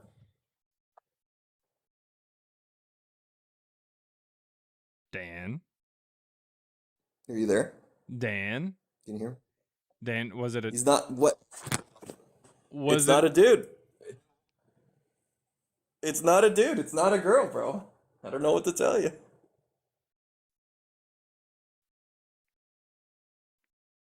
Dan, you dirty dog. Hey, man. Hey, let me tell you. Let me tell you what it was. So Well, do you you're a data scientist, right? Mm-hmm. So, are you familiar with DEF CON? Where is this going? I'll tell you if you let me, but are you Go familiar ahead. with it? Just land the plane, man. Well, sure. So, several years back, I worked at a security company and would go to DEF CON for work reasons and for other reasons, just for fun. And It's a I dude, remember isn't it? walking in. It's not a dude, but I can imagine why you'd think so if it's at DEF CON. But there's a lot of people that practice like witchcraft in the security world. If you didn't know that, there just is. And come on, man, you're killing me, Smalls. what? Hey, man, when you walk into the DEF CON fucking grand arboretum or whatever the hell you call it, the grand entrance, and you see a pentagram on the floor and like a witch Bruh. with candles or whatever, just sitting around doing some sort of weird shit, you think, what the fuck is this? Like, what? Why would this belong here at all? Right? Like, this is a security convention. It's for computer scientists. It's for engineers. Like, what purpose does this have here? And I'm not even a Christian at the time. Like, I was a complete atheist at the time. But it's one of these things where it just makes you wonder, like, what So is the point of naturally, this? Jesus existed because you saw a pentagram somewhere that you didn't expect it. No, it's not that straightforward of a trajectory. It's more of I got involved with some of these people. I started doing some weird kooky shit just to see, is it fun? Is it interesting? And here we go. Like that's And you got herpes. several years. No, Oh. no herpes. But several years went by where I was involved in some pretty strange shit. And then eventually, you kind of keep reading and reading about all types of different things. Where the New Age movement came from, who came up with, the Wicca movement in the United States. How does this end all with these things. Jesus actually existing? How does this end with you having evidence for this? Well, it's not about again, I don't really claim to have concrete evidence here, but you asked, how did I get to the point where I thought Jesus existed? Right? Yes, So this was 2,000 years ago, not like today. Again, I don't care if, Jesus jerked you off yesterday. I hope you came, but like that has nothing to do with whether or not he existed 2,000 years ago. What land the plane over there, man. We are Malaysian Airlines MH370. I see the sun more than I see the ocean. I want to land. Well, I don't have anywhere to land for you, buddy. This is just kind of how it went. Just admit that it was a dude or a chick. Like, it's pretty obvious that you're doing it for social reasons, regardless of if it's like a relationship or not. It's pretty obviously social reasons. Man, I wish it was that simple. Like, there is no it would be simpler for you. There is no self-respecting person who is actively seeking truth that doesn't like go back into religion for anything other than just social reasons. Like, why? Either that or like either that or because you joined AA. Neither of these things are true, man. Like, Yeah, I don't know what to tell you. I don't know what to tell you, man. You were outside of religion and you decide, you know what? I'm going to go back over there without any evidence. Why?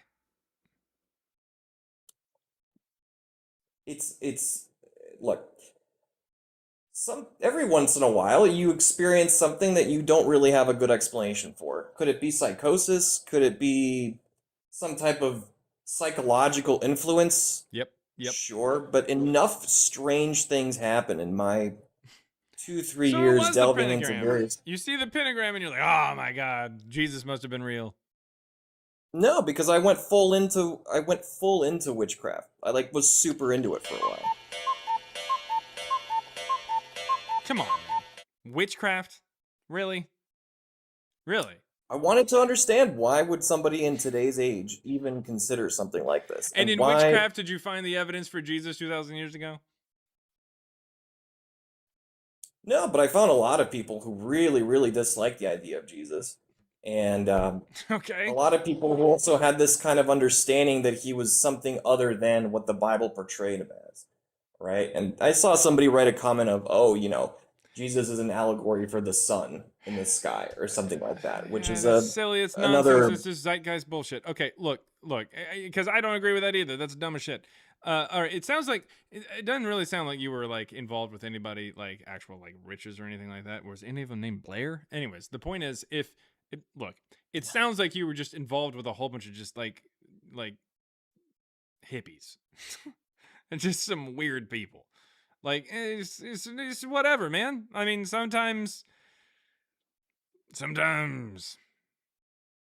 I mean, is that not allowed? I mean, you Right? can. That's perfectly fine, but that doesn't somehow totally, give you like, evidence for someone 2,000 years ago. Just because, oh, hey, man, I got involved with some weird people and they did some weird shit, so therefore something happened 2,000 years ago. The fuck? How did you? What are you talking about? Like, it's just weird. Well, they're just, man. And I say this as someone who has friends here on TikTok and YouTube who consider themselves to be, I don't know, fucking Norse, pagan. You got your Irish, Gaelic, red fez adjacent, fucking witch water buffalo people. I don't know what they are, but I mean, what they are is they're on Prozac. Is what they are. But regardless, generally, that doesn't somehow give us the answer of 2,000 years ago. Even if somebody is whatever they want to be. No, it doesn't. No, I wouldn't say that simply that gives you evidence for anything. Okay, then what was the evidence that convinced you of 2,000 years ago, man? Land the goddamn plane. Land the goddamn plane, Bruce. Come on. I don't have evidence that he existed 2,000 years ago. It's simply a matter of all right. belief. Well, I mean, then I hate to break this to you, but he didn't. So okay, there's that. But do you have evidence that it was a completely fabricated story?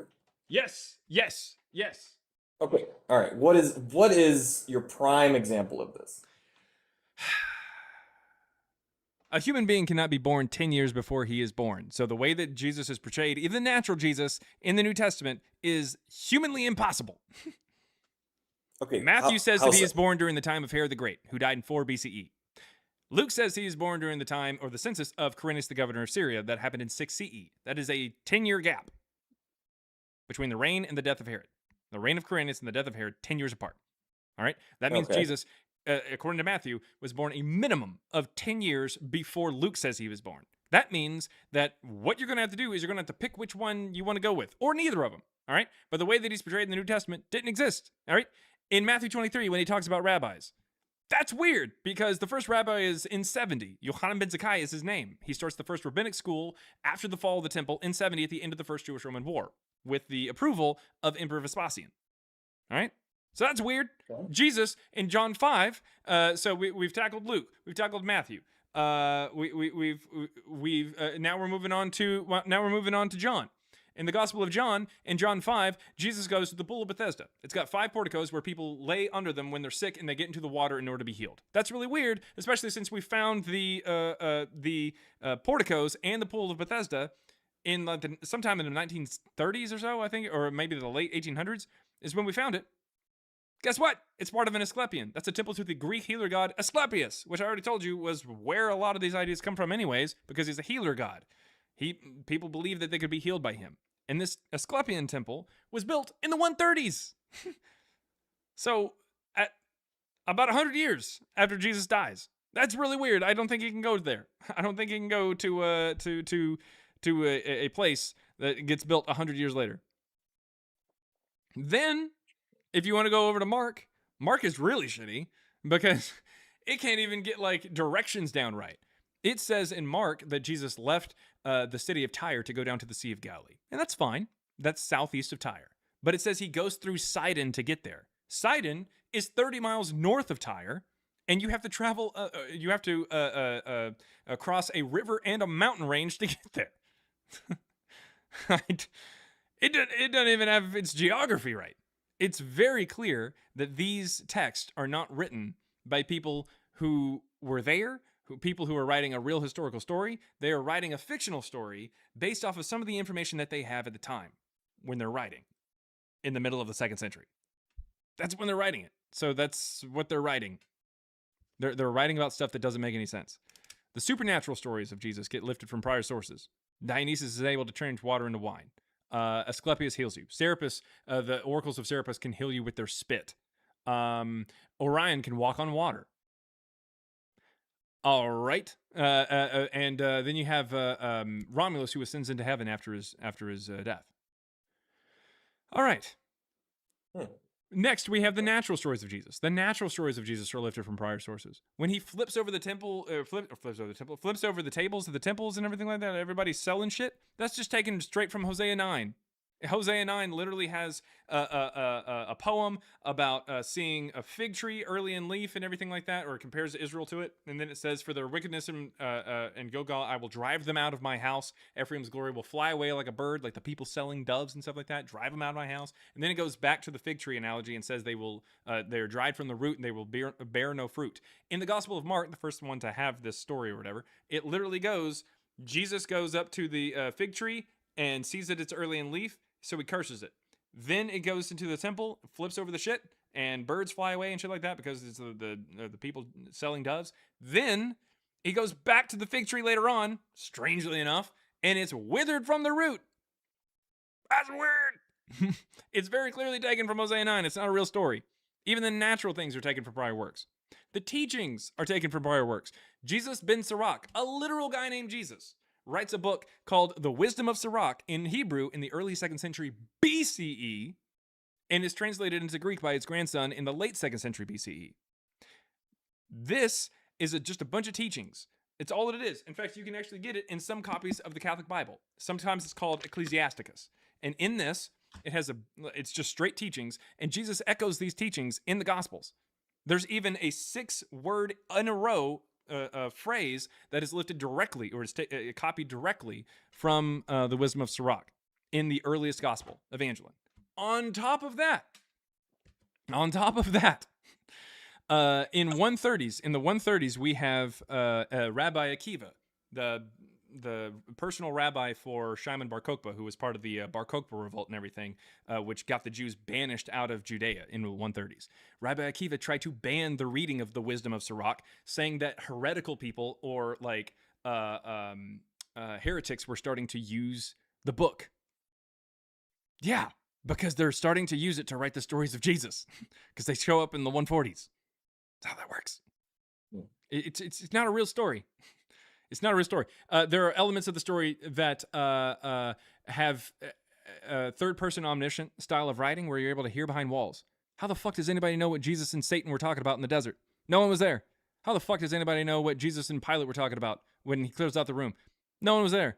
When in Luke, when Pilate sends him over to Antipas, how does anybody know what he said to Antipas? How does anyone know this? When the disciples are asleep, when Jesus is praying in the Garden of Gethsemane, how do they know what he said? Even if you think, oh, okay, maybe they were asleep and they just kind of heard it or whatever, and they could recall it whenever they woke up. Because Jesus couldn't tell them because he got arrested right after that and then dies. Maybe they're like, oh, well, he's just asleep and you're able to hear it. No, well, in Luke it says that an angel came down and administered help to Jesus. Well, that's really weird. How did they see if they were asleep? How did they see this happen? Even if I grant you the resurrection, after the guards leave the tomb in Matthew, they leave the tomb and they go to the high priest and they say, hey, this is what we saw. And the high priest said, hey, okay, this is what we should do. We got to come up with the idea that the disciples stole the body. There was no Christians in that fucking room. How does anyone know that that's what they said? It's an incredibly fake story. Incredibly fake. In multiple Gospels and in the book of Acts, it talks about synagogues in Jerusalem. Why? Because you would go to a synagogue if you can't make it to the temple. There's no synagogues in Jerusalem while the second temple is there. And the second temple doesn't get destroyed until 70. So why does Paul say that he's been to multiple synagogues and the temple in Jerusalem in Acts? I don't know what to tell you. I don't know. It's a fake fucking story. It's not real. The first time that we get any mention of Jesus, any mention at all, is in 144 by Marcion. That's 114 years after the supposed death of Jesus. And even Marcion says that he doesn't believe that Jesus was even a human being. I don't know, man. And multiple times prior to this, we have Christians mentioned. Suetonius mentions him. No mention of Jesus. Pliny mentions him. No mention of Jesus. Mentions of a Christ that they worship, because obviously Christians have to worship a Christ, but Christ is a title, and he never says that Christ is a man. Nothing. Tacitus mentions questions. That's really strange, because if you think that that's the same group, well, I got bad news for you. We got an inscription over in Rome called CILVI 24944. It's written in Latin, and it has the word questions, and it dates between 16 BCE and 37 CE. So potentially before Jesus was even born, the Christians are already around. We have a cup over in Alexandria that dates to the late 1st century BCE or early 1st century CE, and it says through Chrestos the magician on it. We're not even supposed to have the stories of Jesus, according to Christian tradition, in Alexandria or Egypt until after 50, because that's when Mark apparently shows up down there, Mark the Evangelist. Doesn't make a lot of sense, does it? Oh, and I'm not fucking done. Down in Alexandria, we have Lake Marotus, all right? And next to that is where Philo of Alexandria, who writes, whose existence, by the way, he's born 20 years before Jesus was supposedly born. He dies 20 years after Jesus supposedly dies. Guess who he never fucking mentions? Jesus. Guess who he also doesn't mention? Christians. Guess who he also doesn't mention? Paul. None of that shit. None of it. But nevertheless, he does mention in his book On the Contemplative Life, which he writes in about 20, he writes about some people outside of Alexandria that live around Lake Marotus in a commune. He calls them the Therapeutai. Therapeutai, like therapeutic, like healers, this kind of thing. We actually see in an inscription on the Greek island of Delos that they are affiliated with the Greek Greco-Egyptian god, again, Serapis. Serapis. All right. They're affiliated with Serapis. In 20, in Egypt, Epiphanius and Eusebius, both people who are writing in the 4th century a Christian history, they say that the Therapeutai, mentioned by Philo of Alexandria, were the first Christian monks. 10 years before the ministry of Jesus? How? Well, then It's not a real story. what are they referring to? The first Christian monks? They're referring to the Therapeutai, mentioned by Philo of Alexandria as the first Christian monks. Even if you don't think that's the same thing, Philo of Alexandria dies in 50. So he can't mention people in Egypt who are the first Christian monks. If Christianity, according to the tradition, didn't make it to Egypt until after 50. I don't know how to tell you that this is a fake fucking story. It's a mythology about a mystery cult that had been around for a long time. It's not a real story. This is made the fuck up. It's not real. It's not real. It's not real. It is a fake story filled with bullshit that literally can't happen sometimes and contradicts itself. Like Luke says that Jesus was in utero at the time of Herod the Great, but then says he's born during the census. So even Luke itself says that Jesus was in Mary's womb for 10 years, minimum. It also goes on to say in Luke 3 that all of like John the Baptist ministry and stuff like that starts at the same time as the 15th year of the reign of Tiberius Caesar, which is the year 29, which is the same time that Pilate would have been a ruler of Judea. He would have been the prefect there, but between 26 to 36, so that's fine. But then he mentions Lysanias, the tetrarch of Abilene. He died in 33 BCE. We have coins with his fucking face on him. He dies 60 years before the rest of the story. It's fake. Mm-hmm. It's not a real story. It's not a real story. It's fake. Well, it's not real. That's it's definitely interesting. All this is in your PDF, you said?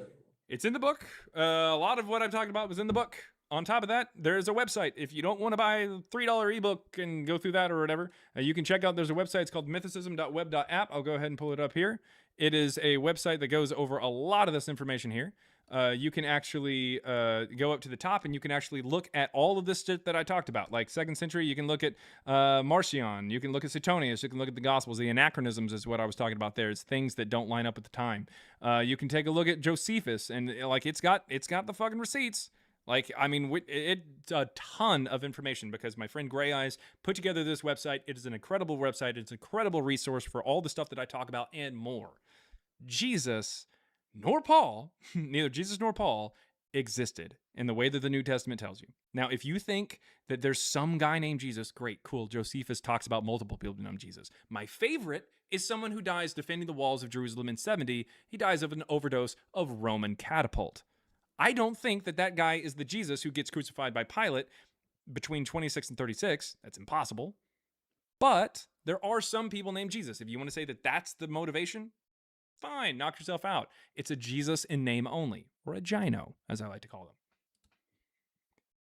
But there's no evidence whatsoever. In fact, there's evidence against the idea that the Jesus of the New Testament ever walked this earth. It's not a real story. Gotcha. Yep. I will take a look. There's a lot of things there that I've not heard of before. I don't know how Not to. going to hear in church. Yeah, no, that's fair. I mean, I wouldn't expect to. Okay, cool. Well, I'll take a look. Good talking. All right. See ya.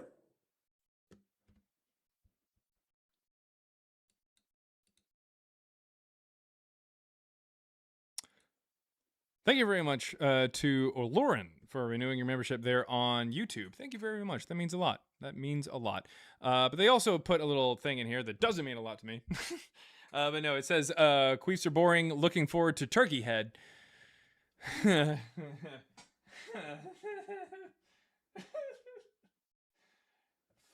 hate those turkey heads. I can't stand them. I really can't. $5 there from Bob Davis 4419 says, how did those apostles even have access to Marcion's gospel?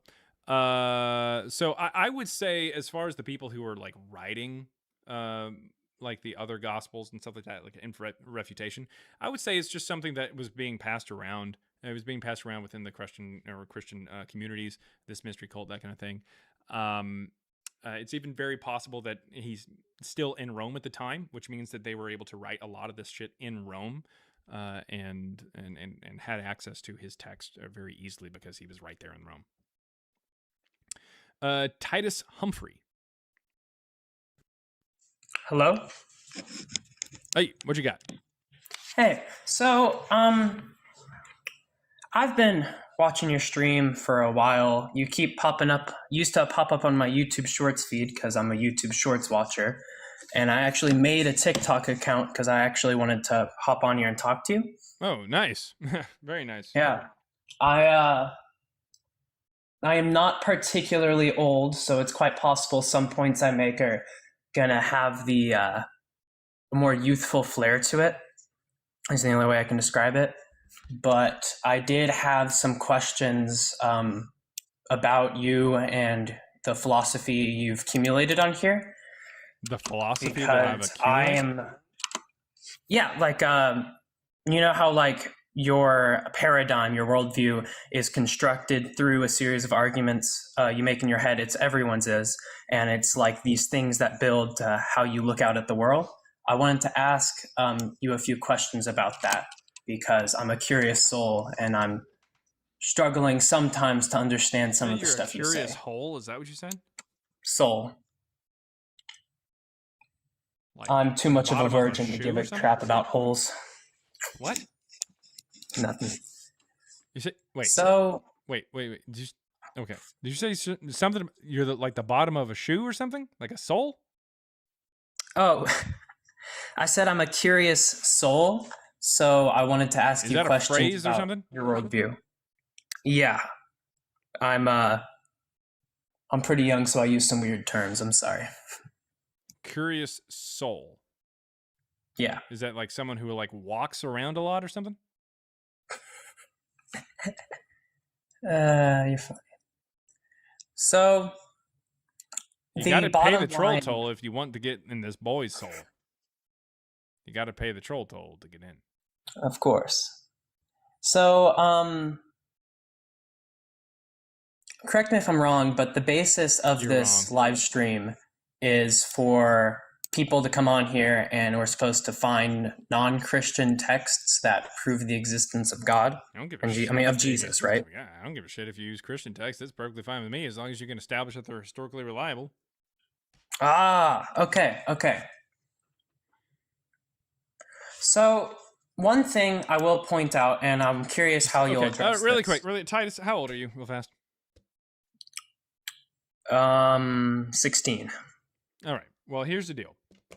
Good call, everybody. Listen, I am not supposed to have you up here unless you're 18, but here's the deal. I will allow for you to ask one question. It is my rule for anybody under 18. You can ask one question, so make it good.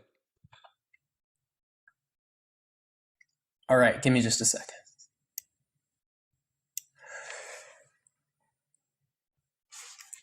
Do you believe that self-documentaries or self-written items about a person's existence can prove their existence in history? Or do you believe that if someone only writes text about themselves, or everything's a first-person text, that they don't have credibility in historical analysis? Like, for example, Alexander the Great, his existence is almost entirely proved through the first-hand accounts of his generals. Do those not have historical legitimacy due to the fact that his generals have some discrepancies in their reports and they're all first-person accounts? All right. So in short, no, they do not lose their credibility. The credibility of a document, a claim, is backed up by, in my opinion, and we take a look at, with me and my co-author, we take a look at two different things. We take a look at the stilometry of it to make sure that that text itself, if we can check, actually comes back as that author and no one else, or it doesn't appear to be like something that is written at a different point in time, using a different style, or by a different author, or like composite or something like that. On top of that, if the content itself lines up with that time period from what we do know from other contemporaries and stuff like that, and we can actually corroborate it, then that's really good. But yeah, somebody just saying, oh, hey, I knew this person, that's not a problem as long as what they're saying about that person isn't something that like doesn't line up with history. Like if I say I knew George Washington, and I also mentioned that he drove a Ford Mustang, very clearly that would be wrong and you shouldn't trust what I'm saying. But if I say I know George Washington and stuff like that, that's perfectly fine. Like generally speaking, that's not really a problem. It's not really an issue. But again, a lot of it just really depends on whether or not that content is supported by corroborating evidence. I'm not going to toss out somebody's writings simply because they're claiming it. Just because they claim that something happens doesn't...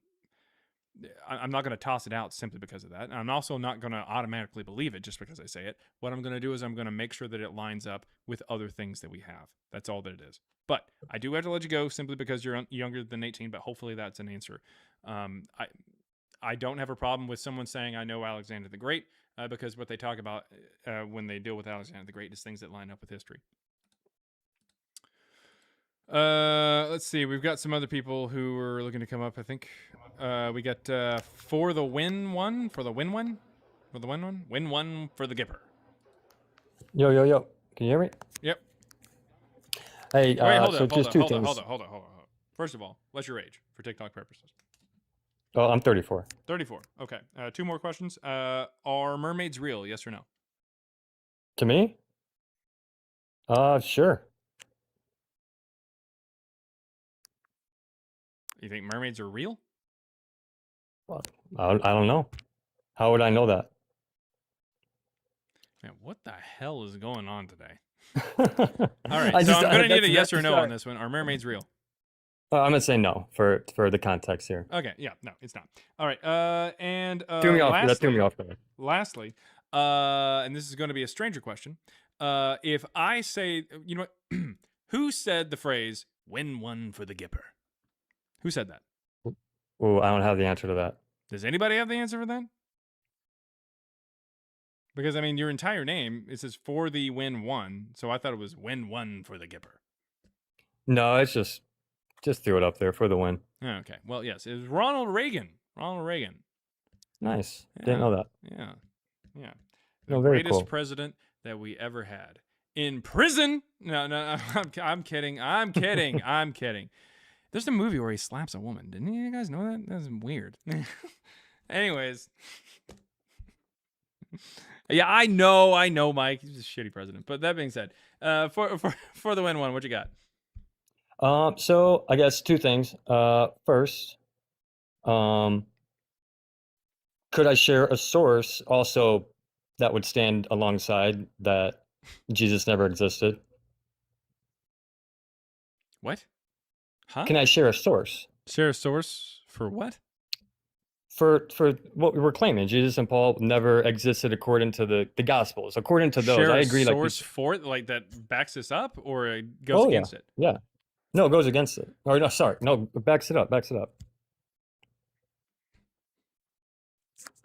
So I don't know if Go ahead. anybody in your followers have heard of Jason of Archaics, his YouTube Archaics, but he has a video called "The Crucifixion of the Typhonian: Origin of the Gospel Story" or something like that.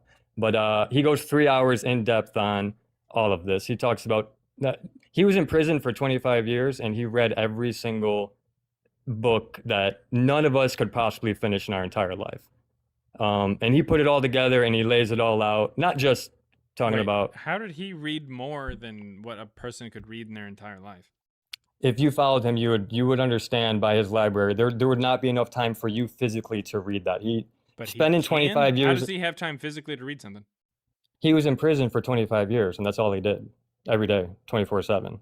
Okay. None I of just us in gotta our go to normal prison lives for would. 25 years then. Well, yeah, I mean, go for it, and have the So dedication to then I read would some of have those. the time to read it. If you wanted to read some of the driest, most just boring material. Anyways, his video on that. Look, I have read the book of Proverbs. I'm not talking about the Bible. I'm talking about all the church fathers, all the historians. I'm talking about every single one, all of them. All of them. Yeah, trust me, all of them. And he's a chronicon, so he puts chronological dates in order. He can spit out all this stuff like nobody. So, anyways, this is just a source: Archaics, Origin of the Jesus Story, or the Crucifixion of the Typhonian. Anyways, that's a source. My other thing was, I stand on that all of the whole Jesus story. When they wrote these things, these were acts, these were poems, these were stage plays back then. That's what we're looking at. We're looking at long ago. This is what the Greeks and the Romans would have went to in the to see a stage play. Like we would go see a play at the theater. They would go see plays. And this, I believe this is one of them. It was the Jesus story. It's a play. That's why it's acts. There's acts in it. That's why curtain opens and you see a quick act by Jesus healing the blind, and then the curtain shuts, and then the next curtain opens. And that's why we don't have any filler in between everything. It's because they're all quick acts like you would see in a theater. There's no filler in between. It just says, well, and then Jesus left to Damascus and walked away, and then the next curtain opens and his next act is there. These are stage plays. But that doesn't, I don't think that takes away from the message in the play, though. Talking, we can go the spiritual route of the message behind it all is, looking within yourself and stuff like that. I believe that was the message of the play. But I don't believe any of these guys were real, according to the New Testament, how it's presented to us. But the play itself is a story. You can base it on a soup of all the best ingredients put together. Back then in history. So if today in history, if you got all of the superheroes of today and took all of their best stories and put them together, that's the Jesus story type of thing. They put a play together of all the best ingredients of that time, all the myths and origins of that time. Yeah, they put together. Sorry? Syncretic, that's the word. Okay. Yeah. It So means anyways, it that's what I brings was. everything together. Yeah, A lot of things but I think it was a stage play back then. That's why I think we can't prove they were physical people, because they weren't. But I think the message is deep and profound and spiritual, but that's regardless. I mean, I know we're just standing here proving if they existed or not. But that source I highly recommend. I mean, you check out too. Just Archaics, and it's called Crucifixion of the Typhonian. I mean, you would be right on point with it. You would. I think you would love it, to be honest. But Probably. anyways, anyways, that's all I got. Just thought I'd share those things. All right. Well, I mean, I'd agree for the most part there. I would agree with you for the most part for what you were saying there with what you're saying, and also on top of that, I'd like to make it clear that I do not agree with Ronald Reagan. Just in case you were wondering. Oh, yeah. No biggie. Yeah, but anyways, for the win one, everybody. For the win one. For the win. Take it easy.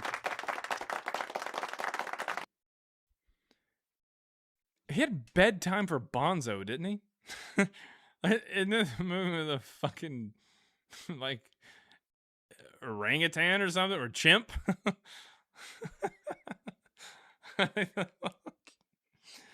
Anyways. Then again, our current president was in Home Alone 2. And saw a kid lost and didn't help him get home. Par for the course. Let's see. We got $2. Zeno Laputre says, I'm a queefious soul. Call it queeferlust.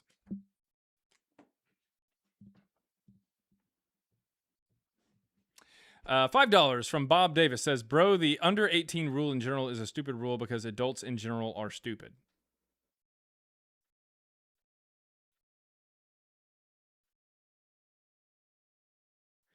Thanks, Bob Davis, for your input. Let's see. $4.99 there from Ken the Atheist. Said, win one for the Gimper. Originated with Notre Dame football queef. Newt Rockna. Reagan queefed him in the movie. Okay. All right. You thought you were clever there.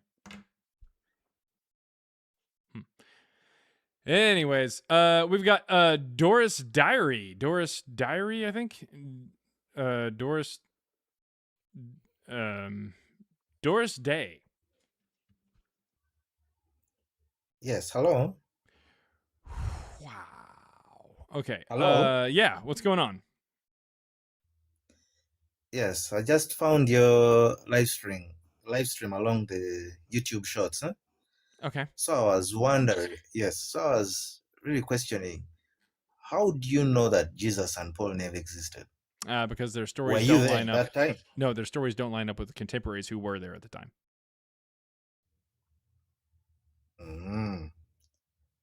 Because I was wondering whether you were there in the time I to was know not. A during that contemporary time. was, and the story doesn't line up with that. And nowhere in the story does it say How that it's does- been written by a contemporary. So the fact that a story is written, it doesn't say it's written by a contemporary, and it doesn't line up with the time frame of a contemporary. That's a problem. That's bad. It's not good. Wow. All right, thank you. Not a problem there, Doris.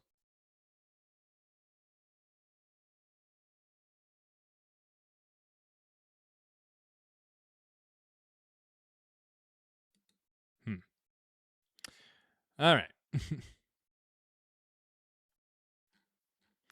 If anyone else has got some evidence for Jesus Paul, I want to hear it.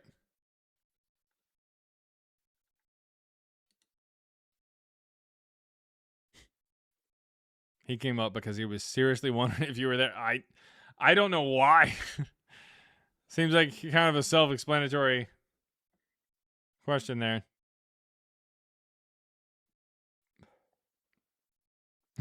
Wait, Jaren wasn't alive 2,000 years ago?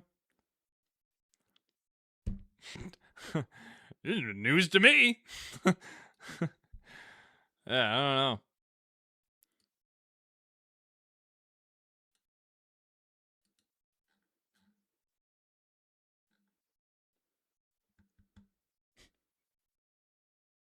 You lied to us. You should have just said yes. CBJ looks good for over 2,000 years. $1.99 from the prototype says, Mr. Gorbachev, tear down this queef. I'm not a huge fan of the Q word being placed or interspersed into Reagan quotes. I think I'm. It's mixed feelings because I don't like that word, and that kind of makes me, or I don't like saying that word, I guess. But like, it kind of makes me, I guess, laugh at Reagan, I guess. But like, I'm also having to read Reagan quotes.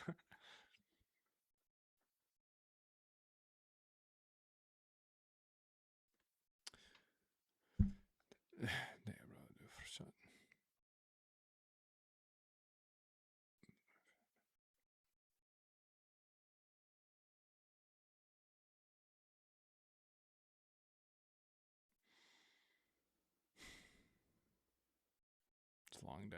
It's a long day. It's a long day, Sebastian. Long day.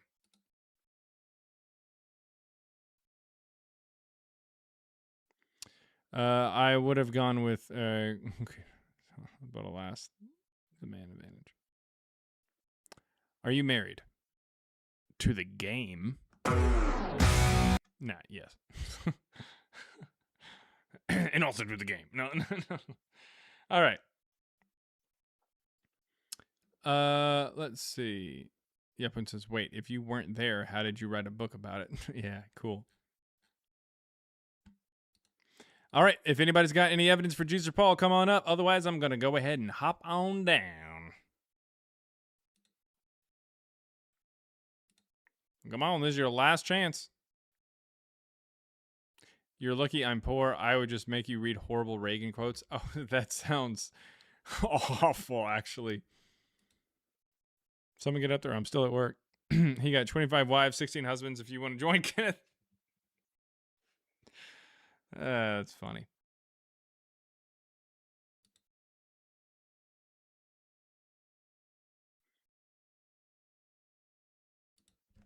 All right. Well.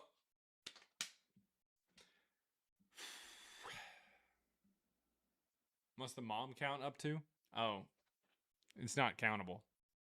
It's not countable.